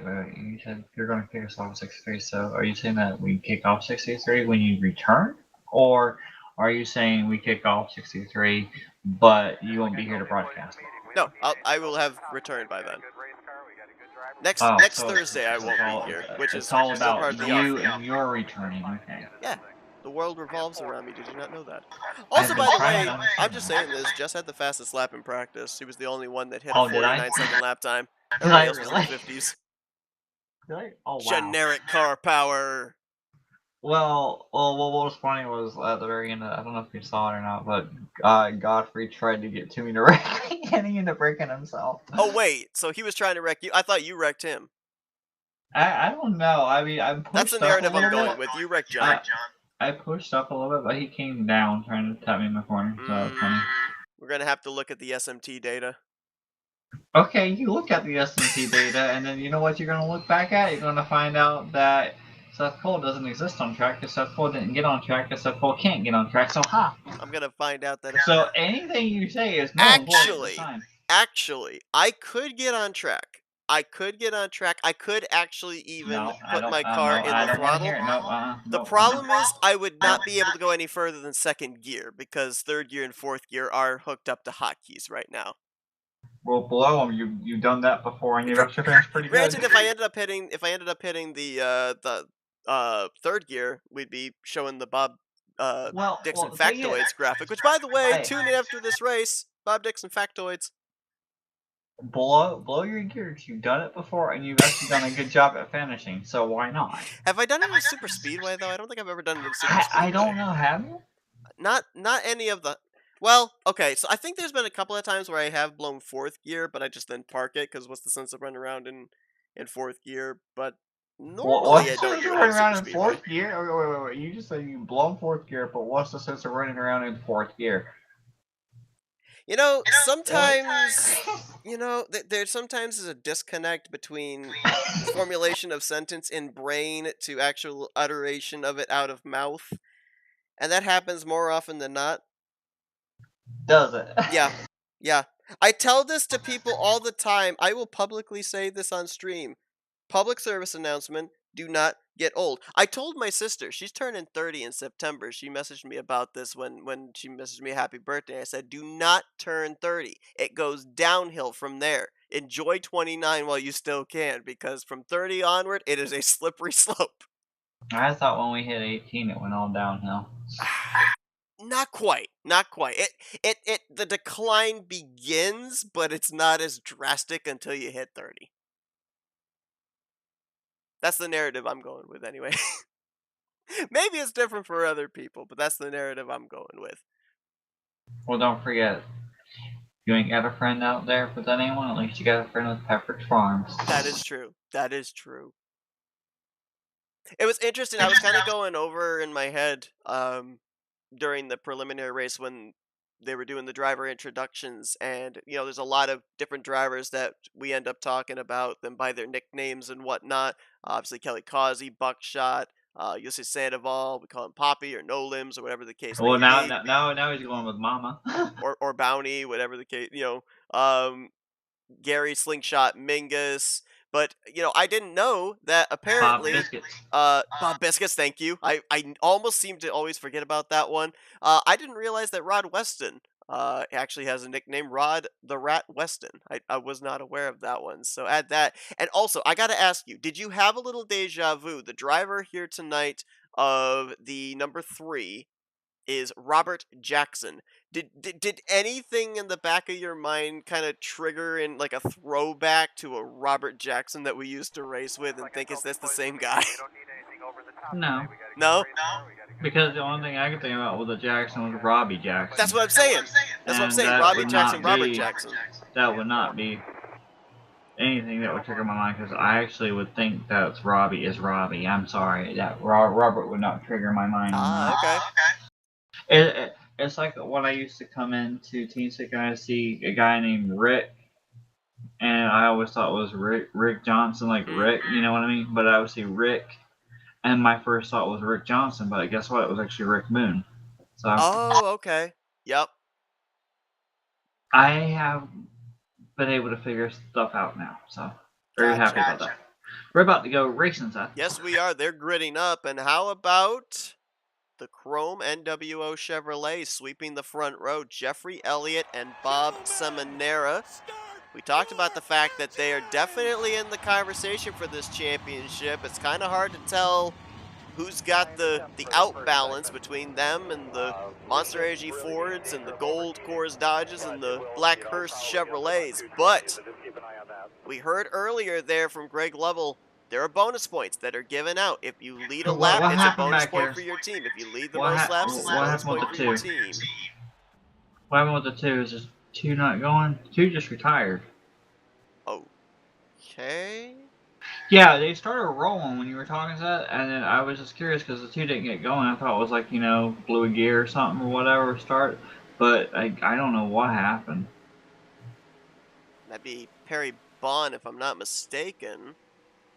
It was the number 2. Was that Perry? I think so. Makarski's the 01. I think Perry's the 2. Robert Jackson the 3. No. 3 is C-Jack, so I'm guessing that's Robert Jackson then? Yeah. Oh, it's Stefan. 0 is Stefan. So yeah, 2 would be Perry. Perry. Interesting. So, I mean, needless to say, it was definitely not looking like the I'm on Fire Orange Pontiacs were going to be winning this championship here tonight. They've had a lot of hard luck so far here this evening. So, while obviously it's tough, we're not going to see Perry take this green flag, it's probably not going to change the outcome for the overall team. So you're probably going to only see a total of 35 drivers scrolling across the top of your screen here. It will probably not score Perry Bond on the running order, but just to let you guys know, that is where he will be scored, would be 36th place in this main event. I like when I'm going through the drivers from the back to the front by scrolling through, and I see a bright green, another bright green, I need another bright green, and it's monster cars. The spoilers, you know what I mean? It's easy to tell, who is it? The 73 of Josh 2 from the other I was Toyota curious cars. about that. Yeah, it's a different livery, right? Different So livery now- from the other War Toyotas. So we heard earlier about how they wanted to be on the bottom at this track at the very end of that, remember? Yep. When we were interviewing them, and they want to be on the bottom on that last couple laps. Now, with that being said, you got Seminary and Godfrey, and you know Seminary and Godfrey from RTG. You know how they race plate tracks. They're going to hook up here, obviously, and they're going to ride together for a while. But the question is, are they going to stay on the bottom or are they going to go to the middle? So we know they love to go to that middle. There's a third lane forming already, Seth. That is going to be Robert Breedlove coming off a victory at Freedom Motor Speedway just a couple of heat races ago. Trying to get his second win of the night, third for the Coors Gold Dodges. Just a reminder here as well, folks, those heat races, they were short 5% races, no damage, no cautions. This main event race, 47 laps in total, moderate damage, and cautions are on. Frozen field until 10 to go. Then after that, cautions are raced back.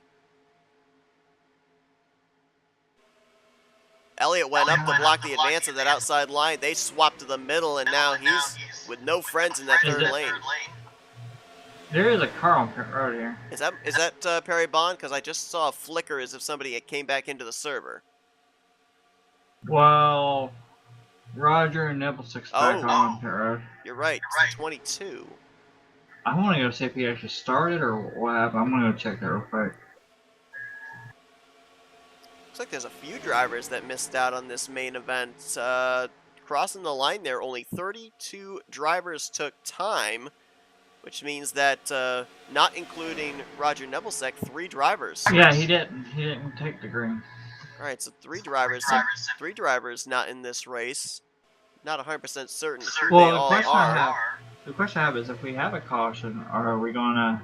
Are there cautions right now, right? Yes. Cautions are allowed. So if we have, Oh, there's a wreck! No caution. That was down off the racing surface. It was one of the chrome cars. I don't know who the other one was. It was Godfrey and Bob Dixon, and there is damage. Bob Dixon is tore up bad. Big damage on the back end of the number 27 white Dodge SRT. John Godfrey there in the 711. And he's got some damage on him, definitely. No caution, though. That incident was off the racing surface. It happened below the yellow line, so officials keep this race green. I'm looking back at it right now. Godfrey was in the middle. Bob Dixon slid up and pushed up off of 2 and got into Godfrey. That's what happened. So tough break for both those drivers. They're going to be hoping for a yellow. And look at the bottom line here, Jess. All 4 Monster Energy cars have got themselves lined up. I did want to ask you something about what I was asking about with the cautions. Did we get 2 lucky dogs or just 1? We get 2. 2 lucky dogs. I'm just being sure, very thorough on that one. Ken Roberts has had a bit of a tough night this evening so far in the heat races he took part in. And he now goes to the point. No help from teammates, though. It's actually Mark Pagley in the 13 that pushes him to the front. I don't know if I'd like this or not. So they got two Blackhurst and a Ford Dark Horse member, and then you got these 4 monster guys. Honestly, if it were me, which I know they can't do this right now because they're kind of boxed in, I would want to go to that 3rd lane and make something happen on that 3rd lane. Yeah. The problem is, if you go up there, can only 4 cars make something happen, or do you have to have more people help you have to have up more there? people. Seminaire is twitching up there a little bit, moving up out of the way. Yep, he's getting up out of the way there, so his warp doesn't affect others. Going to try and drop back here to the tail end of this lead group. Remember, this is the racetrack. This is the event where the Blackhurst Chevys were at their strongest. We ended up having all 4 of them finish up. I believe it was inside of the top 11 or 12. That ultimately won them the championship in the first mega team race. Right now, you've got them scored in 1st, 3rd, and 4th. The 4th entry is mired back there, Greg Palmer. He was scored 10th last time by. Now you see the Blackhurst Chevys move up to the middle line to pick up the 32 of Greg Palmer. Here's that 3rd lane moving. That's Jeffrey Elliott. Looks like he's got Robert Breedlove there with him as well. It looked like they were trying to make a 4-wide for a minute. And you talked about this with Greg, Jess, about the fact of, do you try and find your teammates to work with, or is there somebody that's maybe not necessarily the same manufacturer, not even on the same team, that you're comfortable working with in other races, that you try and find to work your way to the front here? We're seeing that be the case of that 3rd line. You've got a chrome Chevrolet, a gold Dodge, all working together up there. They're not teammates, but they've worked together in the past in other races. I mean, like Greg said, oh wow. The 3 just put Bob Seminary in the wall back here off of 2. Kept going. I don't understand how bad it's pushing up off of 2. So I don't know. It didn't push up too bad off for me, and I actually didn't have my wheel calibrated either. So it must be really difficult for some of these guys holding the bottom off of 2. But going back to what you were saying, Seth. Remember, we did talk about that with Greg, but Greg mentioned that he wants to be around people who he knows, for a long time about how they think, about what they do, and if he can know how they feel and what they do, then he'll go with them. Like there are certain people over in RTG that I wouldn't make a specific move to the high side unless I knew it was going to go somewhere and go work. So anytime you would see me go up there when Schilling was up there, or Chuck McClure, or Tim Oscar, yeah, I know it's going to work because they're up there. So, you know what I mean? So, but you know what I mean, right? Yep. So, if you're back there, it's like, okay, I'm going to go with these guys because I know that they can do that. But then you get other people who have like not enough experience in it, so you know it's not going to go anywhere. You know what I mean? So you don't want to go with them. So like Greg said, you got to find who you want to race with. It doesn't matter if they're your friend or not. You find out who is actually you're able to race around. And there we go. There's a wreck right there, the 11 machine. Caution is out. Big wreck. You'll see Sandoval's in that. Rod Weston, they're still wrecking further up here. That is 73 of Josh 2, the 0 of Stefan. Steven Brandstetter there. Gary Heiser in the 28. Caution is going to wave, and Ken Roberts is going to be the leader under this yellow. This caution, surprisingly enough, saves Kelly Causey. Why? Well, Causey tried to go to the outside of Ken Roberts to lead a lap for the bonus point towards his team. He got stuck in the middle 3 wide. If that caution hadn't come out, Causey would have probably dropped outside of the top 10 with the frozen field. He'll hang on to the 4th position. I do want to point out that also Bob Seminaire, who was asked to go to the back of his warping, actually got involved in that big wreck too. He mentioned there was a lot of damage inside of his machine. So, yeah, Team Chrome, as strong as they were, the luck is not on their side currently at this time and moment. Wheels may be falling off of the momentum train. Ulysses Sandoval had to call a tow to come back to pit lane. A former winner here tonight in the sprint race at Talladega Nights Super Speedway. Also, Bob Dixon, John Godfrey, who were involved in that wreck that didn't bring out the caution, they came down pit road, made a pit stop, fell a lap down. They will both be the recipients of the lucky dog as we go back to turns 1 and 2 to see what brought out the first official caution of the night here in our main event. And it looks like the 11 either checked up the inside line or got run over by the 28, but a lot of stacking up there going into turn 1.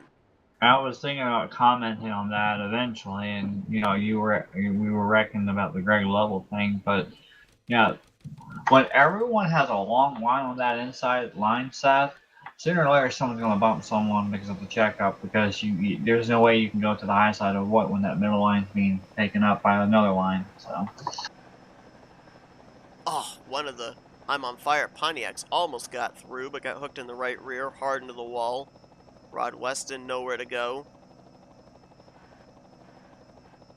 Take another look at it here, and yeah, we've seen obviously that the middle and third lane able to really work. Obviously, runs generated, and with that being said, when you're that third, fourth, fifth car in line, you get that run on the car on the inside going into a corner, and that checkup takes place. That car even further back may not necessarily get the memo that everybody's slowing down.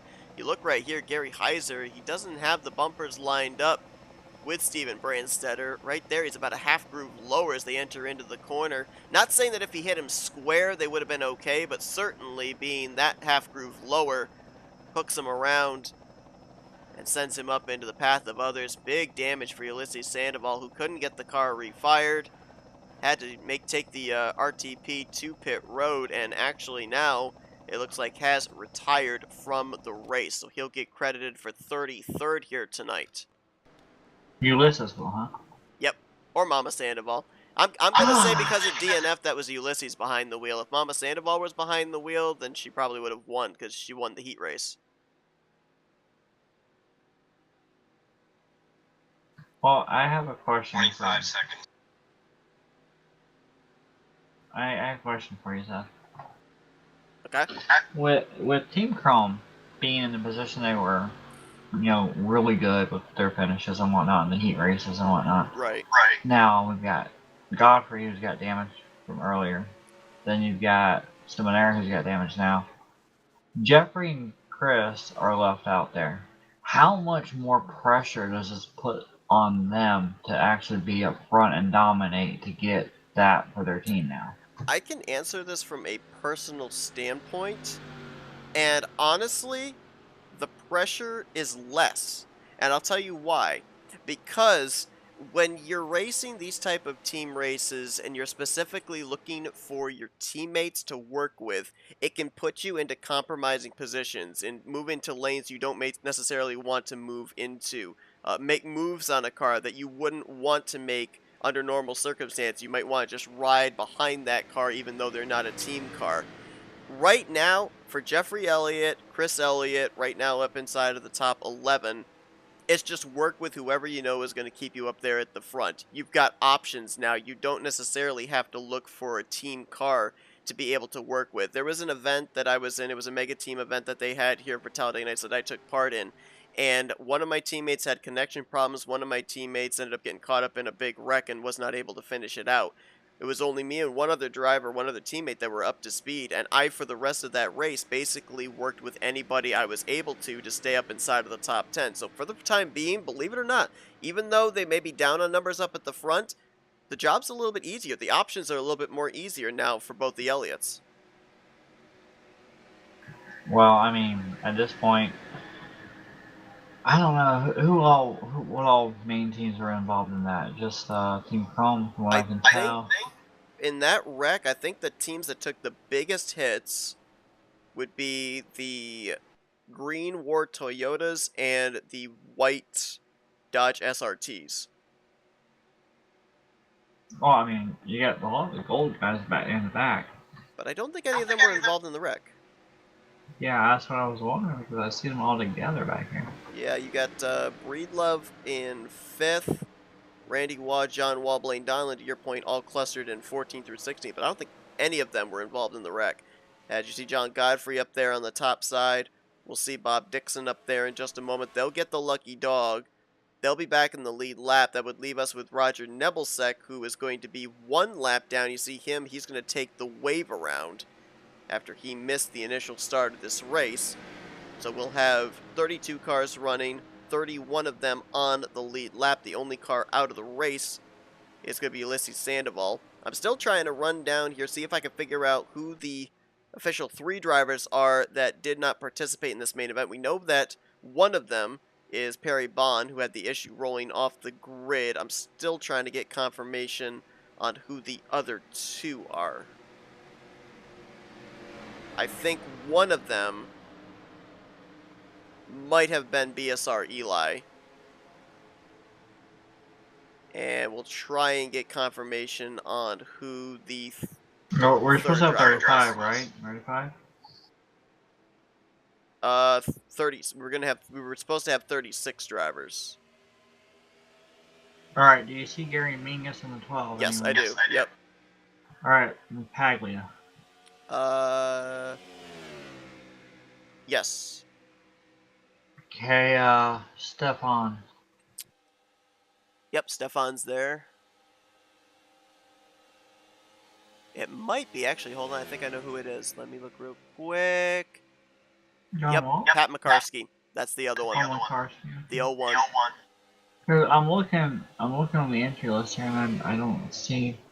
I mean, like, Ulysses is the one disconnected, right? He's already got red on him. And the other one who's not there is Perry. Yep. But I don't, like you said, I don't see McCarskey. McCarskey and BSR Eli. I believe those are the other 2 that we are missing. So with that being said, with McCarskey and Perry Bond not taking the green, we can eliminate officially the Orange I'm on Fire Pontiacs from winning the championship.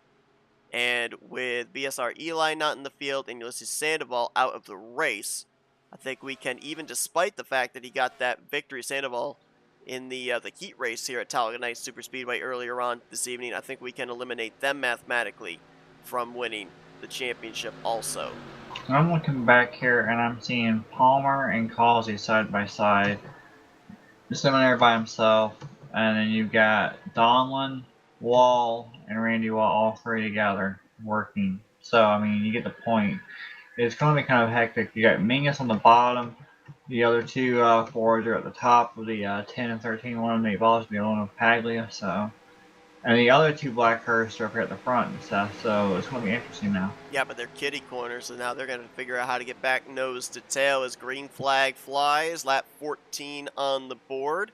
First restart of the night in our main event, and I just saw a little bit of gamesmanship back there mid-pack. We had one of the Gold Course Dodges on the bottom of the racetrack One car went, one car drove the brake up on the top side. They let that car on the bottom in, got themselves all nose to tail. And the Black Energy cars, they're all freeing together down here, but it seems like Eric's not going to come down here, and now they're all going to be four hooked up, while the other two I'm on fire cars are at the top of the 0 and the 3. It was interesting when we were talking with Greg earlier. He said, I want to qualify up at the front, stay at the front. But ever since we saw on the initial start and here in this restart, the 4 teammates get lined up. They've been mid-pack to rear of the field. So it's amazing how in super speedway racing, the initial strategy before the green flag flies can quickly get adjusted, and immediately you completely flip the script and change the strategy in the midway portion of the race.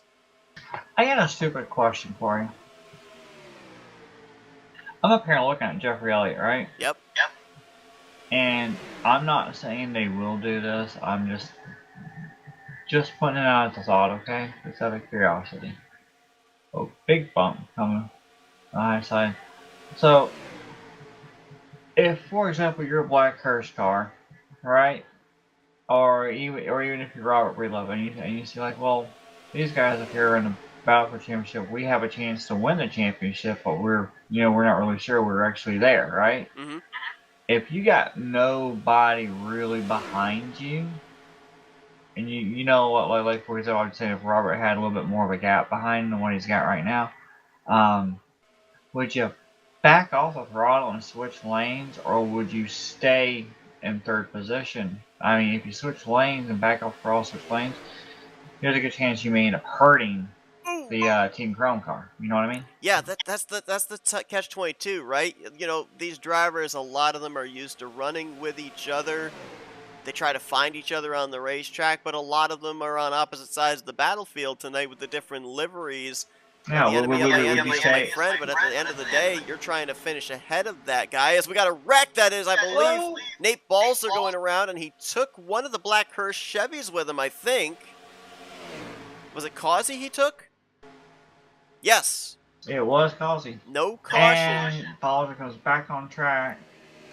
Stefan entering into the vicinity, but I'm surprised caution didn't come out. Yeah, I think because the 10 was rolling forward, I think that's why the yellow didn't come out. But I'm with you. I'm a little surprised that it didn't throw the caution. But yeah, it's like I'm thinking like, if I had a gap behind me and I know that Team Chrome had a chance to win the championship, but at the same time, I mean, if they were in the championship lead and I'm sitting there with a chance to win the championship for my team, you know what? Do I want to stay third, or do I want to back off and just go to a different lane and maybe hurt their chances by possibly screwing that lane up and make them fall back, or even catch a lane that would actually push me forward ahead of them? Yeah, and remember, we heard from Greg that he felt back in the first heat race when we were here at Talladega Night Super Speedway, like that duo was singled out. They were left in the middle with no help, forced to the back of the pack. So yeah, you got to wonder at what point do drivers kind of think big picture in that regard and not help each other. His caution is now out. We got a wreck in the back. Big wreck.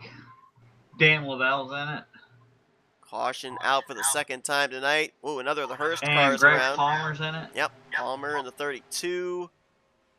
There's Dan Lovell in the 17.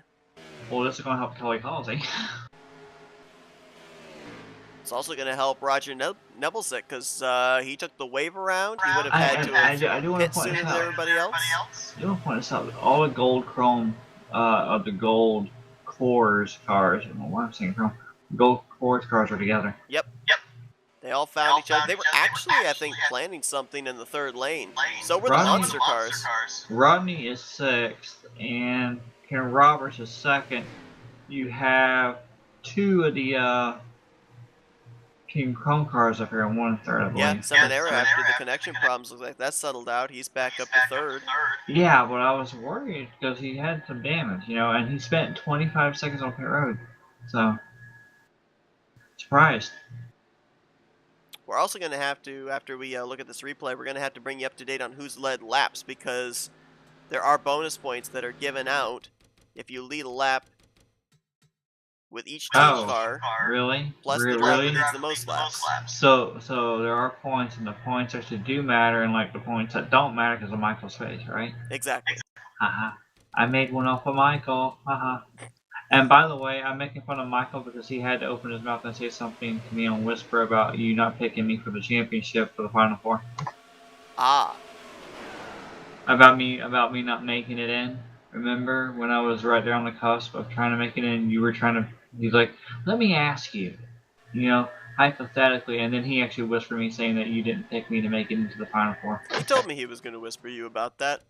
Yeah. He made good on his threat. Yep, and that's payback.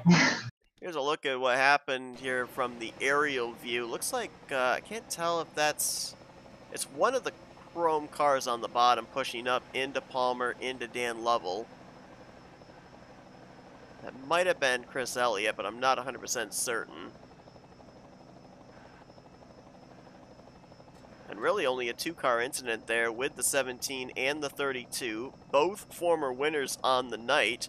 Greg taking a heat win at Freedom Motor Speedway and Dan taking a heat victory at California.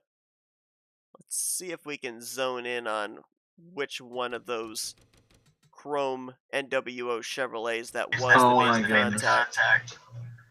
Okay, so heads up real quick. If Steven and everyone in front of Steven comes in, or Stefan comes in the pit, we're going to have two Blackers and two Team Chrome cars line up nose to tail on the inside and outside at the restart of this race. That's going to be fun. It was Chris Elliott. We got the confirmation there on the 713 that slid up into the 17 car. But again, only really a two-car incident right there in the middle of the field, putting us under caution for the second time here tonight. And it looks like Chris is taking the responsibility for the incident. Usually if a driver's responsible for causing the yellow, they pit the second time by to put them at the tail end of the field. However, to that end, Chris Elliott did end up leading that lap, and so therefore he becomes, I believe, the second. Yep, the second of the chrome Chevrolets. Out of curiosity, if you caused a wreck and you're at fault for the wreck and you have to stay out, now do they take that point away from you? Honestly, that's a good question, and I don't honestly know the answer. Because honestly, that penalty should occur. You should, you get what I mean. If it's rewarded or not. So, anyway. I don't know. That's a valid question, actually. I've never thought about asking that for RTG, which I probably ought to. But look at the front of this field, stuff. That's what I'm getting at. This front of the field, we got two Blackhurst and two Team Chrome. But you've also got a white Dodge SRT ahead of all four of them. Gary Heiser staying out here. See, their nose to tail.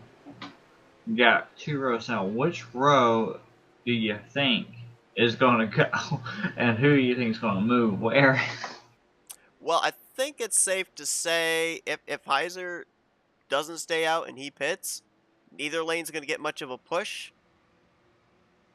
Because you're going to have a Black Hertz car behind a Chevy Chrome car. And those are the two teams right now that we kind of had coming into this main event that are the top two battling for this overall win here tonight. I will also point out, though, if we're looking in terms of bonus point advantage, it is Team Blackhurst Chevys.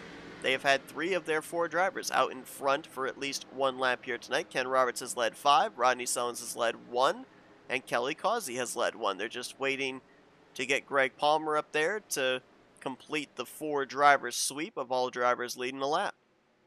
But Palmer involved in that last caution, so he lost out on a ton of track position as a result. Do you think he's actually going to be able to be up to speed enough to do anything? That's the other question. Because we saw Seminara, 25 seconds on pit road, getting damage fixed.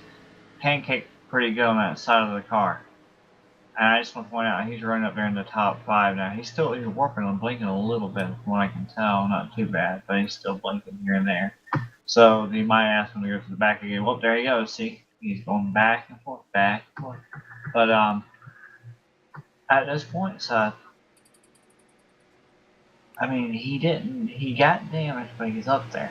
So do you think moderate damage is actually being really nice to people right now? Or I think so. what do you think? I honestly think that both the drivers involved in that latest wreck, both Dan Lovell and Greg Palmer, I think they're going to be good to go. Interesting. Did I just Oh, see look at all you the guys monster coming cars in. come to pit road? Yeah. I'm actually on board with Eric, so that's kind of interesting seeing all of them come in. You've also got, I believe that's, is that Palmer or Causey? That's Causey in the 30. And you've also got the 26 of Tony Roberson, or Toby Roberson. I don't know why I keep saying Tony. Toby Roberson. You're thinking about Mr. Roper, calm down. He was a teammate of mine. I should know what his name is. You have okay, so you and I have raced over in the past. You and I have raced Insomniacs, and I think I've been over Insomniacs more than you have. But the point is, Did I ever race Insomniacs? I think you did. I don't remember racing Insomniacs. Maybe I did. Maybe once or twice, but that wasn't like a team thing or going for a title or anything. Maybe you didn't like it. I don't know. But anyway, I've been over in Insomniacs racing with Toby, and we've been over in Fast racing with Toby, and you still call him Tony? Really? I don't know.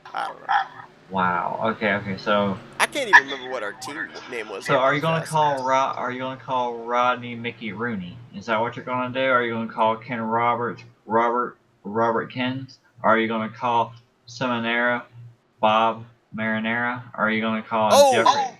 We got an extra lap of caution. One of the green War Toyotas just blew up back there. I think that might have been Javier Negron. Oh boy. And bad luck continues for that team. Are you kidding me? That'll be the second DNF for the green Toyotas here in this main event, following up Ulysses Sandoval's early retiring from the race. Okay, so what are you going to call Josh Q the Eggman? So I'm not going to lie, and I don't know how he's going to feel about this, but I already kind of do call Bob Seminara Bob Marinara, so, you know. Well, a long time ago, I thought I was the one who mentioned that a long time ago to you. You might have put that in my head. I always like to call him Bob Marinara. Bob Seminara. You call him Bob Seminole because he's from Florida. You know, that is true. Little tease there with this extra lap of caution. A couple of drivers looking like they were going to come down pit lane. Here come the monster guys back in again. The levels coming in to top off once more. I mean, they're already starting towards the back. Why not? Exactly. Get that little extra lap of fuel. I mean, you look at it here, Jess. We're going to now be going back green on lap 23. Yeah, that's what I'm actually looking at right now. The fuel window is ×2, isn't it? Yep. Should be ×2. So. Looking about 3 or 4 laps short of making it on one stop. 19, 20 laps. It's going to put us like, what, 42?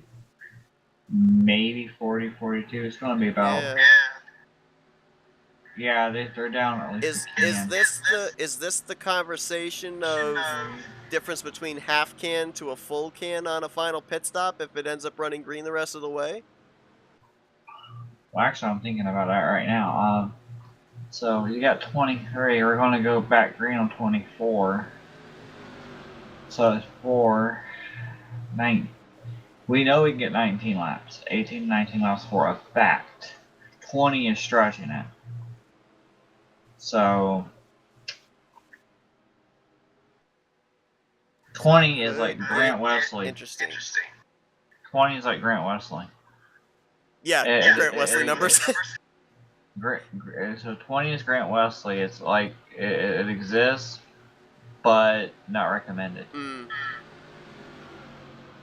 It exists, but not recommended to follow Grant's strategy of fuel because I would not feel safe doing that. 19 and 3/4 would be, I think 3/4 would be what Terry Bombard number.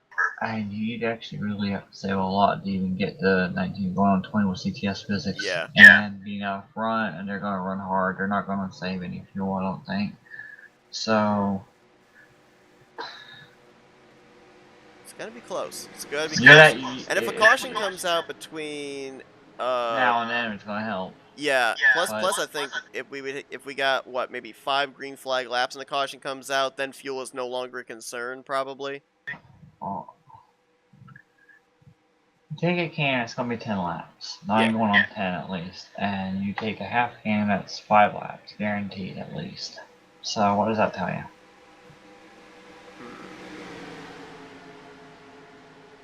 I think the Monster With- Energy cars want this to go green to the end.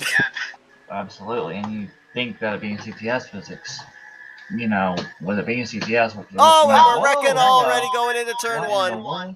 That didn't take long at all. We got cars up and over. Eric just flipped back here. All the Monster Energy cars were in that. The strategy play did not work. What just happened? 'Cause I was thinking, I was on board with Eric when that happened. I'm like, what?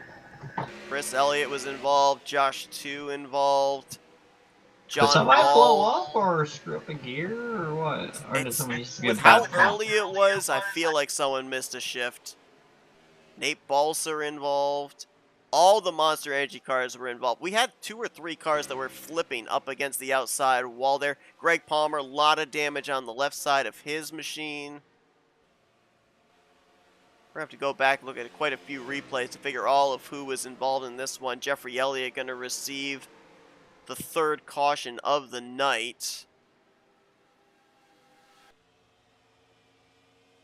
It looked like the 11 of Steven Brandstetter was the first one I saw shoot out of line, but I don't know if he started with him. Go back to John Wall at the start of the restart line. Okay. And then you'll see from that point behind. We'll go to the You're looking at helicopter 10th place. We're at 10th place. Got it. It's the 12 of Gary Mingus behind John Wall. They stack up a bit. Oh! I think they were looking for the okie dokie where the gold Coors cars, and when the 40 lifted trying to tuck in line, the 12 of Mingus was like, no, we're in go mode. They didn't have the bumpers lined up, and that led to the incident.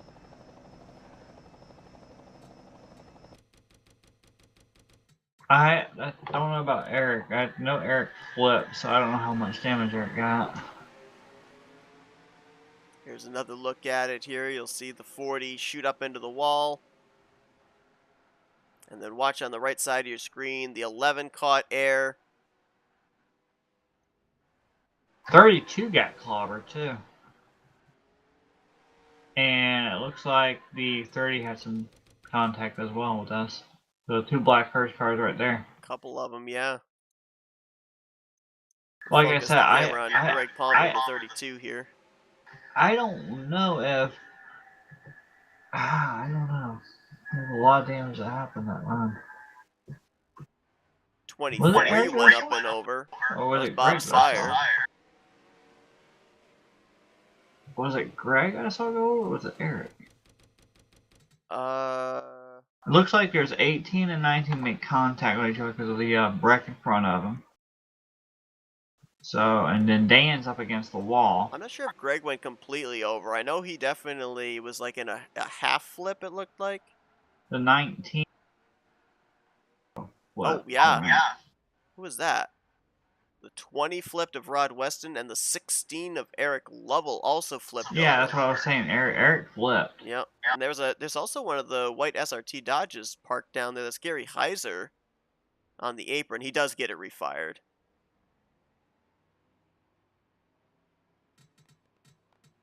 Well, we talked about Seminara, we talked about Dan Lovell and Greg Palmer, and the earlier incidents looked like they were going to be able to continue without any damage hindering their speed. I think with some of the hits we saw right there and the wild rides taken, I think we could start maybe compiling a small list of drivers that will be dealing with aero damage in some way, shape, or form, maybe even engine damage.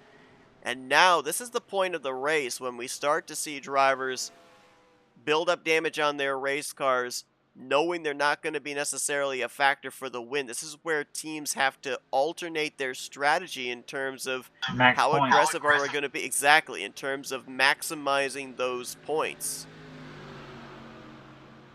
Like right now, we saw, who was it? I don't remember who I said specifically. They got damaged with the black hearse. I know there was 2 cars that got some contact, but I'm looking at Rodney here. Rodney's going to line up right behind his teammate of Ken Roberts. And then 2 cars ahead is Kelly Causey. So They're actually in somewhat decent shape. Then we got 2 gold Coors cars here running second and third at this moment. So Actually, second, third, and fourth. Oh, the people pit, huh? Yep, Breedlove, Randy Waugh, Blaine Donlin right now. Second, third, and fourth. The other car involved in that wreck, John Wall in the 40. Monster guys are off. Yeah, all 4 of the monster cars were involved. The one that took the biggest hit was obviously Eric. Kind of ironic, too. We've had 3 cautions so far here tonight. Big hit for Ulysses Sandoval, big hit for Eric Lovell. They're the 2 drivers that won the 2 sprint races earlier on tonight at this very venue. So this track is not playing favorites, it doesn't seem, at least during the course of the entire evening. No lucky dogs. Roger Nebelsick got the lucky dog under the last caution. He was the only driver a lap down, so no free passes. Everybody should be on the lead lap for this upcoming restart.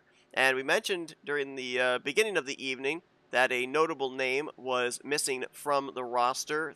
3-time winner in the first Mega Team event last month, that being Alex Moe, and he popped up in our chat here, said had to sell a car earlier, sorry he missed the event. Good luck everyone in the main. So appreciate Alex tuning into our coverage here tonight, and hopefully we see him in the next team event. We don't know exactly what the date is going to be. We do know that there's going to be 8 Mega Team events. We're working the second one here tonight.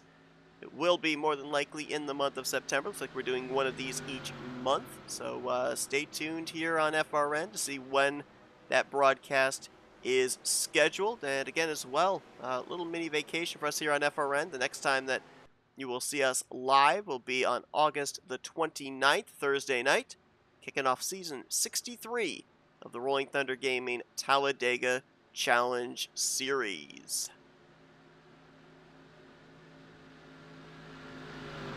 See if we get the one to go this time by. We're going to get the restart with right around 20 to go. And yep, lights are out.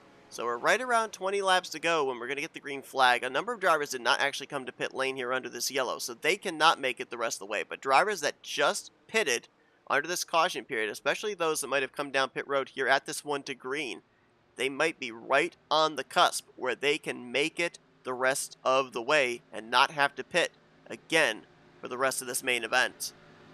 Yeah, I mean, it's up 28 right now. If I were them, I mean, I feel pretty doggone comfortable right now, just about. If I were to come down this last time by, before we went to caution lights off, I'd be very comfortable. So at this point, I mean, I might be able to save a little bit of fuel, but if we get another caution, I feel like, no problem whatsoever. You got some clumps of drivers all restarting around each other. You've got the 3 gold Coors Dodges up here in second, third, and fourth. Yep, they're currently in how much damage did they get? 7th, 9th, and 10th for the Black Hearse Chevys. And I also noticed that the blue Dark Horse Mustangs, 3 of them are lined up together with the 14th, 16th, and 11th, 13th, and 16th positions. Closest teammate Jeffrey Elliott has right now is Bob Seminara, and he's going to be back on the outside of row 4. We've also got a lone I'm on Fire Pontiac in Robert Jackson. Going to restart in the 5th spot. He's just out here logging laps now. Maybe, you think about it too, teams that mathematically are out of the hunt for the championship, they can play huge X factors into working with the drivers of the teams that are still in the conversation for the championship here this evening. Got the 21 there, Denny Carroll, starting in the 12th position. He's the lone red Hellcat Dodge up here towards the front. The other 3 of the watch this restart, Seth. They're bumping already back here. Trying to anticipate when the green flag flies. We've already had our latest caution with an incident right up here entering turn number 1. The blue Dark Horse way at the top of here in turn 3, trying to gain spots real quick. Gold Dodge has got themselves lined up. Randy Waugh moved up in front of Blaine Donlin, behind Robert Breedlove. And they'll look to carry this momentum down the back straightaway. Car on the apron back there, John Godfrey in the 7-11. Yeah, he was trying to figure out what going on with the zero. Bob Seminara now pulling alongside of Jeffrey Elliott. Look at all this 3-wide battling starting to already shape up, so that I wouldn't be willing to do 3-wide when I've got people around me that are damaged, would you? Now, there's a lot of cars that are damaged, and a lot of them, too, maybe other drivers don't know just how damaged they really are. I've seen a couple of drivers flip here tonight. They may be good in the draft, but if they get out into clean air and try to lead a line, it may completely stall out that momentum. You see Josh Slocum on the top side of the 3-wide in the 18. As soon as he pulled out there on the outside, he started falling back. The car behind him just couldn't draft up to his back bumper, and I think that is the wounded 16 of Eric Lovell. Well, I'm with Dan Lovell here, the last car, I believe, in this group. And he's closing in on Gary Mingus, so it doesn't seem like they're that bad at this point. You were saying that Eric might be bad, the worst one right now with damage stuff? I believe so, of the monster cars. Well, I don't know. Do we know if the last car in the line of draft doesn't get that tow like we've talked about with RTG? Oh shoot, I'm trying to remember. I believe in this particular racetrack with this particular setup, there is the possibility that the last car can lose the draft. Even if they are tight originally, they can just lose track. Okay. Well, I'm watching Dan, and Dan just got around the 29 machine, but the 29 is starting to come back a little bit. So maybe it's happening here with this one, or maybe Dan does have more damage than what we thought of. I don't know. I don't think he got a lot of damage in that wreck, though.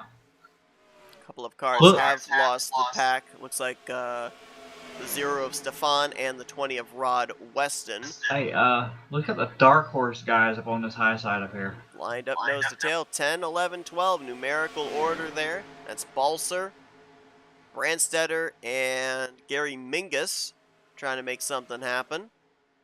And I do want you to realize that there's 714 and 712, right, of Jeffrey and Bob, but Chris ain't that far back, and he's at least up here with this group. Trying to catch up there, and right behind him, at least on the running order, but on the bottom, is John Godfrey.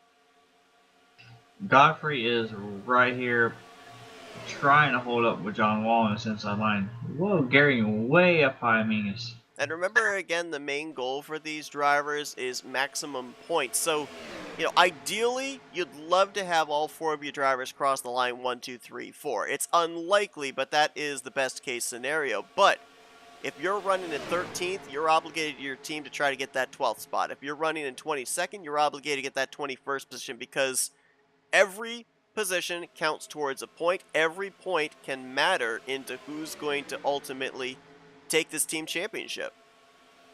And you see that top side, 3 wide, kind of got broken up a little bit. Now they're going to go to the middle line, and they're going to lose that 1 car out, which is the 3 machine of Robert Jackson. I'm looking real quickly, trying to see in terms of teams who could be in trouble of not making it the rest of the way on fuel, having not pitted under the last caution. If we go green the rest of the way, those gold Dodges are 1.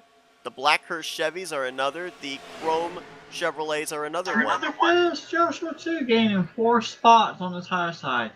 Gonna get a little bit more here. And who's that working with? Is that Chris Elliott? Yeah. Wow. Little 2-car tandem in there, and it's working. Well, if you remember RTG days, Chris Elliott loves the high side wall. He loves to go up there. Remember, I used to go up there with him all the time to go somewhere. It never worked out well for me, but Chris would love to go on that high side. He's like Wiley and Terry, not afraid to stick his nose up there if he has to. Ryan Schilling also, I can't remember the number of times I've seen him go up there to the 3rd line all the time. Yeah, but how many times last season did you see him do that compared to going to the bottom? That's true. He changed that up. That's true. Changed his playbook up. Yeah, and now we see Chris Elliott falling back on his own. I don't know if he's going to be able to get in line anytime soon here. And Car got out of shape there. That was the blue Ford of, I think that was Paglia. He held on to it, though. Might have gotten a late bump into turn 1 from Greg Palmer.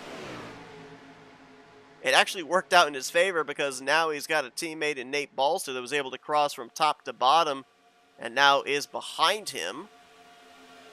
With all these guys bumping each other, it's hard to tell you who's actually all the way off pace big time when they're all trying to be on this bottom. I mean, usually when you're damaged, you want to go to the bottom because that's technically the safest place.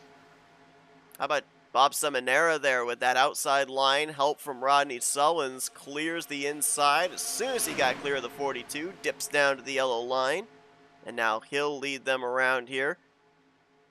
Jeffrey Elliott has led 15 laps tonight, so he may lock up the bonus point for most laps led this evening for the Chrome Chevrolets. Seminara and Elliott are the only two, well, actually 3 of them, but we kind of had that whole question mark about whether the lap led for Chris Elliott was going to count.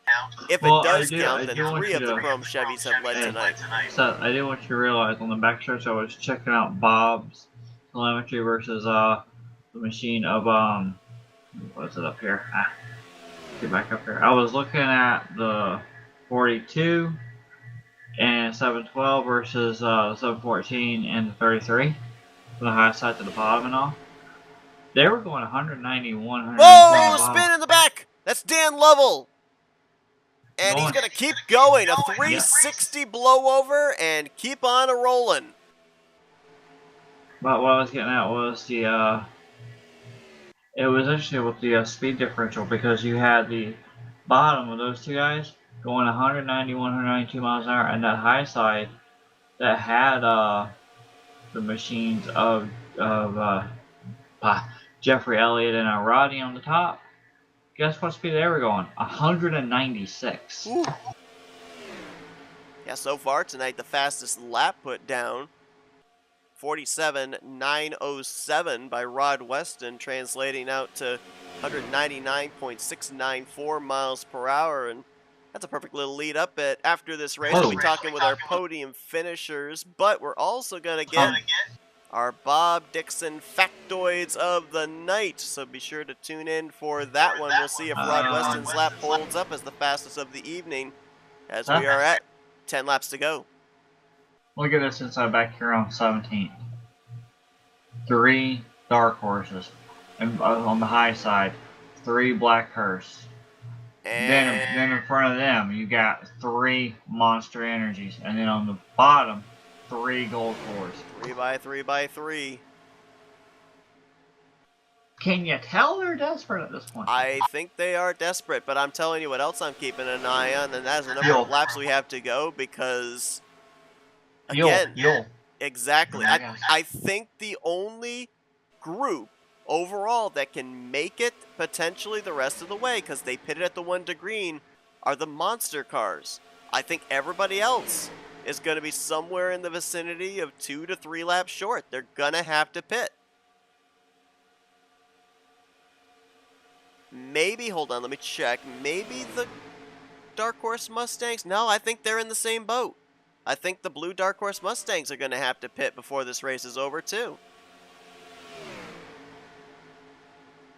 I got confirmation over whisper with one of my buddies that someone specifically that's a teammate will have to pit before this end of this race, number 1. And number 2, the other one is saying that they're close to making it showing Splash. So they are really tight. If you're on Splash, one of them do you go for the gamble? One of them cannot make it, and the other one is on Splash. So what does that tell you? So if you're on Splash, what do you think? Are you in the mindset right now that you're going to go for it, or are you planning you are going to come to pit road? Because if you come to pit road, you're basically throwing away the championship. If you at least gamble, you might give yourself a chance at it. But at the same time, if you got only a couple laps and it still says Splash, I'm going for it. Yeah. I don't care, because that right there tells me that I'm almost pretty much good. Somebody's coming to pit road. That's Robert Jackson coming to pit road by himself.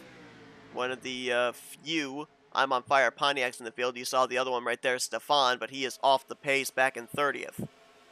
Now, we got to really watch these guys carefully because some of them may end up going half throttle and starting to clutch, so we need to watch the bumping. Oh, there's a wreck. And caution is out. Oh, we got a major flip there. Several drivers catching air. Oh, there's a bunch of the Blackhurst Chevrolets in the middle of that one. I think both Causey and Roberts were right in the middle of that. I saw a number of the Monster Energy cars, Yeah. too. I just saw Palmer driving by him now. Wow. I think I saw the 16 The with Eric 19. Lovell in it. Did you say the 19? So that's Greg Palmer. Yeah. Or not Greg Palmer, Greg Lovell, rather.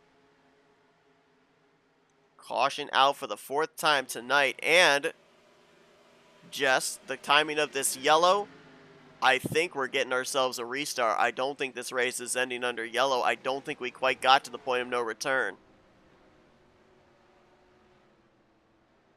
So, with that being said, I'm these trying to drivers find out here who at the the front, leader is. they're going to have to clutch the heck out of this fuel because I don't think they're going to want to pit here. It would help if I'm alive, wouldn't it? I went back looking, trying to tap on something else, which wasn't the right thing I needed to be doing, and I went from live to and I'm like, I'm looking for the leader. I'm like, wait, what?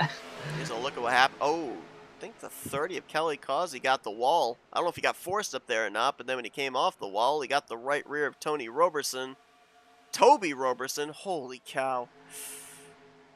It just led to all this. Chris Elliott involved. There's Mark Paglia. There's Ken Roberts. Oh, wow. Who was that? Was that 22 of Roger Nebelsick there shooting down to the inside wall? Jeffrey Elliott's coming down the pit road. Or I think it was Jeffrey.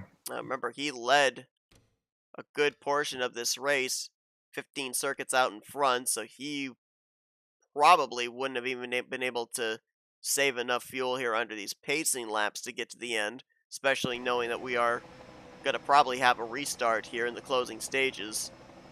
And if you look, the top 3 are who? I'm going to guess it's the Coors Dodges because I'm currently on the replay. Oh, are you still? I'm sorry. Yep. No, you're good. Is my guess correct, though?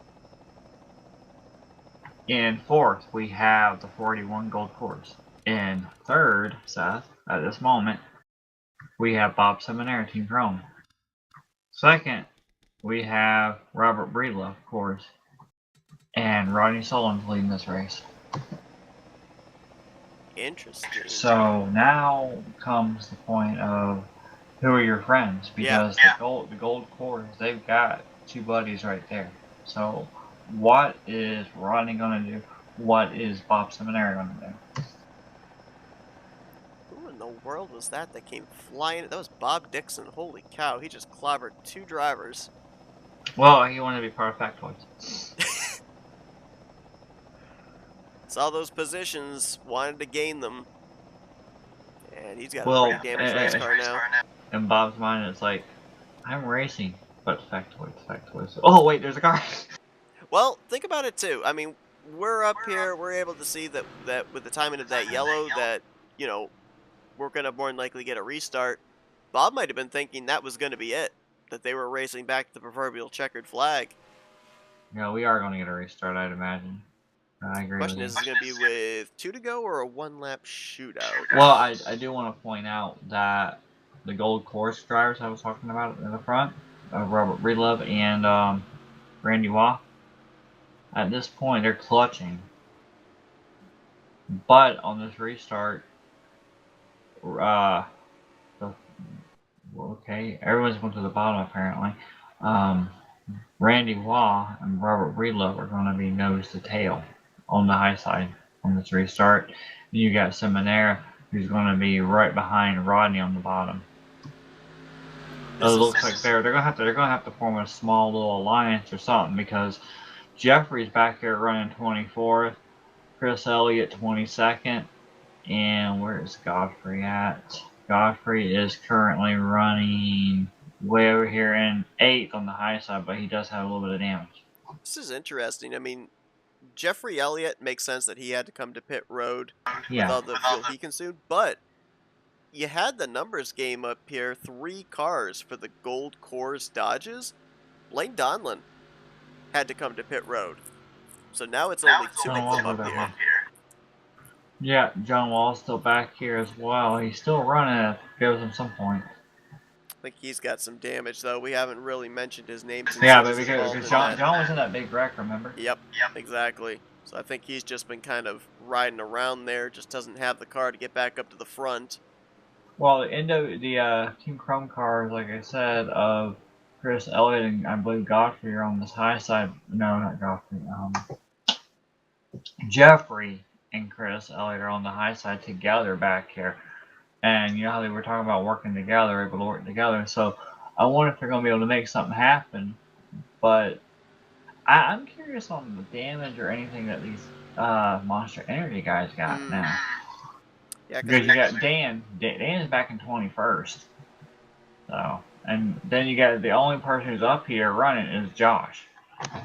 Well, Dan lost all that track position with that spin, the 360 blowover, and he just kept on going. If we're not the Arkham Menard series, but I know that they give out that, what is it, the Reese's Sweet Move of the Race award. If we had that award, I'd be giving it to Dan Lovell because that was actually kind of cool. 360 and keep going. Exactly. I mean, the back end came off the ground and he still kept driving it. Now, you got the 3 coming to pit road here of Robert Jackson. Point of note, we saw him pit under that green flag condition. He lost a lap, but he will get the lucky dog. So he's the only driver 1 lap down. So we will have the 31 drivers that remain on the lead lap for this final restart. So if we get the lights out, we're going green, white, checkered here. Now, what I'm wondering is, with all these cars that are damaged, and we're going green. There we go. 2 lap with shootout. With all these cars that are damaged around you, you got to make sure you know who's more damaged than the other ones, and they're not going to tell you. Because now you got to slice your way through the field stuff. You got to slice it because now you got Kelly Causey who's got damage. You know what I mean? And then up here you got Ken Roberts who's got damage in 15th. But Ken Roberts doesn't look as bad as Kelly. And now a little bit ahead of them, Palmer, and Palmer's got more damage than what it looks like with Rodney. I believe I said Rodney or Ken, whoever's behind him. I can't remember. There's like so many Black Earth cars in my mind now. They're all over the place. But you get my point. It's like, do you want to go with your teammate and bump him even though you're not going to go anywhere because of the damage, or do you just at this point go for yourself and try to get points for yourself or your team, or do you just want to stay behind I'm not the car? trying to sound like a non-team player, but I think at this point in time, with the exception of maybe the 42 and the 41, because they have the benefit of being nose to tail, I think at this point in time, you have to be in an every man for himself mentality. There's no opportunity. There's a wreck or something up here. Someone just went out on the infield. That's one of the Who golden was times. that? That's Blaine Donlin. Don't know what happened there. It was off the racing series, so we didn't have the extra lap of caution added on. But I feel like at this point in time, with a 2-lap shootout, you try organizing, letting somebody in, you're losing momentum, and somebody's going to be there to try and take advantage. At this point in time, you are treating this like it is a normal race. You are battling against everybody as an opponent. You don't have any teammates here. You're just going for it, because if you try and be defensive and try and help out your teammate, you're going to make a mistake, I think, and ultimately screw the both of you. So I think that right now, Breedlove and Randy Waugh are in a perfect position because they can just go and work together. They don't have to worry about organization. Everybody else does. All right, now if it were me, if I'm and we got a wreck.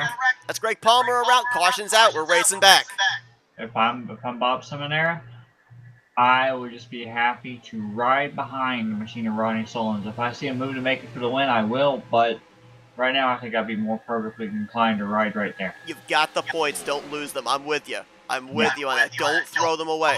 2 Dodge Hellcats down here and a 19 of Greg Lovell trying to get going again. 27 machines are all ripped apart. Ken Roberts and Greg Palmer are in it. The 16, 17 were in it. We'll look back at that, right? So absolutely. Rodney Sullins, his teammates all, I think, caught up in that wreck, but he's trying to at least get them a checkered flag here. Seminara, to your point, not going to make a move. Will settle for second, as it's going to be Rodney Sullins taking the victory. Sullins wasn't even in the Mega Team event last month, And he picks up the main event here. He becomes the second driver out of the Blackhurst Chevy team to go to victory lane here tonight. But the question is, was it enough? Because you ended up having Kelly Causey cross in 13th, Palmer and Roberts, the other two teammates, they were caught up in that last incident over in turn But one. also remember the big X factor, the biggest X factor of this whole heat races and this post-race penalties. Exactly. Who knows? Exactly. So Monera's going to get second. Denny Carroll, good representation for the Hellcat Dodges. He'll get the third position. And then it looks like Breedlove, Slocum, the top 5. So 5 drivers from 5 different teams represented inside of the top 5 finishing results. Highest finishing of the Fords, the blue Fords, was Balser in 7th. Highest finishing of the white Dodges was Heiser. Highest finishing of the green Toyotas was Josh 2 in 11th. And I believe the highest finishing of the orange I'm on fire cars was Stefan in 20th. Mark Pagley retired out of the race before this checkered. So too did Greg Lovell. Is that going to be enough to take out the 3-win team, the Beast Monster Energy Fords, from the championship conversation? Has officially checkered flag in the air. And Rodney Sullins is going to pick up the victory in the main event here tonight.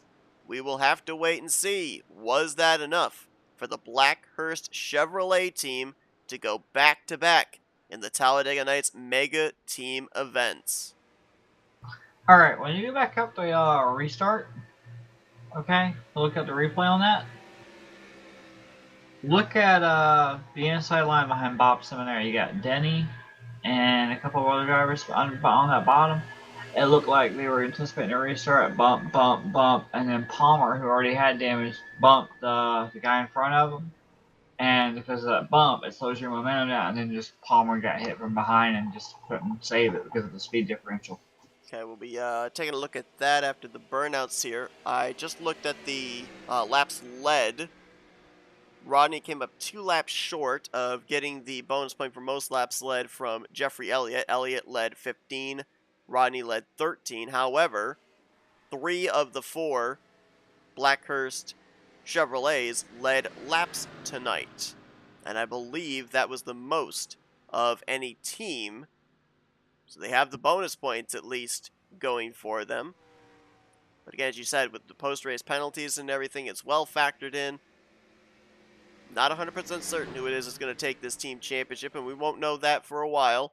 Obviously, the post-race review is going to have to go on. The calculation is going to have to go on. They will make a post about it. We'll tell you about it in September when we have the 3rd iteration of this mega team event. But until then, it's kind of a mystery.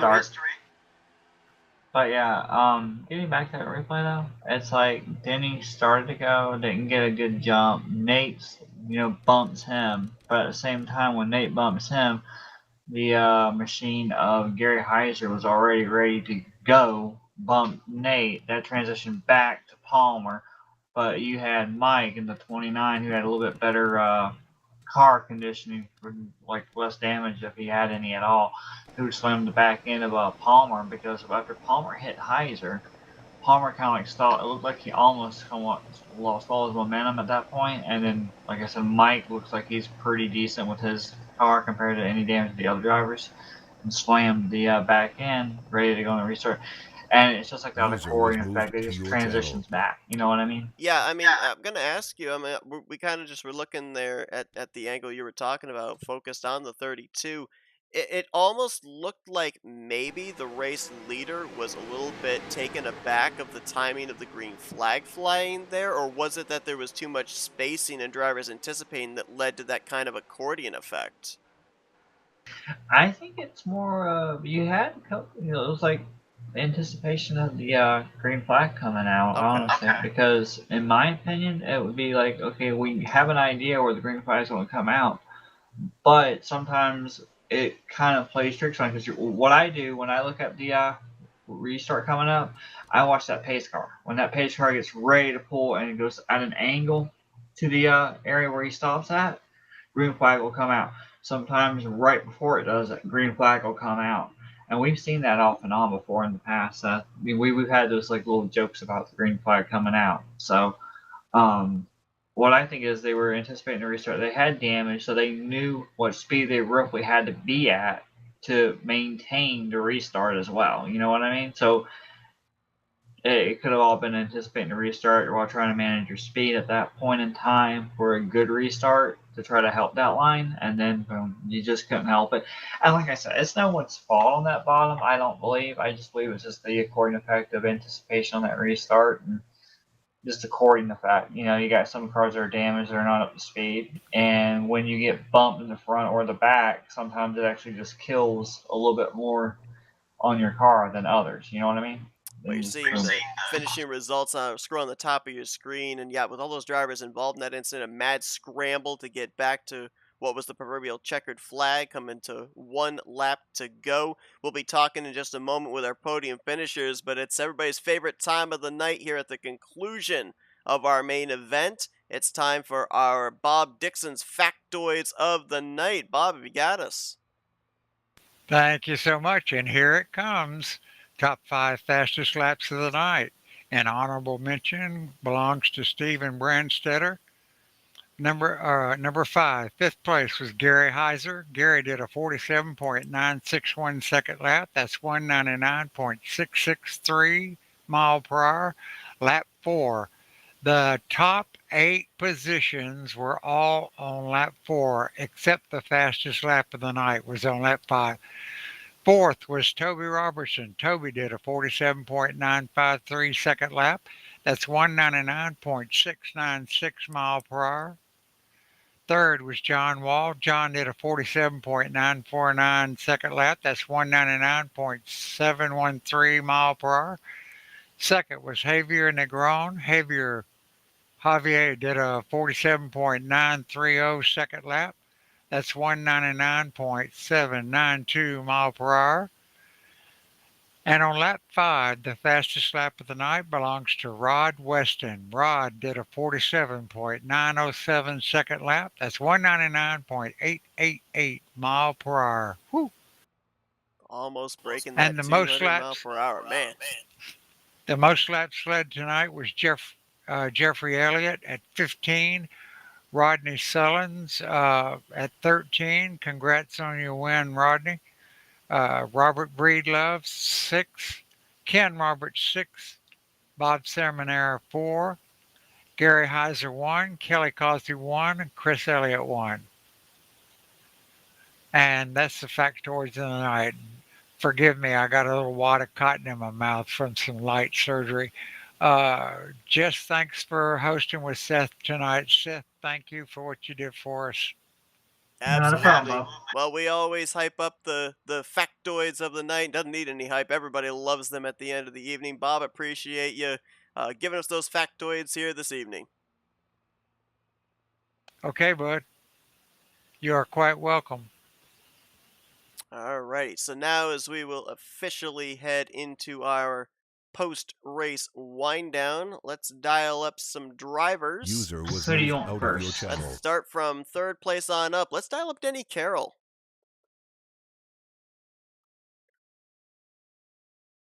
User was moved to your Hey, channel. Denny, Justin Seth up here in the FRN booth. You got a copy? Howdy.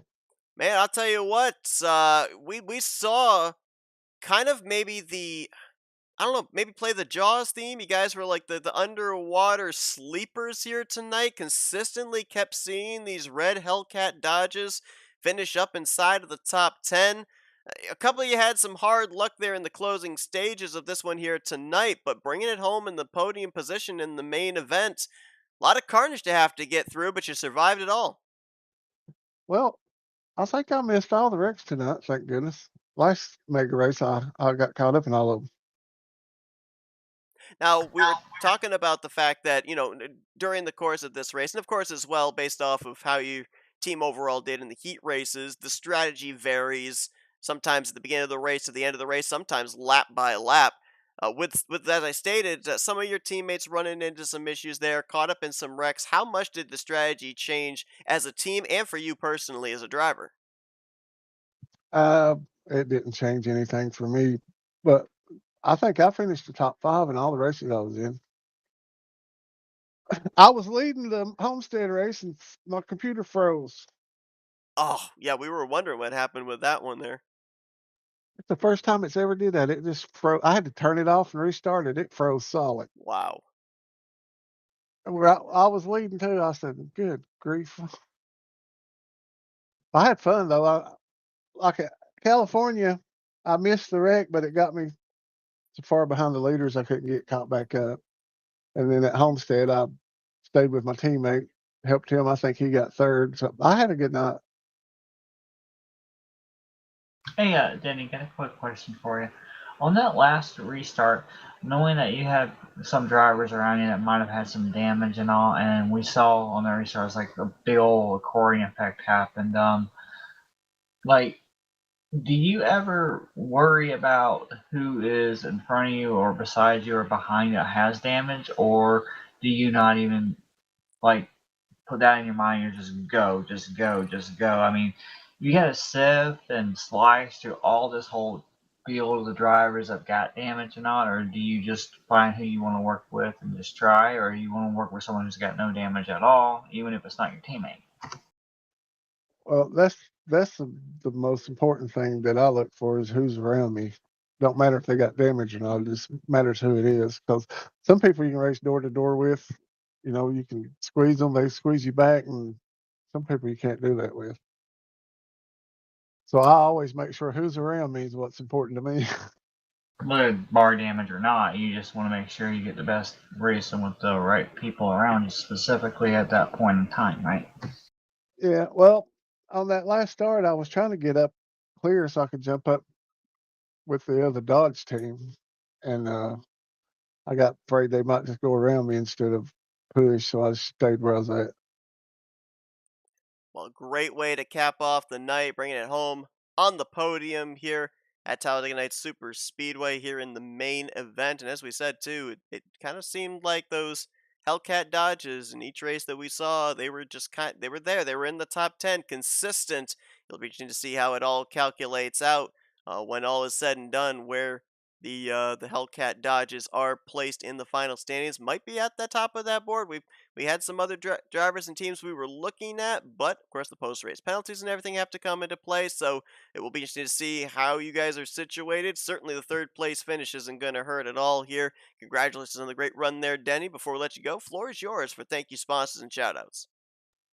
I like to thank you guys for doing the broadcast. I can't wait to go watch it. And I'll give a shout out to Randy's boy, Corey.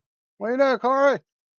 My uncle in Florida, if he's watching, and my aunt and all my kin people. And this sport, I mean, this game is, I love it.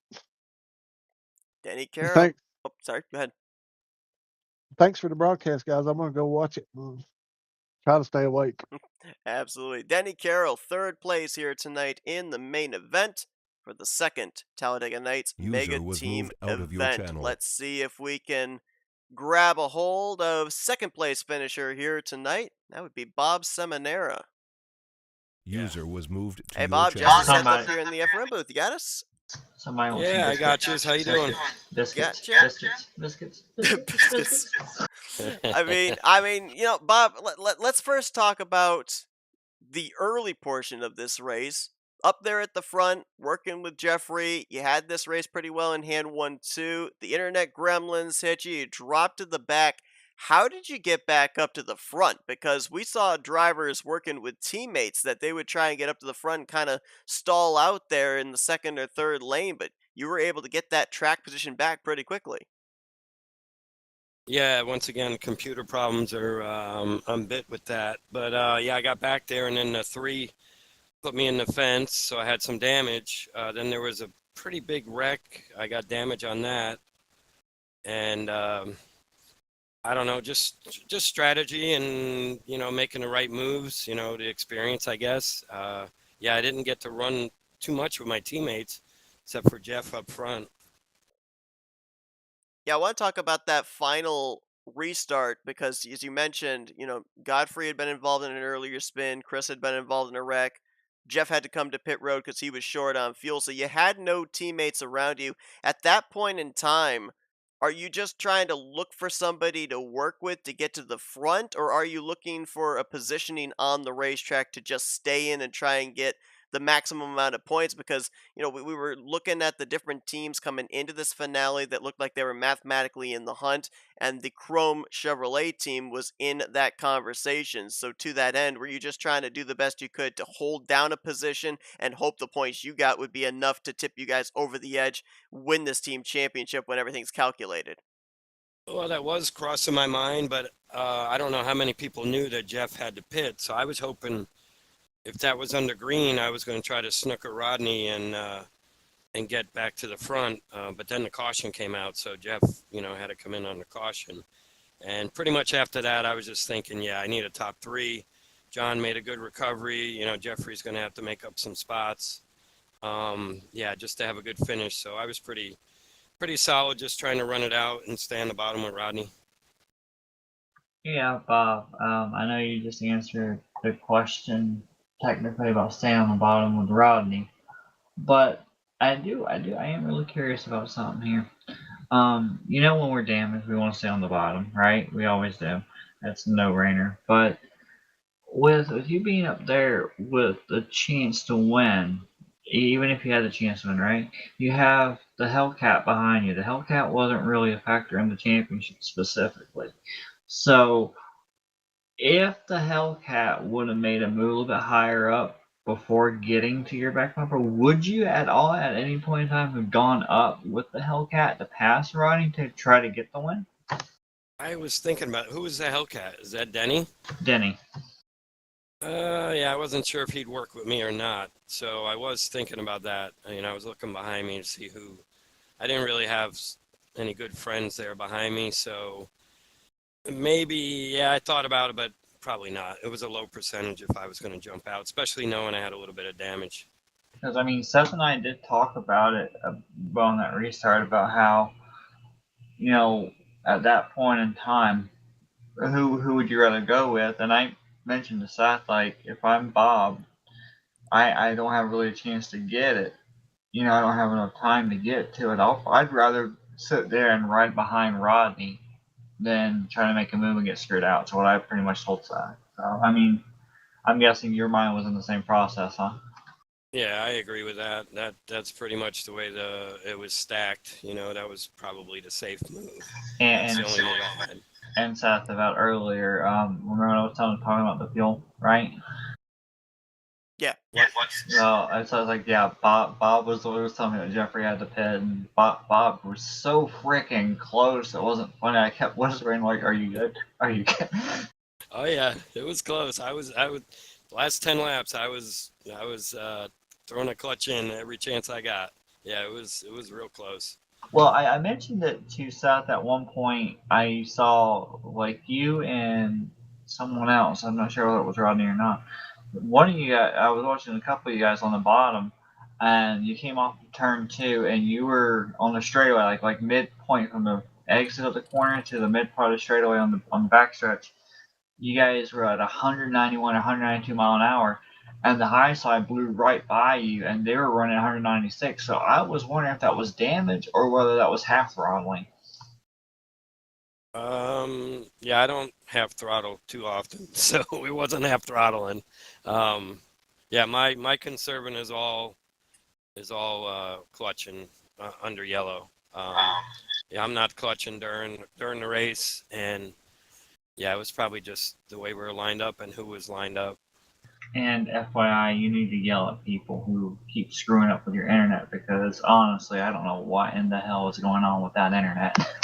Yeah, it might be the computer. I had one of the guys, Garland Oaks, help me during the week, so I didn't pull the trigger on buying a new one, but I don't know. Just one final question for you here, Bob, because during the course of the evening, we were talking to the different race winners in the heat races. We were trying to gauge if they had an idea where they were positioned in terms of the ranking of the teams, who they were chasing, who they thought the favorites were and everything.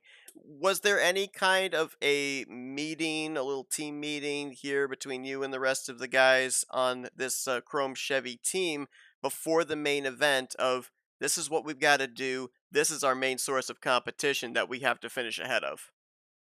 No, I don't think we really had a name, and I did have Jeff and Chris, that are involved in all that, and I don't know how much they were keeping track, but yeah, we really didn't have a name. I mean, we know who's strong overall, but it was just basically let's do our thing, let's have a good run, and qualifying up front same time as Jeff and Rodney. That was pretty cool. I never seen 3 people qualify same speed.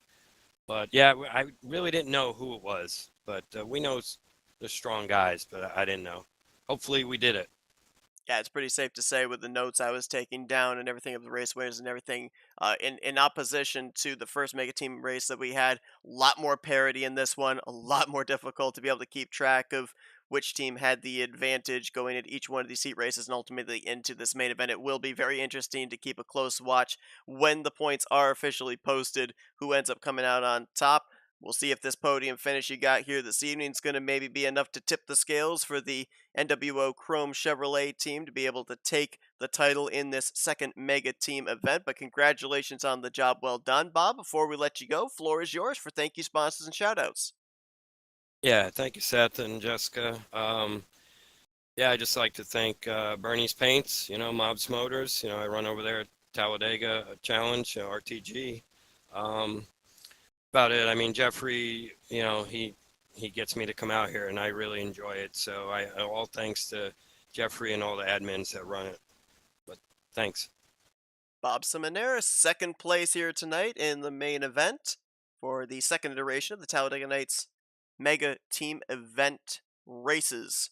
Congratulations, great job there, Bob, and best of luck here when we gear up for round 3 in a month's time. All right. Thank you for staying up late with us. Absolutely. And staying up late paid off for this driver. He goes to victory lane, gets the final checkered flag of the night in the main event. Rodney, Justin Seth up here in the FRM booth. You got us?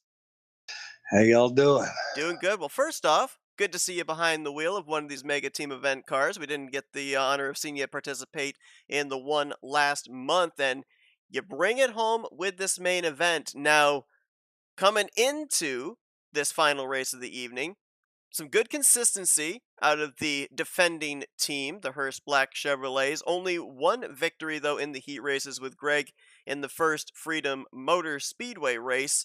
Where did you guys feel you were positioned, and what did you feel that you as a team had to do here in this main event in relation to the other teams? Because we saw a lot of teams that seemed kind of step up and offer a challenge for you guys coming into this final race of the night.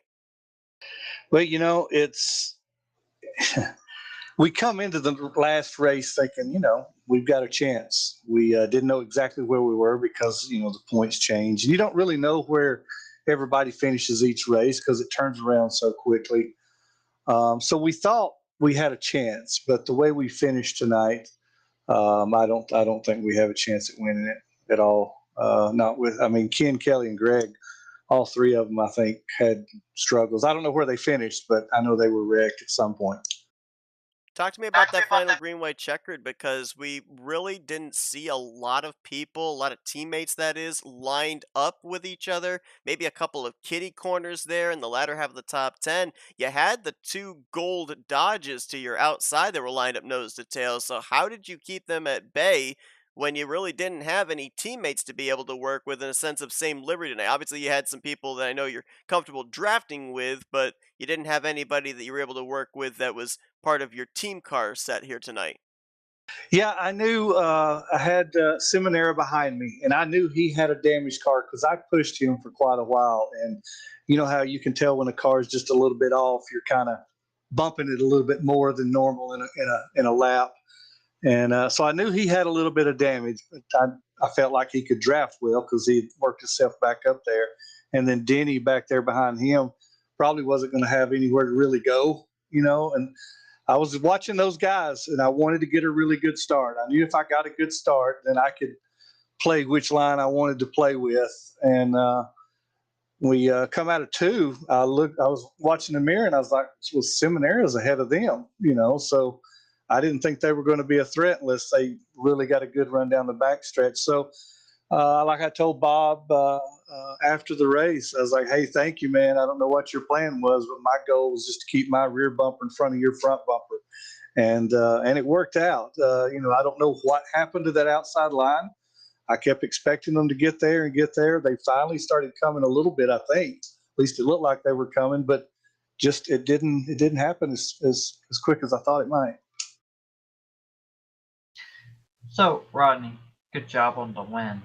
But I don't know if I can associate myself with you anymore since you got a weird teammate.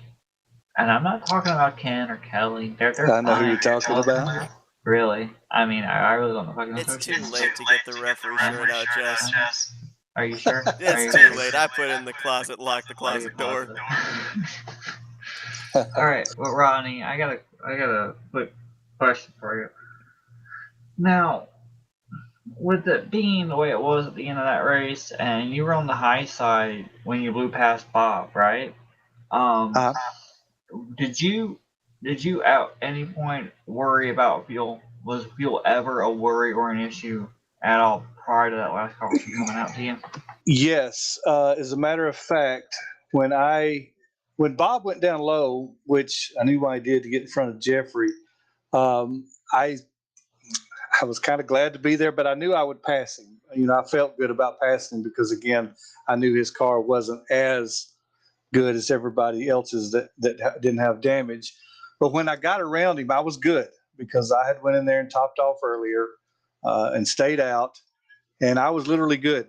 9 to go, 9 laps remaining, 9 to go. I mean, it was good.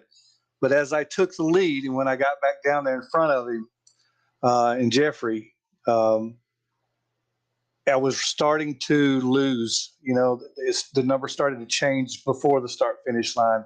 It was getting to where in the tri-oval, I was concerned if it stayed green that yes, I might have a chance at running out, or at least enough to sputter.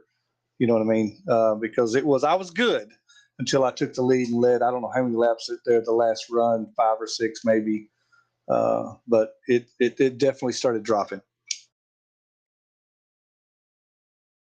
Well, that caution coming out to save you, to get the fuel to get to the end of this race, picking up the checkered flag in the close. Now, you say you don't have the confidence that was enough to be able to get you guys the team championship. I think it's probably going to be a lot closer than you think, just based off of what we were able to see up here in the booth. It will be interesting to see how it all calculates out, but congratulations getting that final checkered flag of the night, the 47-lapper main event at Talladega Nights Super Speedway. Rodney, before we let you go and continue your celebration, floor is yours for Victory Lane. Thank you, sponsors, and shoutouts.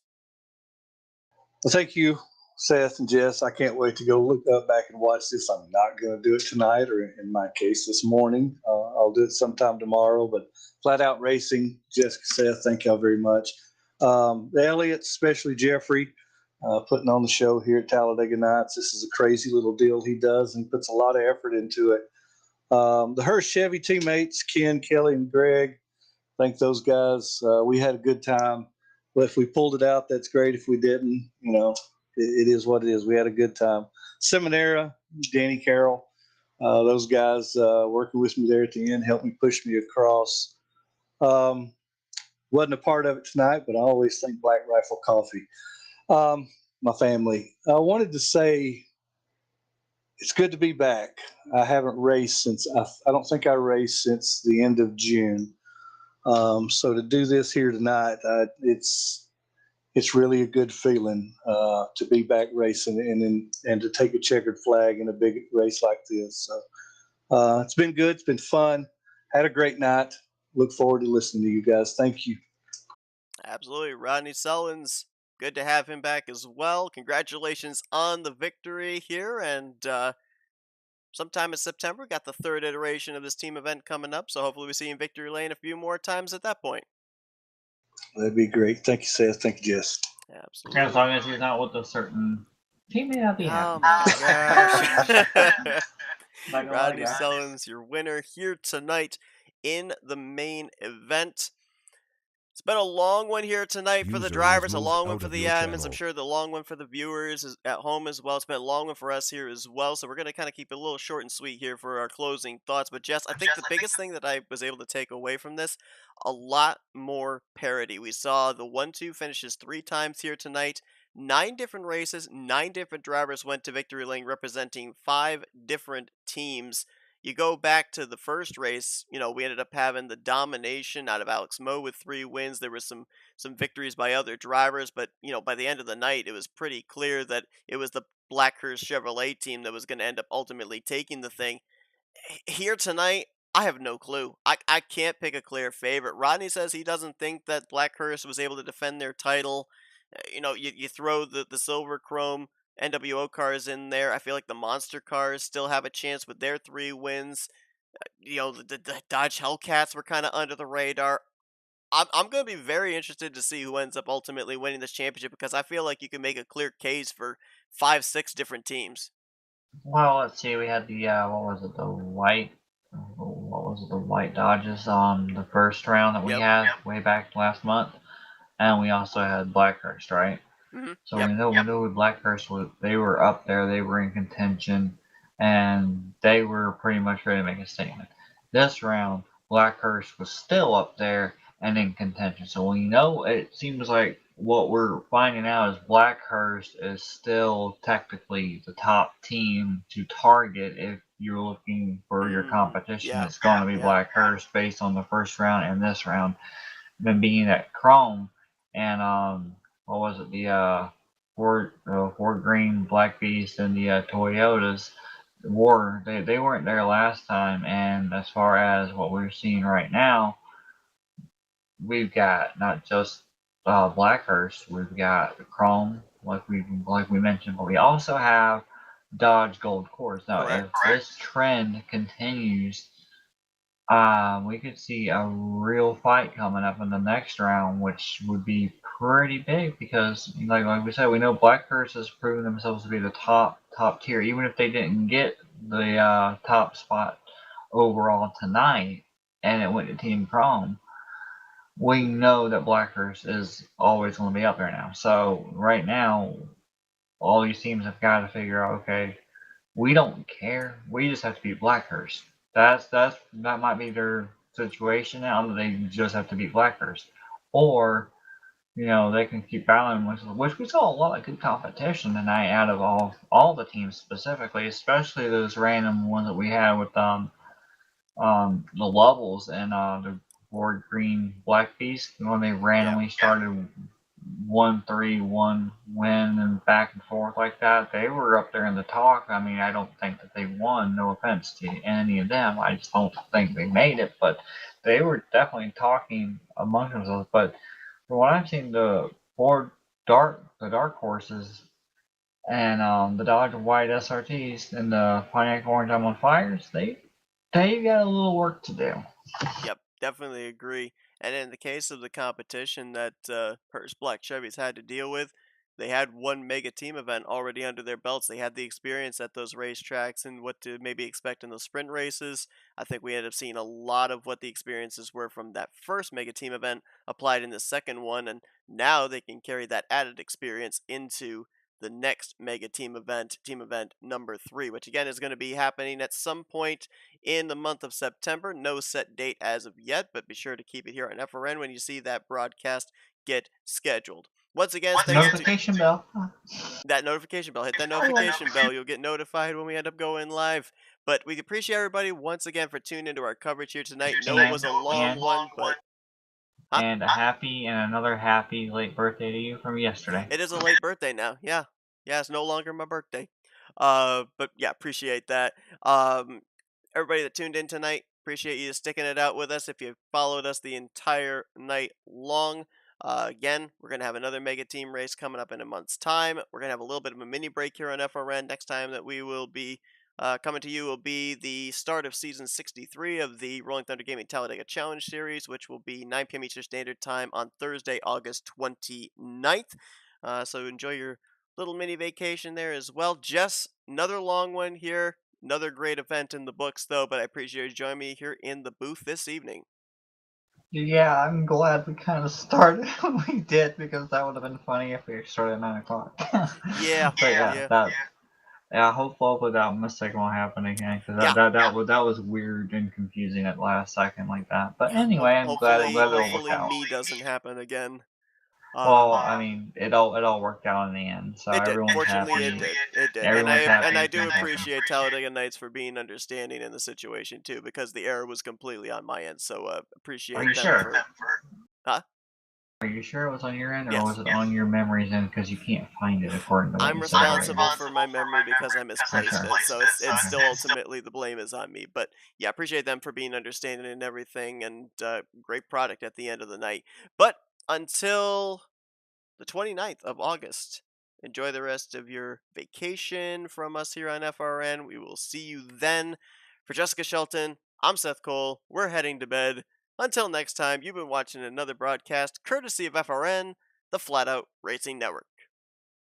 This broadcast is the copyrighted work of Flatout Racing Network and may not be rebroadcast, retranslated, or used in any form without the express written consent of Flatout Racing Network and iRacing.com Motorsports Simulations. Flatout Racing Network would like to thank you for your support, and we hope you